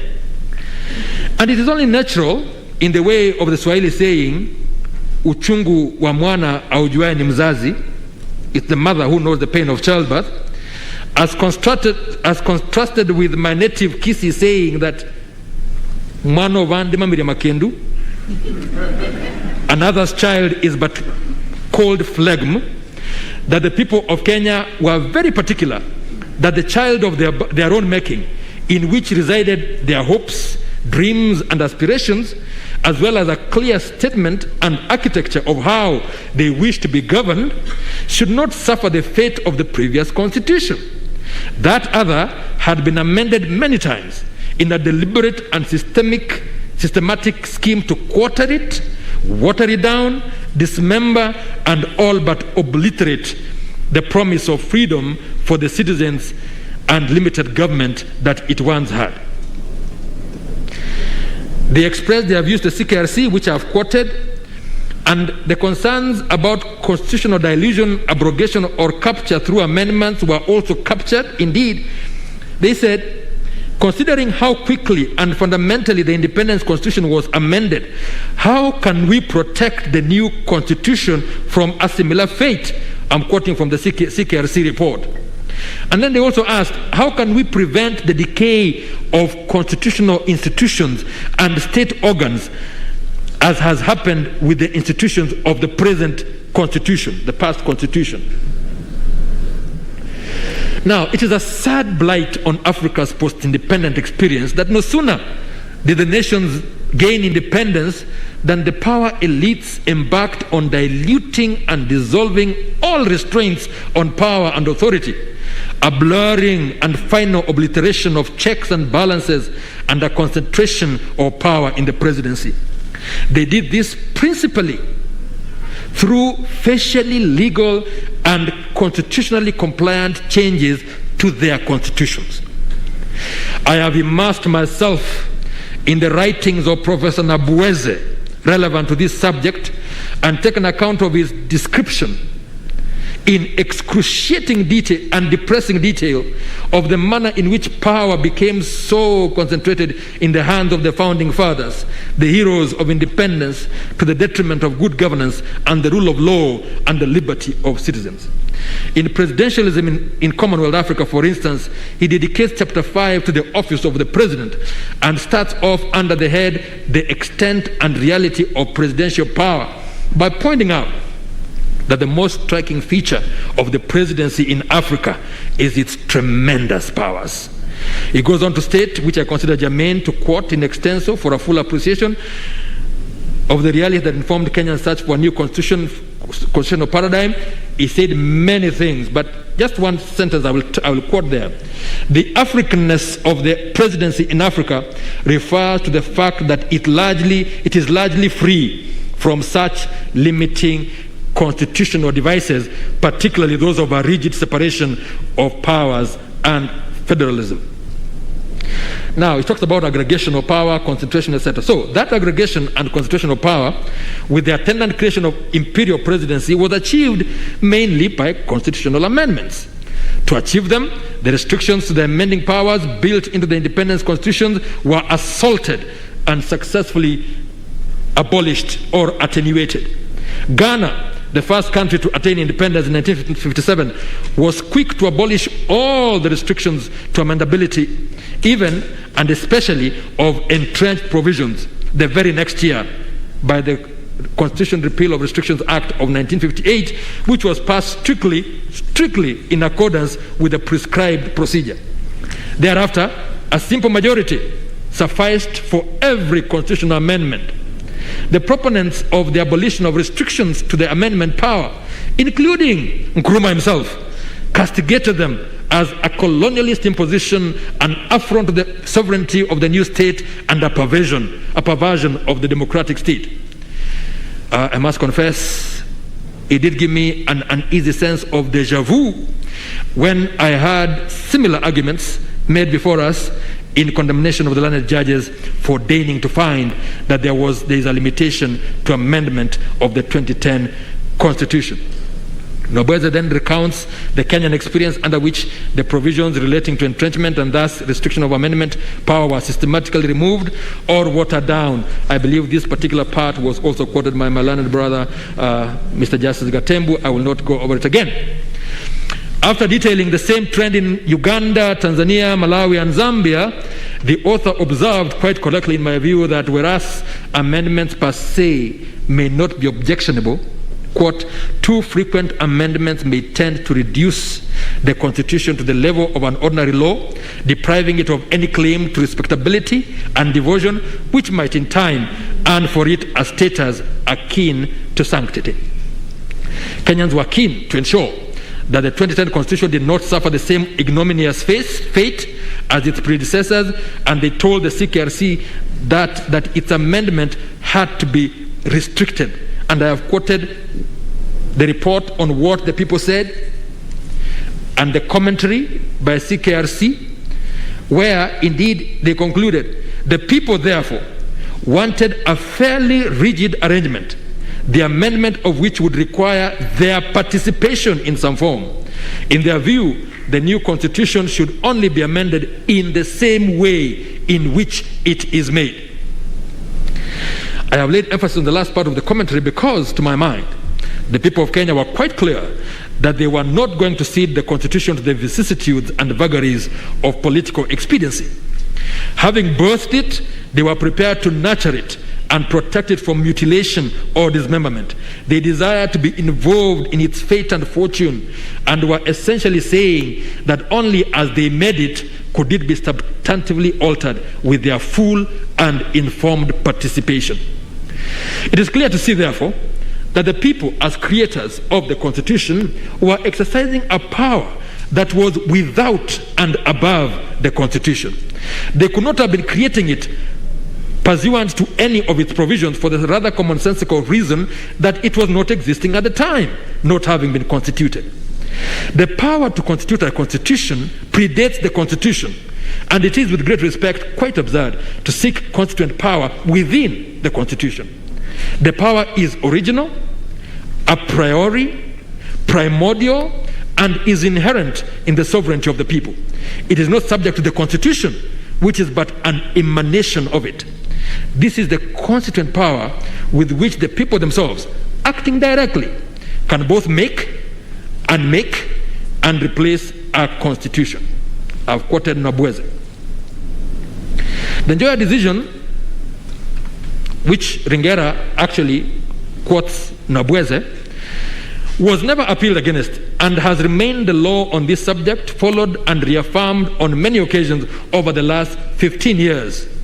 I have gone over Ringera's judgment, Ringera J's ruminations on the subject of constituent power, its being an expression of the sovereignty of the people, its existence outside the Constitution, yet having implicit recognition in it with a cognizable juridical status. Having done so, I think I can do no better than set out at some length what he had to say, with which I fully concur and apply mutatis mutandis to the 2010 Constitution, but because of time, I will not read all of this stuff that he said. The relevance of the constituent power to a discussion of the basic structure doctrine is that it is presented as the only authority that can effect a legitimate alteration to an aspect of the Constitution that lies at its core or relates to its essential character. The argument is that amendments or alterations of that kind are not amendments properly so called, but have the effect of abrogating it or destroying the very foundations or pillars upon which it rests. I've quoted John Rawls in Political Liberalism, where he says, he gives an example of whether the Americans could decide and amend the first Constitution, the First Amendment, and replace it with an opposite fundamentally contradicting principle, such as establishing a state religion. Such a move would amount to a constitutional breakdown or revolution in the proper sense, and not a valid amendment of the Constitution. Professor Robert Albert, in an article called Constitutional Amendment and Dismemberment in the Yale University Law Journal of International Law, states that this Rawlsian view reflects the conventional understanding in the field of constitutional change. Either a constitution is amended consistently with the Constitution, or the alteration is so transformative that we cannot call it an amendment, and we must instead recognize that conceptually it creates a new constitution. Under that view, this would be the case even if the old Constitution is not formally replaced with a new one.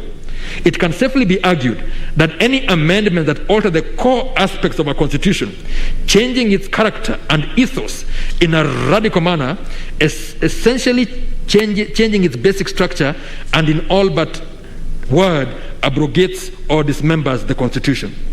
The basic structure doctrine and the notion of constitutional dismemberment have the same effect of positing that such constitutional amendments are in fact unconstitutional. I've quoted the concurring opinion of Mr. Justice H.R. Khanna in Kesavananda, and I just want to mention that it's important to note that the Indian Constitution, just like ours, did not then and does not now contain unamendable provisions in its text. It lacks express limitations to its amendability. This is in contrast to some other jurisdictions in which the constitutions contain provisions prohibiting amendment of certain subjects, leading to the terminology, as Professor Raznai notes in his PhD thesis, the terminology of immutable, unalterable, irrevocable, perpetual, or eternal, all of which he considers, and I readily agree with him, to be inaccurate. Why? Because they imply everlasting provisions, but they are neither eternal nor unchangeable. While they serve as a mechanism for limiting the amendment power, they do not and cannot limit the primary constituent power. Moreover, their content can also change through judicial interpretation. The Brazilian terminology, which refers to these provisions as Petraeus clauses, which I understand, that's me, which I understand to mean founded on rock. Petraeus clauses, to express their rigidity, is more accurate in that respect, since even rocks cannot withstand the volcanic outbursts of the primary constituent power. Therefore, in order to describe the legal situation more accurately, I refer to these provisions throughout this thesis as unamendable, as opposed to eternal or eternity clauses. The scholar notes that the technique of expressing prohibiting the amendment of certain state features, be they the form of government, separation of powers, or the like, spread like a fire in a thistle field, or, if you like, in the Gikomba clothes market, and was impelled in part to protect the Constitution by guarding against what he calls popular levity and legislative caprice. He then concluded that just as having a formal constitution virtually became a symbol of modernism following the American and French Revolution, so too nowadays having an unamendable provision is becoming a universal fashion. But importantly, he points out, which is germane to the analysis whether the learned judges were wrong in arriving at the conclusion they did, that the amendment power must be conceived as implicitly limited, even in the absence of any explicit limits. And he traces this back to the United States back at the dawn of the 19th century, refers to the works of John Calhoun in 1851, who wrote a book called Discourse on the Constitution and Government of the United States, and then also Thomas Cooley's Stories Commentaries in 1893. All these speak to the notion of intrinsic limitation to the amendment power, and it is not much different from the basic desire of Kenyans, I referred to earlier, that their constitution be altered only by the same means by which they made it. In Germany, the scholar Carl Schmitt was of the same view, that no revision of the constitution could provide for the destruction of its legitimacy. In short, the constitution does contain a core of implicitly unamendable principles which embody its identity. According to Rosenai, the argument in favor of implicit limitations on amendment powers did not remain in the realm of theory, but migrated from Germany to India in the 1960s, where, due to stormy political events, it was applied practically and most notably elaborated. I have indicated and traced the fact that that theory, doctrine, had an incremental fate in India. It was rejected in the case of Shankari Prasad versus India, and then it was again rejected in 1965 in the case of Singh versus Rajasthan. The first foothold of that doctrine was when a narrow majority of 6 versus 4 versus 5 of an expanded bench in Golaknath versus State of Punjab reversed those earlier holdings without invalidating the amendments in question. I need to mention here that that great break was contributed to by the writings of Dietrich Conrad, a German professor of Asian law, that had been placed before the court by one of the petitioner's lawyers, one M.K. Mambior, and I've indicated that this goes to show the value of research. When lawyers do good research, you get good results in the judgments. Now, the Golaknath decision, however, unleashed the wrath of a furious Prime Minister Indira Gandhi and signified the opening shot of the Great War over parliamentary versus judicial supremacy, and I've traced all that. When we came to Kesavananda, there was an extraordinary bench of 13 Supreme Court judges, and a narrow majority of 76 held that the amendment power does not include the power to alter the basic structure or framework of the Constitution so as to change its identity, and this is the kernel, the heart of the basic structure doctrine. Now, the majority faced reprisals from Gandhi, most notable being that her breaking with custom to appoint Justice Ray, the seniormost of the dissenting judges, as Chief Justice instead of the seniormost judge of the court, who happened to have been in the majority. Now, in Indira Nehru Gandhi versus Raj Naram, 5 judges unanimously confirmed the basic structure doctrine in 1975. Come down to Minerva Mills versus Union of India in 1980. Again, there was a unanimous holding that held that insofar as a certain section there removed all limitations on Parliament's amendment power, it conferred on it the power to destroy the Constitution's essential features or basic structure, and this was beyond the amendment power and thus void. Now,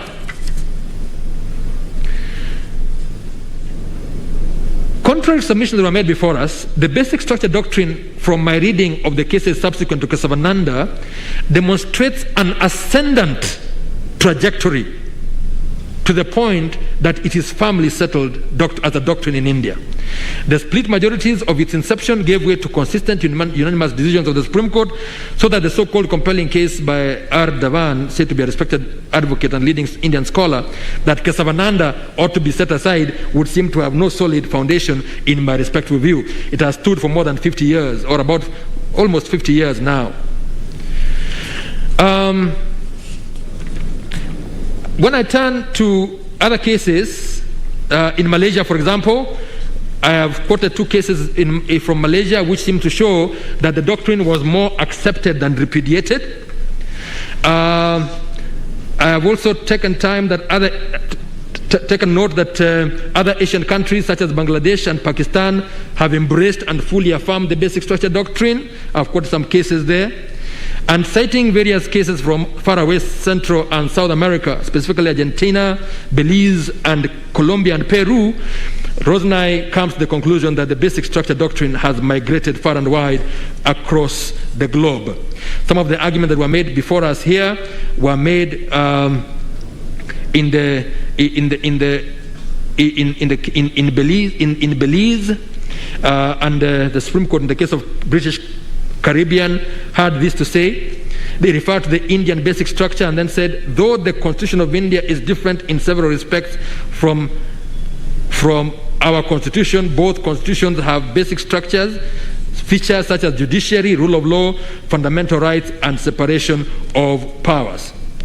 As I have stated before in this judgment, constitutional borrowing, cross-pollination and interpenetration of notions is perfectly legitimate and is the proper way to develop the law, while ensuring that whatever is borrowed is relevant, useful, and fitted to suit our particular circumstances.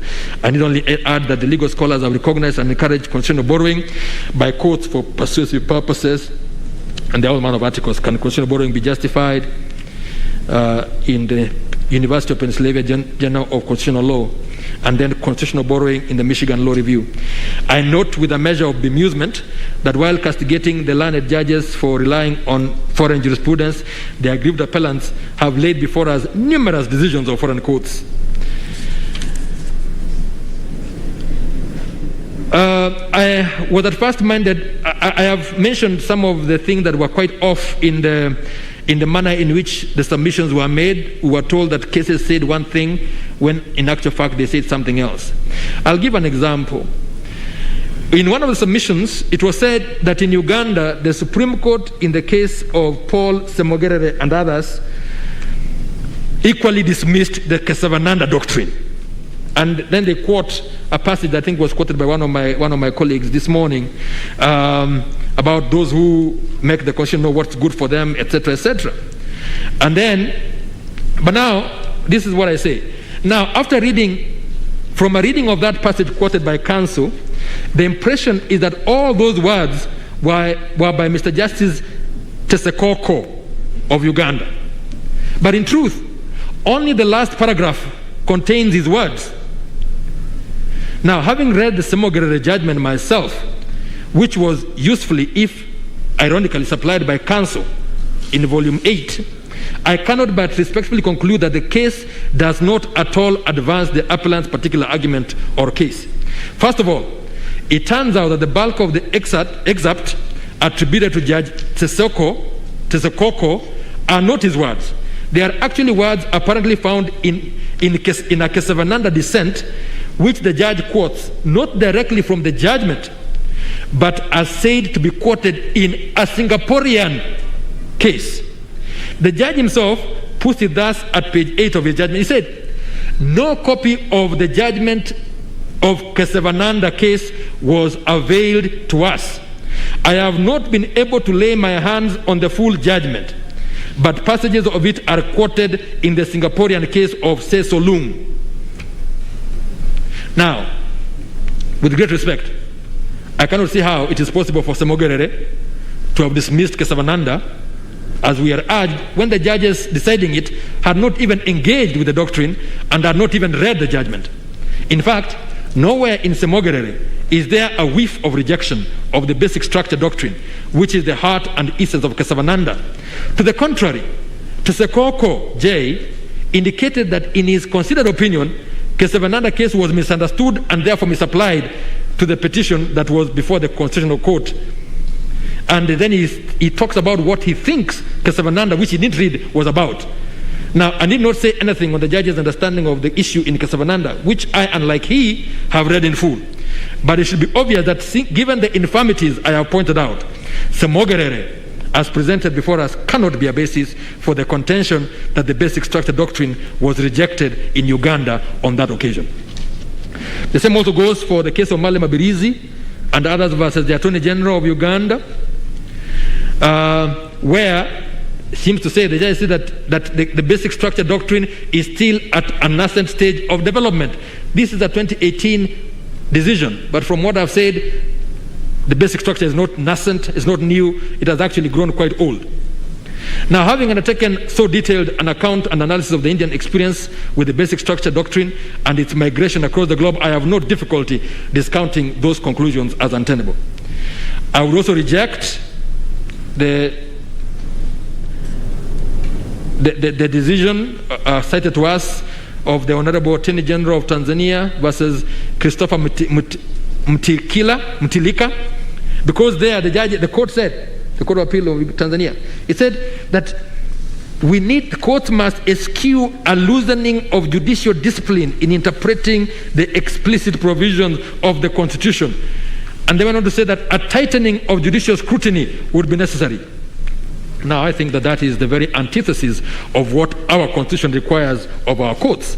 I cannot accept as a correct reading of the Constitution, lest still a persuasive one for me to follow, the conclusion reached there that everything is amendable once the procedure for amendment is followed and that the basic structure doctrine does not apply.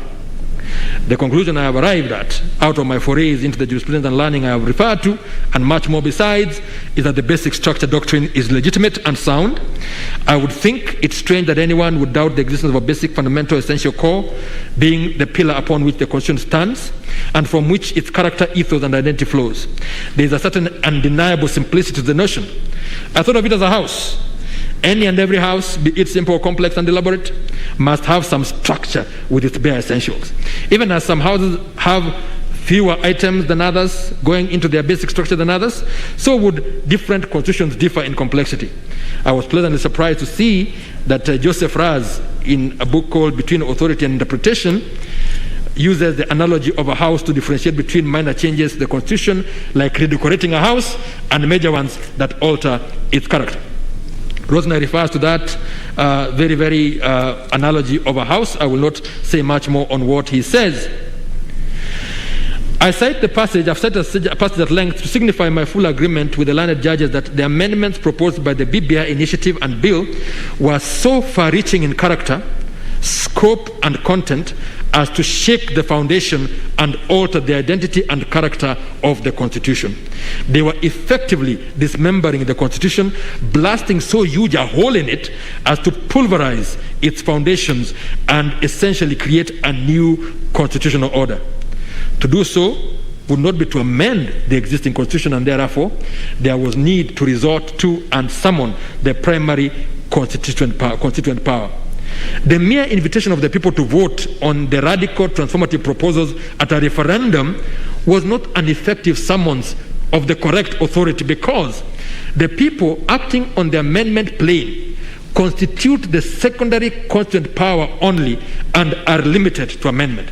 They are in no position, while acting in that capacity and space, to endorse and effect a constitutional replacement. This latter they can only do in primary constituent mode. Now, Rosnai, I believe, asserts crucially that the amendment power is a constituted power even if exercised by the people. Moreover, no constituted power should be entitled to abolish the democratic system. To my mind, that is the cognitive posture that we should adopt in answering the question whether the notion of limitations to the amendment power discussed by so many courts loses any of its logical force by the fact that the amendments proposed in the case at bar and contemplated by Article 255 and 57 of the Constitution require approval by the people in a referendum. The conclusion appears to me inescapable that as long as what is contemplated is an amendment, it will ipso facto be limited. The limitation in this case stems from the fact that certain aspects of the proposed amendments unquestionably go to the essential core and fundamental fabric of the Constitution, thereby purporting to alter irredeemably its character and identity. Such radical alterations are not amendments in the real sense of the word, for there has to be a limitation to what amendments can achieve. And I would think that dismemberment is dismemberment, whether effected through surgical amputation or through rough mutilation. It matters not whether you carve Caesar as a dish fit for the gods or hew him as a carcass fit for hounds. The cats are mortal either way. I have said enough, perhaps more than enough, to show that I do not think a sufficiently compelling case has been made to warrant our interference with the conclusion that the learned judges reached with regard to the basic structure doctrine and its applicability in Kenya. I have gone back to what Raila J had to say in the Commission for Implementation of the Constitution, was National Assembly. I am fully in concord with the reasoning. I'm so fully in concord with the reasoning of Raila J that I will not add a single jot or tittle to his reasoning. Having come to the conclusion that the basic structure doctrine is applicable, the conclusion is also inescapable that the amendment power set out in Article 255 to 257 of the Constitution is limited and that the basic structure can only be amended through the constituent power. That constituent power can only be properly summoned and exercised in accordance with the four-sequence process of civic education, public participation and collection of views, constituent assembly debate preceding a referendum. And this accords with the holding in Njoya. I would hold without hesitation that a referendum cannot be effective as contemplated by the constituent power unless the initial three steps have been involved and engaged in real and substantive, as opposed to a ritualist and minimalist manner akin to a mere token ticking of boxes. Ringera J said, all in all, the limitation of Parliament's power was a very wise ordination by the framers of the Constitution, which is worthy of eternal preservation. I think, with respect, that the amendments to the Constitution contemplated and proposed by the BBI Amendment Bill have the potential to alter by one fell swoop the fundamental pillars that define and undergird our Constitution. They are truly no less than a ballistic attack on our Constitution's foundations, including separation of powers, independence of the judiciary, and Chapter 15 commissions and independent offices, not to mention supremacy of the Constitution, sovereignty of the people, and the national values and principles of governance. I accept that this is not exhaustive and should be dealt with on a case-by-case basis. Ringera J indicated that we have been down this road before, but without judicial challenge. I surmise that a cowed populace probably did not have the courage to seek redress, nor was the judiciary back then particularly famous for the defense of the Constitution. For the superior courts of this country at this time, there is no luxury of indifference or neutrality. Where in former times no challenge to the manifest alteration of the Constitution's basic structure was made, thus sparing the court the burden of decision, we are today summoned to the valley of decision. Civic-minded Constitution-defending citizens have raised alarm at the threatened dismemberment of the 2010 Constitution. The High Court has, with crystal clarity of reasoning and felicity of dictum, raised a barricade against such a scheme, and it is upon these courts to either raise the bulwarks of defense even higher and place around the Constitution a wall high and impregnable against such machinations, or, as we are urged by the appellants, we disable the brakes, uproot the ramparts, and usher in an open season for the systematic and unbridled dismemberment of the Constitution. To me, there's only one path that commends itself consistently with conscience and fealty to the constitutional command. I must defend it and keep its fortifications firm and effective. I must stand up for the Constitution, heeding the words of the hymn, where duty calls or danger, be never wanting there.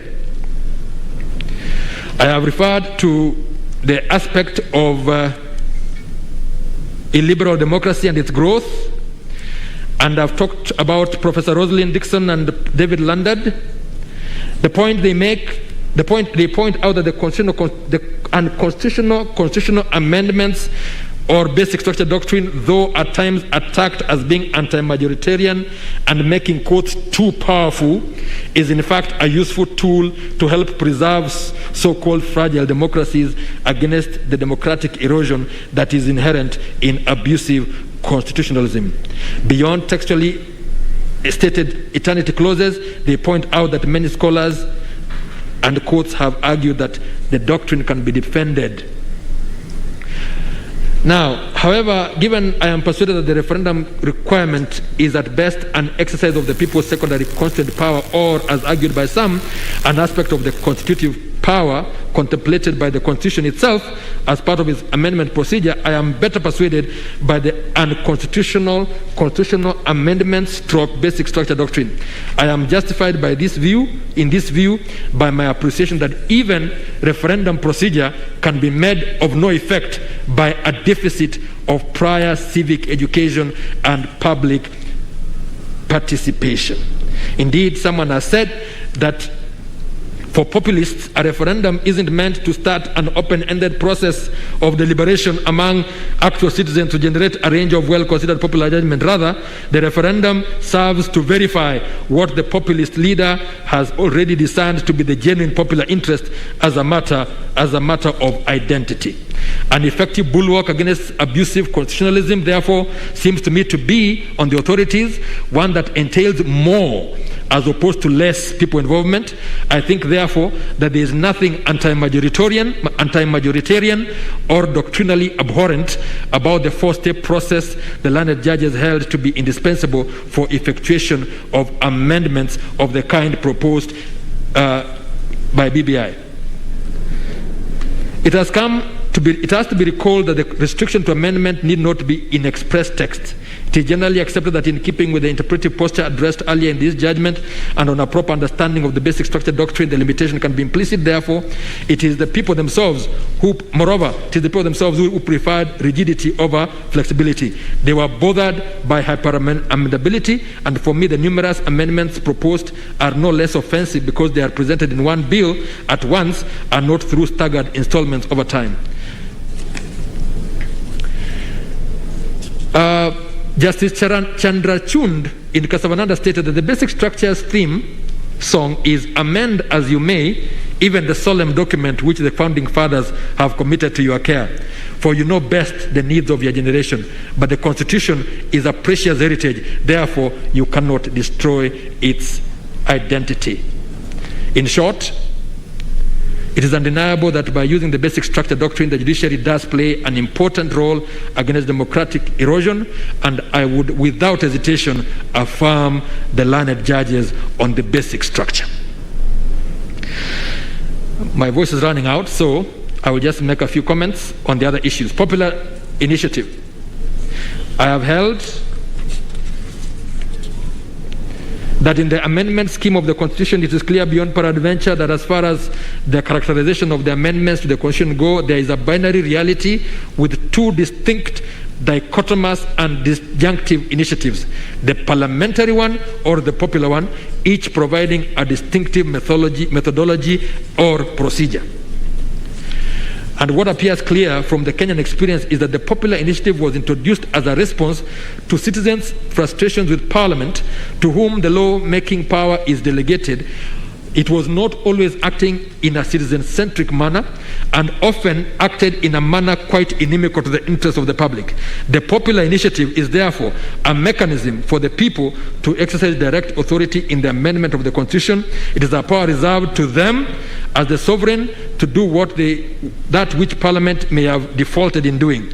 This is consistent with Article 1, Sub-Article 2, which provides that the people may exercise their sovereign power either directly or through their democratically elected representatives. Admittedly, this form of active, direct, and deliberate democracy is quite new in the African experience, but has been around for quite a while in other parts of the world. Referred to variously as the constitutional initiative, mainly in America, or citizens' initiative in Europe, it has certain discernible characteristics which are pointed out. Now, one of the things to note is that in an article by Maya Setale and Theo Schiller, editors, Citizens' Initiatives in Europe, Procedures and Consequences of Agenda Setting, the author draws a valid and useful distinction between compulsory referendums, which are for constitutional changes proposed by the government or the parliament, and the popular initiative, which allows for any other group outside of the parliament to put a proposal on the table. By the term popular or citizens' initiative, we refer to procedures that allow citizens to bring new issues to the political agenda through collective action, that is, through collecting a certain number of signatures in support of a policy proposal. The role of these citizens' organizations, social movements, civil society organizations, etc., they are the ones who lead the citizens. The role of these organizations outside of formal representation through parliament is the answer to the political marginalization of the citizens, famously expressed by Jean-Jacques Rousseau in the Social Contract this way, and which might have universal application. He said, the English people, and you could put any other people there, the English people think that they are free, but in this belief they are profoundly wrong. They are free only when electing members of parliament. Once the election has been completed, they revert to a condition of slavery. They are nothing. End of quote. It includes in the perspective other optional plebiscites which are identified as presidential, governmental or parliamentary initiatives. And these are contradistinguished from the direct democratic perspective that trusts in the people to initiate the direct decision-making process. In this range, we have the popular initiative, the popular referendum initiative. From my reading of the literature on these subjects, I am fully fortified in my view, which coincides with that of the learned judges, that a popular initiative is a citizen-conceived, citizen-initiated, and citizen-driven process. And these are the ordinary mwananchi. If the initiative is born of presidential fiat, no matter how well-intentioned, it ceases to be a popular initiative and must be recognized and named a state or presidential initiative. Now, in answer to the question whether what happens when the president has a parliament that doesn't listen to him, I do not doubt that the president, with his wide array of powers and influence, could have used the parliamentary initiative through his party and others with which he works, or could work in a coalition of the willing to bring about the changes to the constitution that he seeks. The president's role in the conception and initiation of the Building Bridges initiative is writ large, and with it the panoply of power and prestige of his office. First was the handshake, then the BBI Gazette, which was appointed by task force was appointed by Gazette, which is an official government publication. The task force prepared a report which it presented to the president as president and commander-in-chief. Moreover, the president again appointed the steering committee on the implementation of the BBI report by way of a special issue of the Kenya Gazette. Their report was presented to the president at a state lodge. That everything about the process bore the imprimatur of state involvement. It was a presidential government project, and this was wholly antithetical to the popular initiative. Like Machiavelli's prince, the president's conduct is different from that of ordinary citizens. In acknowledging this plain and in spirit of fact, one does not thereby curtail the president's enjoyment, one might even say deployment of his personal or political rights. All it means is that the space upon which he elected to exercise his rights is reserved for ordinary citizens, the common populace of the Republic of Kenya, and it is not open to the president. It is out of bounds to him. The question is, first of all, hypothetical, but to my mind, the president does not shoulder any obligation to initiate constitutional changes. He takes office under and in accordance with the Constitution, and his duty is to obey and defend it in keeping with the oath of allegiance, not to change it. It follows from my reasoning that I agree with the learned judges that insofar as the president took certain actions at the inception of the BBI process, including appointing the task force and later the steering committee by gazette notices in his capacity as President of the Republic of Kenya and Commander-in-Chief of the Defense Forces, the popular initiative path, a preserve of the ordinary citizen, was not available to him for initiating any amendments to the Constitution. I would dismiss the grounds of appeal challenging that finding. Next, jurisdictional objections. I do not think there was any merit in the claim that the matters were either sub judice or were res judicata, and I've dealt with that wholly. I agree with the judges on that point. Let me rush quickly to the legality of the BBI process. I've said things there that initially that already give an answer to this, but given there was never indication, I should start here. A number of critical facts stand out in crystal clarity from that gazette notice which appointed the steering committee, regarding the steering committee, which taken singly, together or wholly, go to declare that it was a presidential creation and a government project tasked with inter alia proposing constitutional changes for the implementation of the report of that very team in its previous emanation as the BBI Advisory Committee, and the facts are there. I've stated them. Given there was never any indication that citizens of this country had, in and by themselves, conceived of the idea to change the Constitution in a particular manner as the genesis of this process, but appear only to have been roped in to respond to what had already been given life and motion by the president when he appointed the task force, the process that was being undertaken was not a popular initiative. And it matters not that it may eventually have gained the liking or admiration of many people. That sense of popular is not what is meant by the Constitution, which uses popular in the sense of pertaining to the general public or ordinary citizens. The BBI Steering Committee, by inception, composition, and operationalization, was a government presidential project. The members were not ordinary citizens who came together coalescing around an idea that the Constitution needed to be changed in particular respects. Instead, these were prominent personalities joined together by presidential fiat. They had no mind or idea of their own to initiate, but were instead tasked to identify constitutional, among other changes.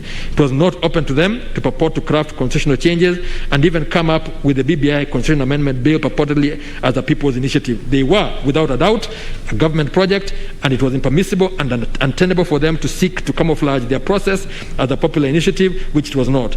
They were essentially seeking to hijack the people's initiative route under Article 257 of the Constitution, and this was clearly intolerable and indefensible. It was also contrary to the letter and intent of the Constitution.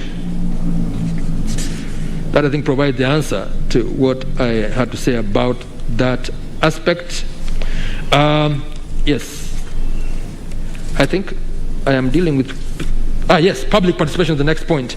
And under public participation, I have indicated the Constitution itself, a product of super participation on the part of the people of Kenya, recognizes participation of the people as one of the national values and principles of governance. It is listed in Article 2A alongside patriotism, national unity, sharing and devolution of power, the rule of law and democracy. I have no hesitation holding that participation of the people is what gives meaning to and serves as the guarantor to the tangible realization of the other values and principles of governance.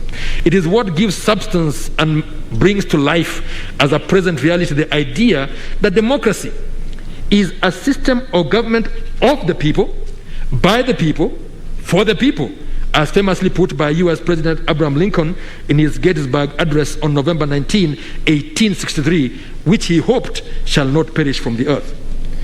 Participation by the people is in the matters that concern them, when done in a deliberate, substantive manner, acknowledges the sovereignty of the people and treats them as master of their own destiny. Their autonomy, individually and as a collective, is mainstreamed, even as the paternalistic state and its officers that so easily assume the position of ex cathedra directives recede to a facilitative as opposed to a command position. Once the people are involved in policy formulation, legislation, and in the greatest, most solemn role of constitutional amendment, they get to own both the process and the product. They are no longer pawns on a political chessboard. They are not mere voting machines at the beck and call of political operatives. They are not commodities for sale to the highest bidder. They retain ultimate control over government and are not at the control of government. The Constitution says so, and it is the duty of those who enforce or interpret the Constitution to give real meaning to the principle in its widest and fullest manifestation. Now, I have said many more things about public participation, but long and short,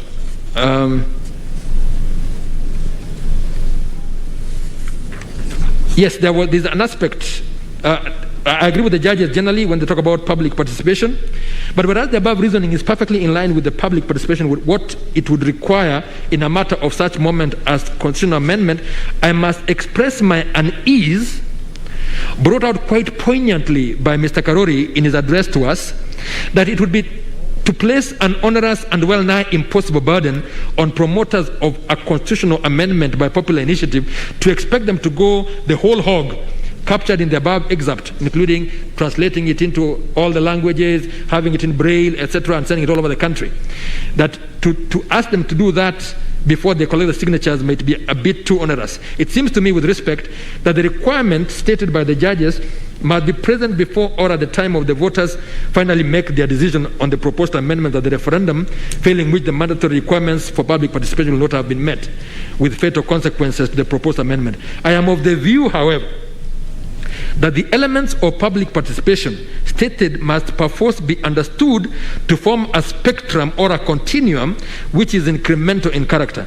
It would be way too expensive and onerous to expect that citizens seeking to introduce amendments, be it by way of a general suggestion or a formulated bill, must engage and involve the voters generally, by which the learned judges must be understood to mean the national vote pool, from whom the promoters would be seeking the 1 million supporters, to the broad and extensive elements of public participation enumerated by the learned judges.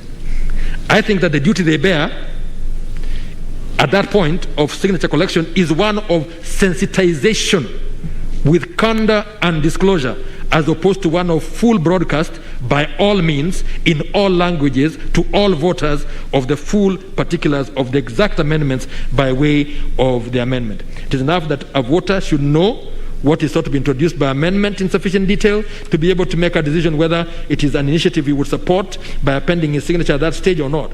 To that extent only would I respectfully fault and reverse the learned judges while leaving intact their reasoning and holding on public participation with regard to the totality of the process up to the referendum.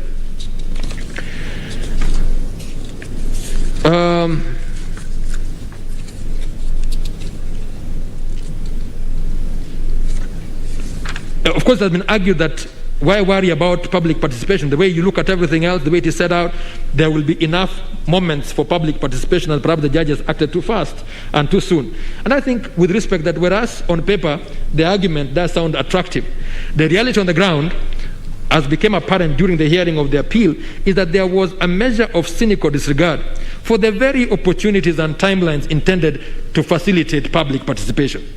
Even for the signature collection, for instance, it turns out that the IBC apparently published the list of the persons listed as supporters of the initiative to facilitate confirmation by the people that the list was accurate, thereby seeming to involve them. This was in reality a mere show, devoid of substance, however, for the reason that the list was published by the IBC on the IBC website only, and then the public were informed of the fact on Thursday, 21st January, and were required to have notified IBC of any complaint by the following Monday, with a weekend in between. It means that the people of Kenya were given but 2 days to access information available only on a single platform.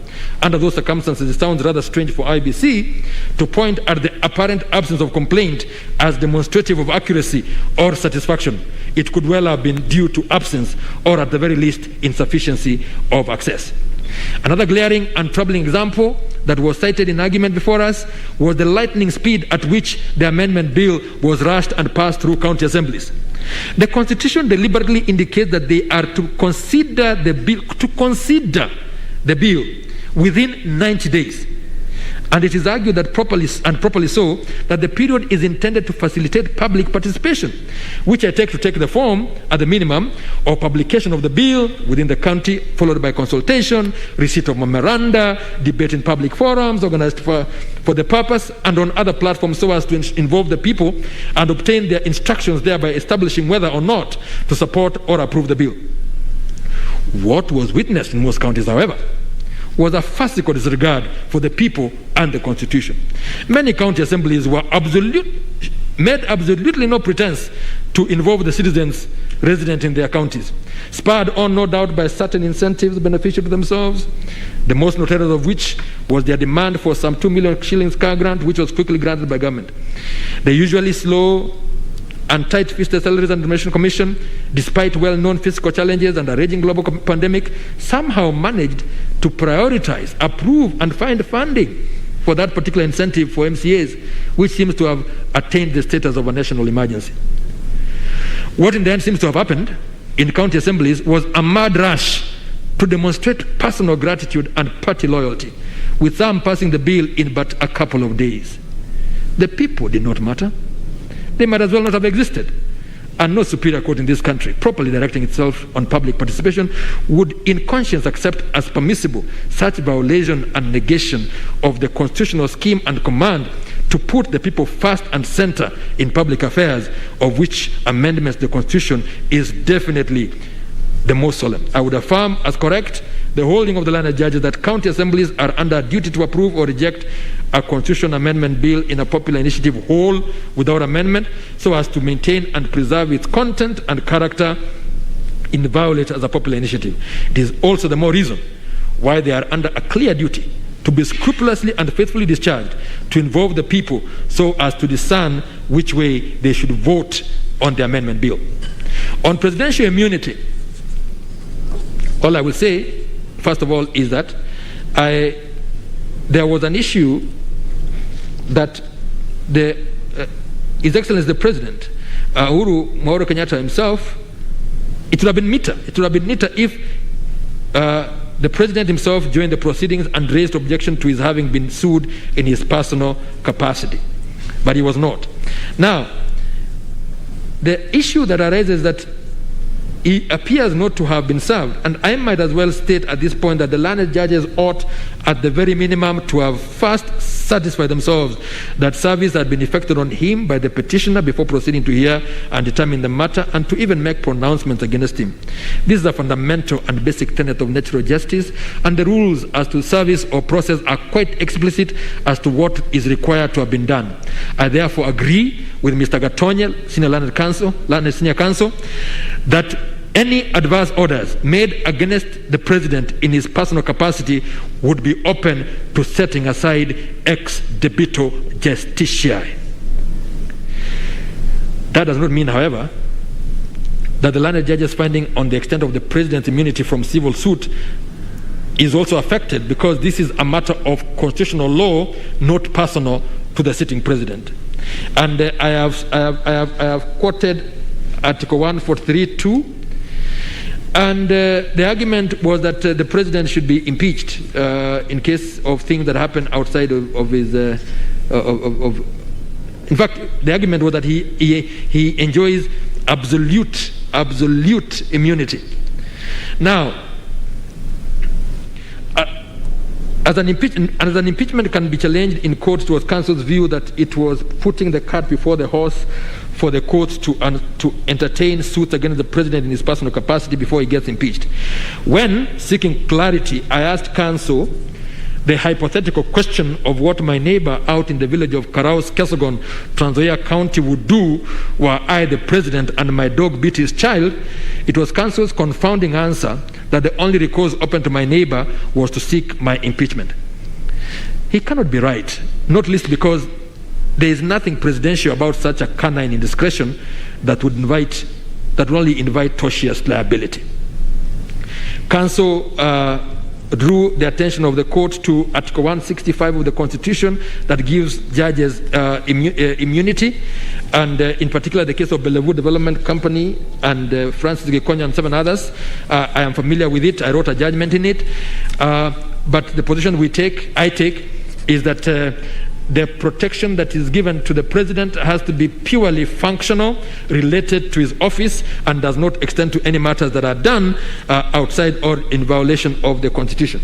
In fact, from my analysis, it is possible to state the law on presidential immunity to be this: the president is immune from criminal prosecution and from civil suit for any act or omission in exercise of his powers under the Constitution in Kenyan courts during his tenure of office.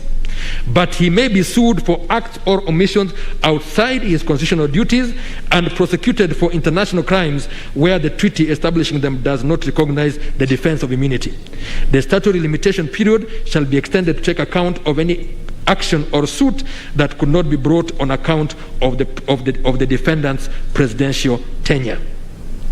I make a distinction between this and the immunity that the president had under the old Constitution, where it was absolute. And I would say that absolute immunity, which existed under Section 14 of the retired Constitution, appears to me to be an anachronism and an oxymoron in the context of a constitutional democracy such as we are, that upholds as part of its national values and principles of governance the rule of law, good governance, integrity, and accountability. Those values and principles, alongside constitutionalism, which denotes limited government, denotes limited government, must mean that the office of president, being a creature of the Constitution, is and must be subordinate to the Constitution, and its holder must be held to account for his acts and omissions. The president is not above the Constitution or the law, and is not a law unto himself or herself. In recognition of that preeminence and importance of the office of the president, the Constitution grants protection to the holder thereof, to the end that he should not be unduly impaired in the performance of his unique duties. That protection cannot, by any stretch of imagination, be extended to cover any and every act or omission, including those outside of or in violation of the Constitution. That seems to me to be the clear meaning discerned from Article 143.2, and the fact that Article 143.4 expressly excludes international crimes from the purview of presidential immunity provides ample proof that its limited conception, character, and extent. Now, the president does not possess powers outside or beyond those donated to him by the Constitution and the law. He, as well as all holders of state and public office, must point to the Constitution or to a law to provide a basis or justification for the powers they wield and exercise. The rule of law demands, as Professor Wade put it, that each act must be shown strictly to have legal pedigree. Indeed, if you look at the case of Nixon versus Fitzgerald that was cited, you will discover that the absolute immunity that the former president, Richard Nixon, was held to have was from damages liability predicated on his official duties, official acts.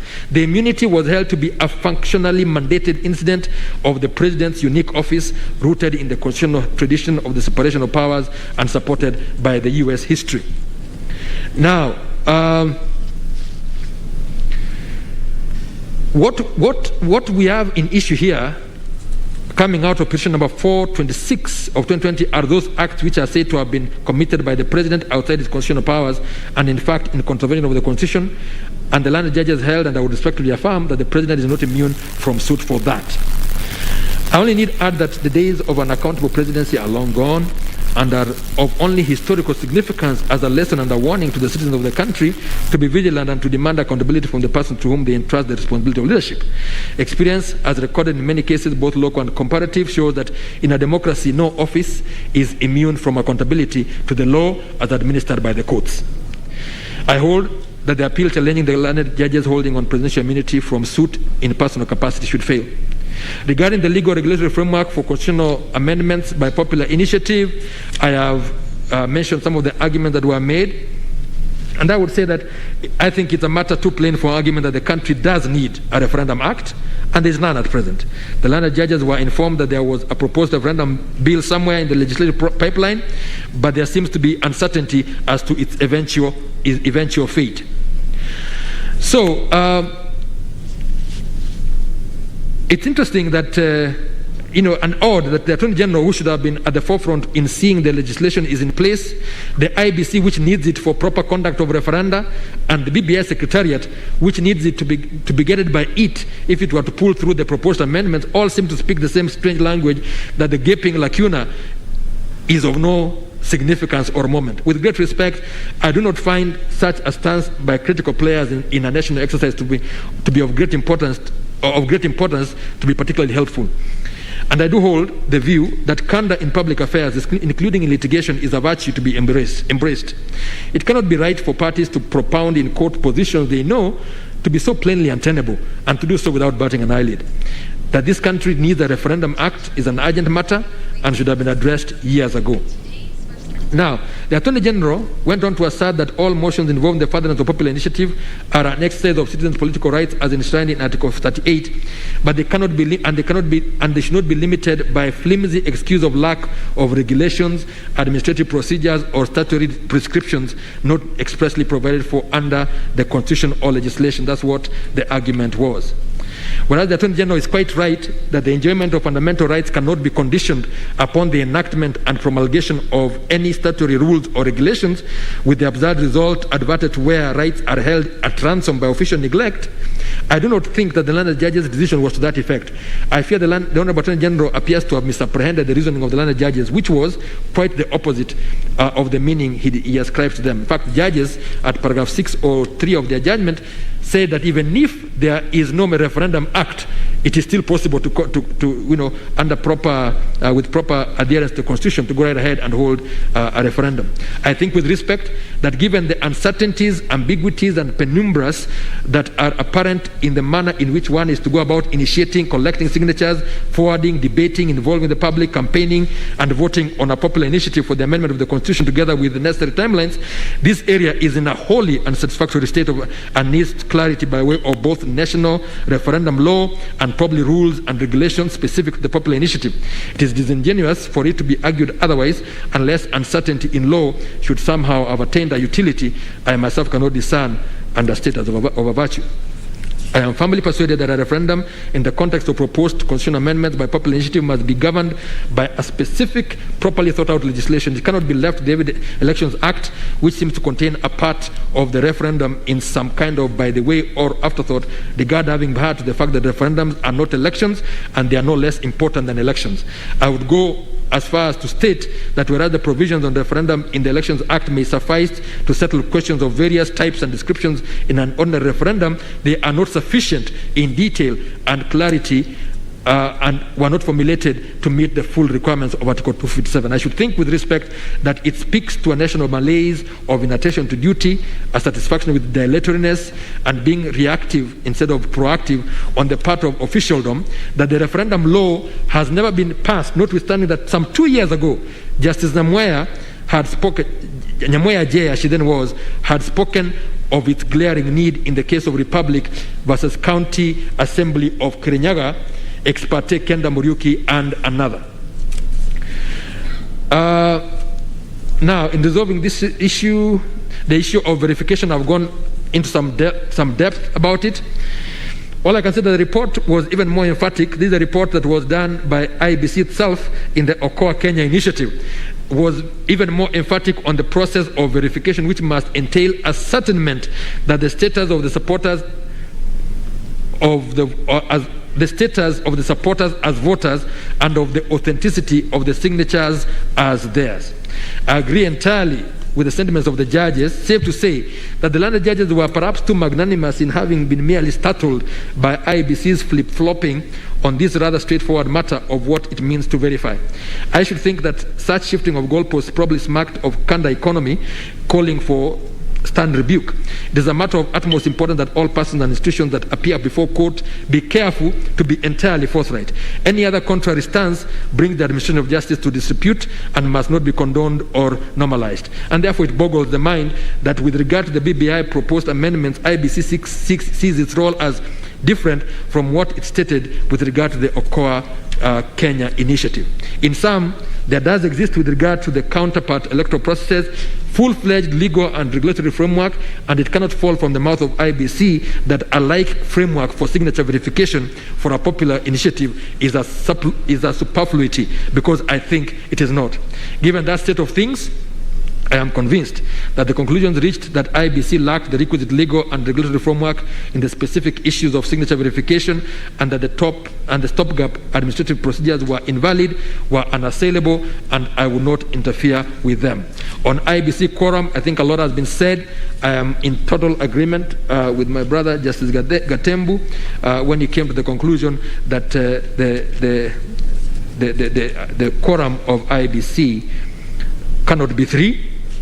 The quorum of IBC must be 5, and to my mind, such a vital role done by IBC requires the full complement of IBC with all hands on deck. It is to me another instance of officials' failure on the IBC, which, while fully aware of its current limping status, its commissioners having dropped to below half of what the Act prescribes, for it to wear a brave face and state in legal proceedings no less that it's doing just fine. A more honorable stance would have been for the IBC and the Attorney General to make a clean breast of it and consider the former needed urgent help and send an SOS to the appointing authority to bring that intolerable state of affairs to an end by making the necessary appointments to empower IBC for the performance of its key mandates, including the conduct of referenda as stated in Article 884 of the Constitution and required in Article 257. Its relevant statute demands immediate filling of the positions of commissioner that fall vacant. It is fortuitous that interviews have since been conducted, and IBC should shortly be fully constituted and not a day too soon. I think I can leave that particular one and move on to, I would therefore agree with and affirm the landed judge's holding that all the decisions made by IBC in relation to the proposed constitutional amendments via the BBI amendment bill were invalid, null and void for lack of quorum. On voter registration, again, I've said quite a bit, and the evidence seems to be that IBC had managed to register some 108,000 more voters up to the time of the Kibra election of 2018. During argument of the appeal, it came out quite clearly that there really has not been any serious and sustained continuous voter registration. It is also clear that the numbers indicated are measly, to say the least, when thousands of young people are daily attaining the age of majority. And I would say, and not accept the argument made before us that it was upon the petitioner to prove the contrary. He bore no burden, because it is the IBC that keeps the records, and it is it that had the duty to show that there was continuous voter registration. It would have been an unacceptable dereliction of duty and violation of rights were the referendum to be held with hundreds of thousands or millions even of young people sitting it out on account of not being registered.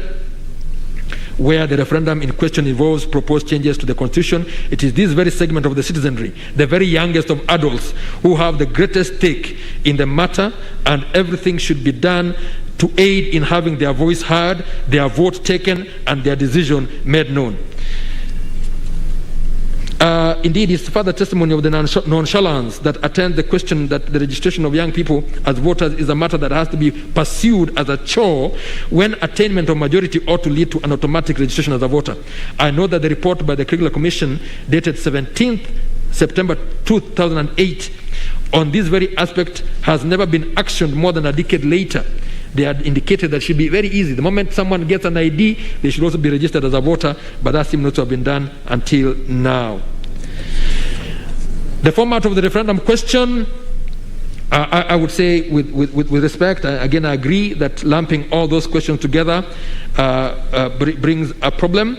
But first of all, the argument was made that the judges should not have told the IBC how to go about it, because that is trying to control them. But I suggest that I do not understand independence of commissions to mean that they are any way beyond being told by the courts what the law is.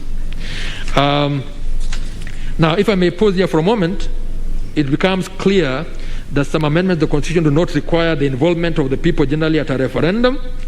And one of the problems with the IBC bill is that it contains both matters that require a referendum and others that do not. It contains multiple and altogether way too many proposed amendments, some of which would require a referendum while others do not.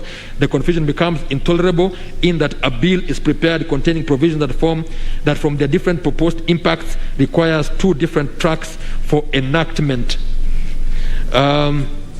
Indeed, because of the numerosity of the questions, I think I have said that I do not for a moment think that it was ever the intention of the people that amendments to the Constitution should be the normal done thing whenever we feel the urge. It should come rarely, and even then when compelled by the greatest necessity. And for that reason, an amendment should come singly, once, rarely. If for any reason, and I cannot readily conceive of any, amendments must be brought other than singly, the original intent must be maintained by having each amendment presented separately and distinctly to be voted upon independently. That way, the choice presented to the people is not a binary one, and the people do not have to feel ramroded into choosing what they do not like alongside what they like, or vice versa. That Hobson's choice may perhaps be avoided by way of a multi-option referendum, but I will refrain from making any conclusive findings on it in the absence of a referendum act, the desirability of which I have already addressed under the rubric of legal and regulatory framework. I have taken the view that whereas Section 49 of the Elections Act does envision multi-question referendum, I would think, however, that whereas the section applies to referendums generally, the specific proposed constitutional amendment under People's Initiative in Article 257 must be presented as a single amendment at a referendum for the people to either approve or reject. On the whole, therefore, I do find and hold that the learned judges were right in holding that specific proposed amendments must be submitted as separate and distinct referendum questions.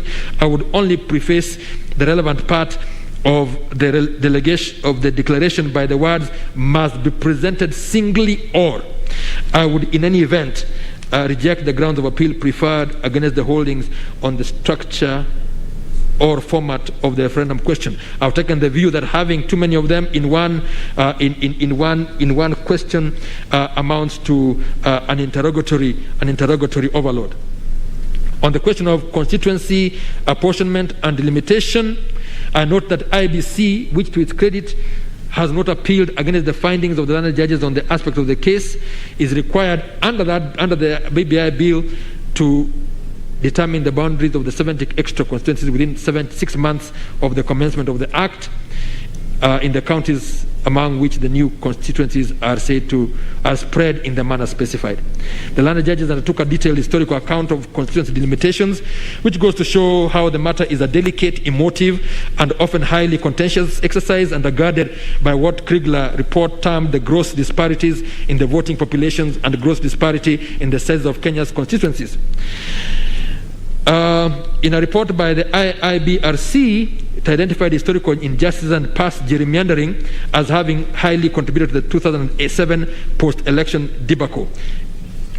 Now, I have generally agreed with the learned judges, and I hold without hesitation in rejecting the complaint that the learned judges erred in not exercising judicial restraint or constitutional avoidance, that I am in full agreement with this court reasoning and holding aforesaid, and that is in the case of Coalition for Democracy, CORD versus the Republic.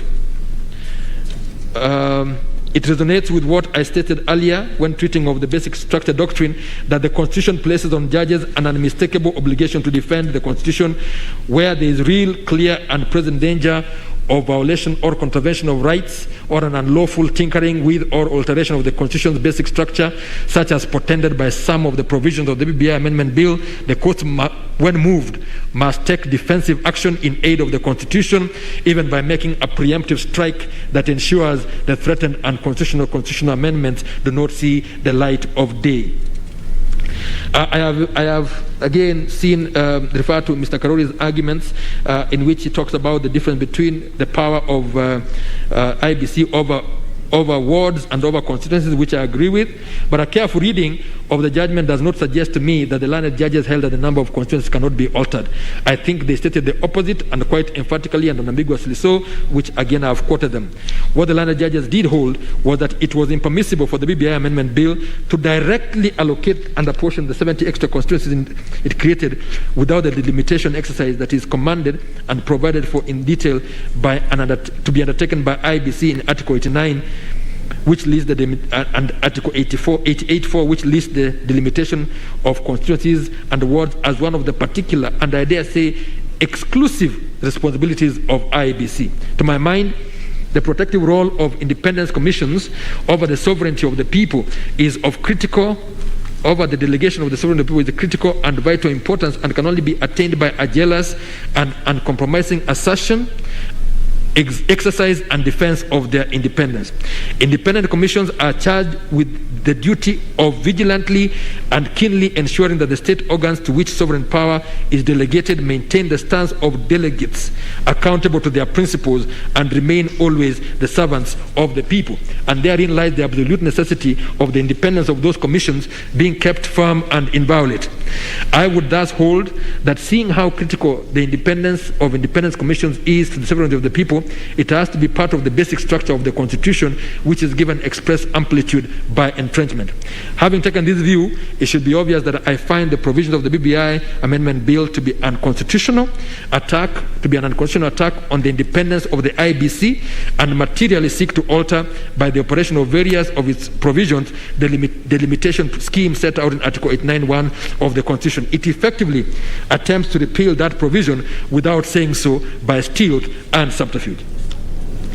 Now, it is a statement to the thoroughness of forensic analysis and intellectual engagement the learned judges brought into this aspect of the case, as indeed the entire case, that they proceeded to expound in some detail on each of the 6 reasons or markers of unconstitutionality that they identified in the BBI bill. I'm not to go into them.